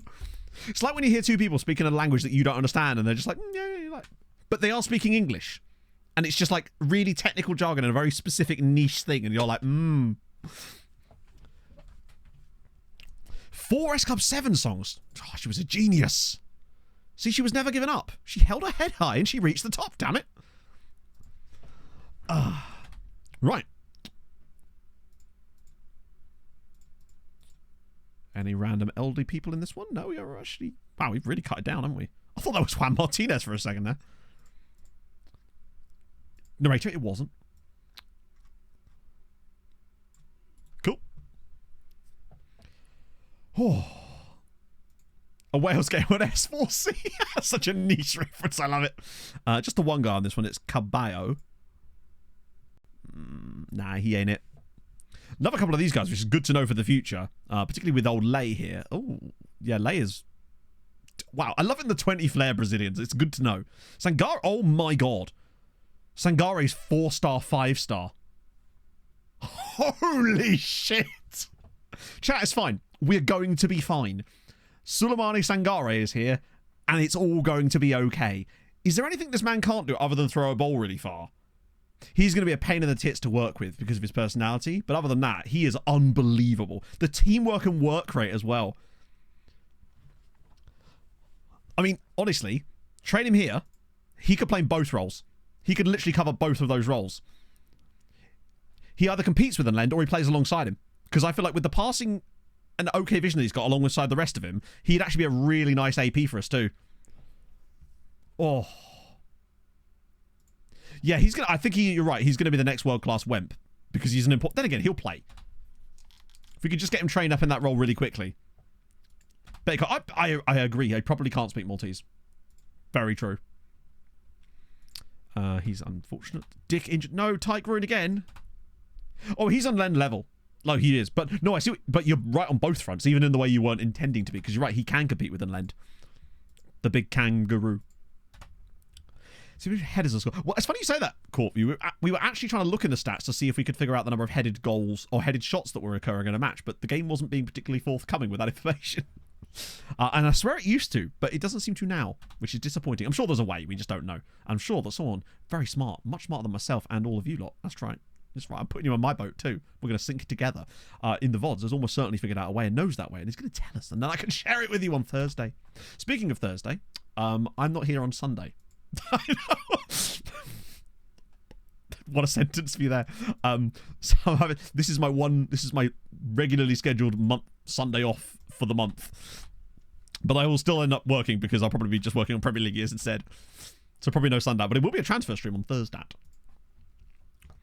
Lee. Oh, that's the guy we knew about before, isn't he? Oh no, he just says the same name as our youth guy, I believe. It's not how days work. No working. Yeah, I know. But I'll see. I might do some like busy work for Premier League years. So that would be the Z-Gens, Dylan. If you do exclamation mark Z-Gen in chat, I'm sure someone will have already done that by now. But yeah. So, well, Em won't be here on Sunday, in fairness, so I will still be on my own, which means either I descend into degeneracy, or I end up working. I'll probably just do some like simple work stuff, whack a podcast on and build a load of the graphics, because you know the thing that comes up at the bottom of the screen during Premier League is the thing that has like the teams and the score and the date and shit. I have to make 110 of those. So that's going to take me a little while. The ticker, not so much the ticker, just like the little score thingy, basically the final, like lower third bit. When's it coming out? Comes out when it's done. I'm hoping for February 9th, maybe. But at the end of the day, I'm not going to rush it and get it done poorly. I'd rather it just be good. The Chiron, yes, well, it's not really a Chiron. Because a Chiron is usually has an element of dynamism to it, doesn't it? Oh god, now he's injured as well. Rumble on Saturday. Maybe. Watch out for me. I'll use my special move, being average. He's 21. Damn. Very good though. The old thing at me, Bob, yeah. Now, probably it's coming along. I'm nearly up to the point of actually being able to edit it, but that's still going to take like a decent amount of time. And I realise that it's a risk and a half the amount of time I'm taking to do this. But if you get it, there's no point in me taking all this time to do it and then not do it properly and like rush it out. So it will come when it comes, and I'm excited for it. I just hope it does. I hope it does well. Discuss failed target. So let's see what happens here. Okay, well that sort of helped, didn't it? No, no, exactly. Like I'm still working it. I'm still putting in like 8 to 9 hours a day on it. Every day I'm working on it, which is decent. But you know, you don't overdo it. Oh, Booty's fractured his arm. Oh, you hate to see it. Where I parked my car. Simon Fernandez. Probably not. Rick FF, thank you very much for the follow. It's January release, but this is the reason I said I was going to do it in January. Obviously, it's going to bleed into Feb now, but it is what it is. It takes a little while for that stuff to recover anyway. It's kind of crazy to me that the channel on the YouTube side of things has still been gaining subscribers over the last month, despite me basically not putting out any content, which is awesome. I guess it's just because the other stuff I already did the legwork to create those videos to make sure that I could do this now, I suppose. Which is decent. We're nearly at 60k actually as it goes. Like very close to 60k on YouTube now, which is fucking amazing and very surprising. I forgot to do the little swizzly bit, didn't I? I think I've seen this guy before, haven't I? Ooh, he's got a first touch of a not very nice human being. Winning European Copes? I assume it's just the usual suspects. It's unlikely to have... Well, 8 to 9. But the issue is as well, because I'm working from home a lot of the time, I don't take lunch breaks, so I just end up starting at like 9 and just going through. Which is not healthy, admittedly, sometimes. But, you know, it's going to be worth it, hopefully. So Champions League so far, we've had... Wow. Man City, Real Madrid, Man City, Liverpool, Man City. Wow. Cheers, FM. Bayer Leverkusen have won the Europa League, which is nice. Porto have won a couple too, as have Newcastle. And, oh, Sassuolo. I'm here for it. Big up Sassuolo. Pop-up ads at the same time. Yeah, the ECL is always the fun one, isn't it? It's where the good shit occurs. But it'll be better when we're there. Once we're seeing us and Hamrun winning the Champions League, it'll all be dandy. Scholar's name. Isn't that just the guys I signed? Yeah. Oh, it's the park bench crew. They've got a guy called Dennis Buttricks. I don't know what kind of Buttricks he's got, but I don't want to find out. It was actually surprisingly okay, Jack. Like, it was still E-rated, obviously, and the players are still 2.5 stars, but we got 6 of them rather than 1. So we got a better quantity of okay players. So much so that I actually signed all 6 of them. Scout to assign, I just pick a random one. You only get 1 a day. If I was being proper min-maxy, I would just assign it to my best scout. The problem is that he appears at the bottom of the list and it takes more scrolling, basically. And I'm lazy. Need a Super League mod. I guess, if you're into that. If you're into that kind of thing. I'm sure it already exists, right? I should be able to just do the same thing with him, right? Yeah, he'll stay positive. That's it. Chin up, bud. Oh. Cassard. No, Andrea. God, he's 36 now. Scary. Oh, please no. How are you developing? Okay, as long as I'm seeing nice upward arrows on you, and your training is obviously stopped now because he's injured. God damn it. Yeah, you can already get the Greek Super League. I don't know what you're chatting. What about the Danish Super League? You've got to remember the safe work. Is it Meatloaf? Throwing it back to what we were talking about earlier, as Hamrun dropped points. Luton, considering they were actually at one point, and they're no longer, if you look at the season preview, a second favourite, but they still should have done better than that. Because my intros have been flawless, Jack, I'll have you know. I've not messed up a single intro this month. About headers, yeah, as if there's an easy way to see which shots were headers in a game without actually having to look at each individual highlight. As yeah, you're right, Valletta out of the drop zone. That's getting tight. And it was because they beat Tarshin. I just can't believe how bad Floriana are. Who are we playing today? Oh, we're playing Swieqi. We actually potentially could mud them further. But that's their own fault for being shit. I don't make the rules. 28, that's a lot of teams. Do you remember we found that Nigerian league with like 75 teams in? It's not technically 75 teams, but the way that FM displays it. What are we doing here? If that's all, of all the changes, why that? Jorgensen, Lignon, Seifert, Hadara, good. Van team report. I didn't. Is that's a team, innit?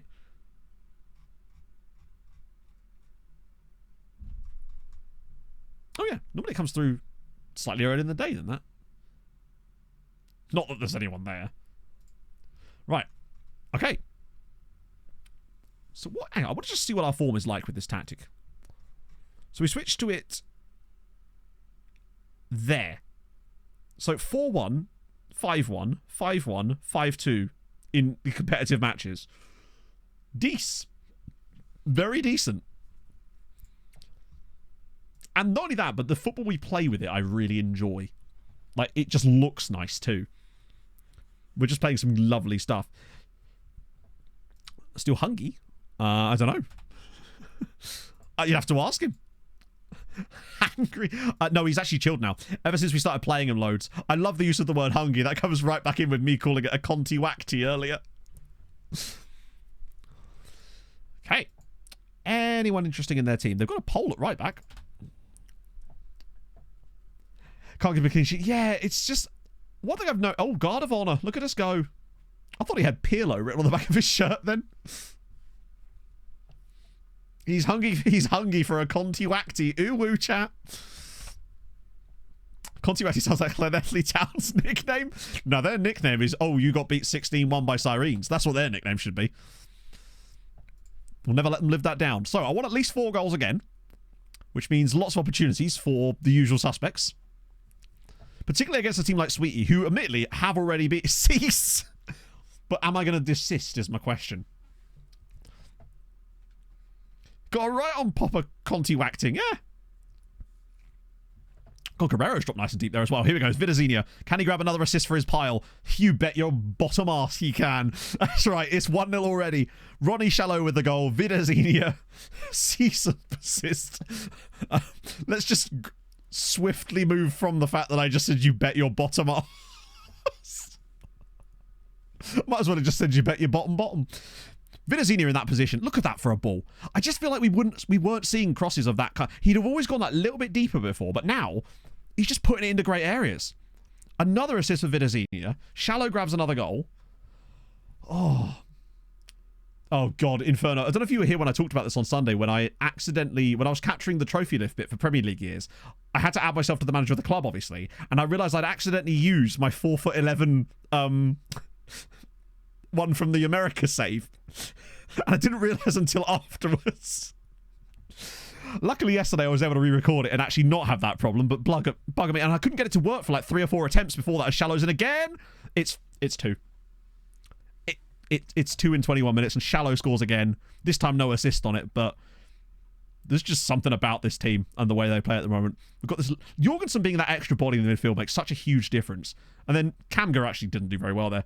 Why would you change it? I'll include it in the video at the very end, maybe. Oh, God, we're going straight from the highlight again. Sorry, straight from the kickoff. I still don't know if we're even fully tactically familiar with this yet, as Vidazenia's in again. Look at him go. He's just going to drive all the way through and slot this in position for someone. He's going to go for himself. Oh, he's got to stop doing that.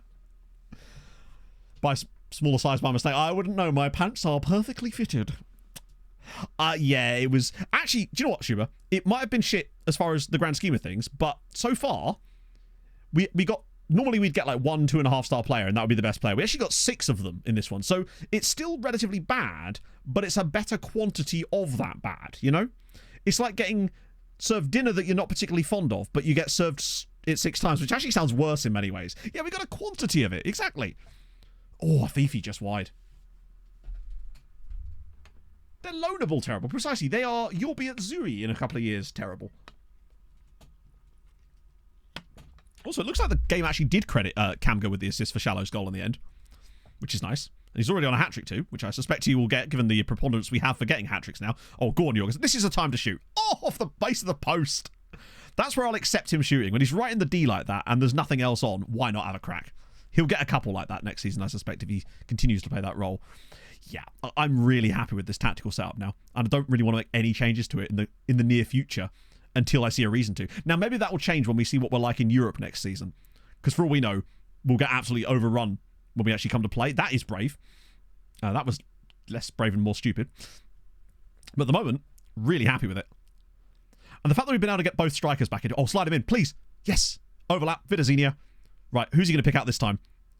Off the bar this time. Oh. Yeah, Milojevic would have been perfect in this system as that DM, but he didn't have the patience. I really feel sorry for every winger at the club. Particularly as they've been basically carrying us for the past, 3 seasons. And now all of them are basically unemployed. It's basically a race to see which one of them can adapt the fastest. It's adapt or die. It's a dog-eat-dog world, chat. Jar Jar, I think, will be fine. And maybe... I honestly don't know. I think Ella Sass or Cespedes, one of those two might be okay as well. But we'll have to see. Shallow wins it back. Ball in. Guerrero! It's 3-0. Camgo with the assist on this one as well. Don't need wings to walk. Yeah, they tried to fly when they didn't need to. Dick is not in the national team yet, but he is eligible for it. Giraffe eat kangaroo. Yeah, right now it is a giraffe eat kangaroo right now because, well, particularly when we've got Camgo and we're about to have Eeyore Melman joining us in the summer. How tall is Eeyore? Is 6'4" already? Yeah, Lucic is, you're right, he's just pure winger. And we are pure wingless. We are a flightless bird, chat. 6'5", good lord. If he gets a bit of pace about him, which I think he could. Although I'm suspecting he's going to have dreadful potential and we're going to be sold an absolute dog egg with him. But it is what it is. Boom Pop, thank you very much for the follow. It's very kind of you, sir. A 4th goal before half-time would really suit me right now. Not with passing like that, it wouldn't. Lordy lord. Right, easy for Jorgensen. Lovely. I do love tall wingers, though, because back post headers... now, admittedly, he's not going to play as a winger, as you know. But, oh, here we go. Go on, Ronnie. Before half-time, you know what to do. Oh, good effort. Yeah, maybe. See you later, babe. Because obviously the plan is to make Eeyore, as if I'm unironically calling him that now, Eeyore into a striker, but as the Trek, potentially, which means the hold-up play ability for him, and it'll be good from set pieces. I think it's going to be very, very nice. And I have no idea where Sangara is going to play, but wherever it is, it's great. Chat, always remember, recycle your wingers. I'm curious to see how we do from second phase here. I love that Jorgensen's ability to... Oh my god, is... Oh, as if that's a goal. Paolo Vidazenia makes it 4-0. Put your wingers in. You want to put your wingers in the green bin. Compost your winger. That's fine too. Your new wingers as they grow will appreciate that. That was lovely from Vidazenia. He deserves a goal. After all the hard work he's put in this season, he deserves it. Look at that on the volley as well. Don't know how that's got through. With your whingers, you ban them from chat, James. That's what you do. You get really angry for no reason and you ban them from chat. It's true. Heed, my friend. Let be some heathens Clearwater Revival here. Yeah, you need a bit of a decomposing winger. Depends what their composure's like, really, doesn't it? Just Kielzor gets ball to the face. Wait, did Shallow get the assist from that? There's the inevitable goal that we concede. I'd love to donate our wingers to the less fortunate, but unfortunately, they don't seem to want them. So I remember when my grandfather passed away, my mum was like, oh, we should probably take all this furniture to the charity shop. And they were just like, nah, I don't want it, mate. It's like, what? It's like, it's the wrong colour. It's like, oh, I'm sorry. Sorry about that, bro. I guess you don't want this. I'm sure no one else here wants this. Because, you know, when you really need furniture, you're just like, I'm desperate for furniture. What I really care about is the colour right now. Ah, dear. Shallow from the spot. That's a great save. It feels like no matter what happens when we play I feel like we don't even make many defensive mistakes for those goals. The game just seems to hand your opponent a random goal like that every single game. Was he celebrating while he missed? That's a very Ronnie thing to do. We started with... What did you think I was going to follow that up with, Adrian? Jesus. I'm not a monster. I think that the tweaks to the system, like I like everything about it. The shape is all good. The roles I'm seeing consistently not always be amazing so far are Garin, though I feel like almost his job is just be there. So I don't know what he really can do. Maybe we could find a taller halfback, perhaps. And a Fifi is the other one that's not always performing to the best of his ability. But, you know, let's try Cespedes in the midfield and Jar Jar left back again. Since we've got the gap. Let's get Haidara off. Substitute because nobody passes away from me. Yeah, but the thing is, as long as the halfback's not making mistakes, I'm happy with that, right? Pay me money to take my furniture back. I mean, that sounds like a win. I'm thinking about it, Paul. I'm wondering. Because we've got a lot of the stuff. Obviously, he'll be punished immediately for being in that role, but I feel like that might be the answer. Potentially. Or Vidazini's in. Oh, nearly. Yeah, he's going to be in. Why does he do that? That's like the second time today that someone's just randomly just decided to leave the ball. God, our interception play. That's good from Garin there.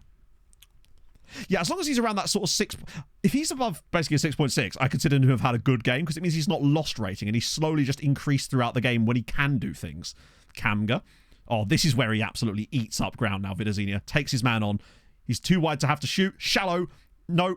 On the rebound. Haidara scores. I think he's offside. He actually is offside. Okay. But yet again, Vidazinia causing all sorts of issues here. This should have been a goal for Shallow, really. Sorry. As fucking if that's offside. What? I demand a recount. That is unbelievable. So they're saying that this goal for him is offside because this guy is in an offside position. A player who in no way is interfering with the play. That's wild. Haidara's just been denied a good goal there. Disappointing. Yeah, they're still kind of getting forward. I guess it's just because we're usually camped in their half, so there's a lot of space for them to move into, even if they're not like wide centre-backs, which would be crazy. Blocks the defender in it, yeah. He's got less influence than I do. Unfortunate. But, oh well, at least it came in a meaningless game. Right. To be fair, we actually had a goal disallowed for that exact type of thing in the Champions League, and it didn't cost us a chance to go through, but it cost us a chance to not have to go to penalties, which was disappointing. We could have won by more in that game, honestly. Right, good win for us. Paolo Vidazzini with a 9.6 in this game. Swear to God, he is going to carry us. What are his record like? Yeah, 12th assist. What's the form looking like now for him? Did he get... Yeah, a goal and an assist in that game, and the 10 key passes. These are the games when he really flourishes. Like 13 key passes in that one. 13 in that one. These are friendlies, admittedly. The fact that he got 10 in that one is actually wild, because that wasn't even a friendly. A 9... And he's won every tackle as well. He's like Polinia, but fast, and runs down the wing. You wave that. Yeah, I don't think he is, though, yet. But that might be a thing I'd potentially try, to maybe like make the last tweak. The key passes is what's doing it, because that said, he is taking corners sometimes. And obviously the game considers a completed header from a corner to be a key pass for the corner taker. So that's possibly influencing it slightly. But I have noticed that there's been a lot of key passes from both sides. And they can't both be taking corners. Seems unlikely that they would be. Anyway, let me save the ball. Save the ball. Let me save the game there. I only muted myself for no reason there. Well, damn. I can control the weather, it turns out. That was fucking fun. It was nice to actually come out of that with something to show. And... now we get to do transfer stream on Thursday, which is going to be banging because it's a transfer stream. They're never not. So, what am I thinking? Let me just refresh this page. Next connections. I don't believe so, no. But he's wanted by big teams, so we've got to have to be... difficult to hold on to him in the summer, but we'll do our best. Oh, dear. Right. Let's see. Yeah. Cool. We're going to raid Cultured Left Foot again, because my usual favourites... my usual suspects are not on this evening. Or this afternoon. So, 5% of Viagra. That's what a beautiful day. Care to share? So I had a really good time today. That was really fun. Just good vibes. And yeah, I'll see you on Thursday. Stay strong. Stay strong, my friends. I'll enjoy the rest of my day, and I hope you do as well. I'll see you then for that. I'll play the other couple of games off stream. I assume we'll do just as well, but I'll update you in chat.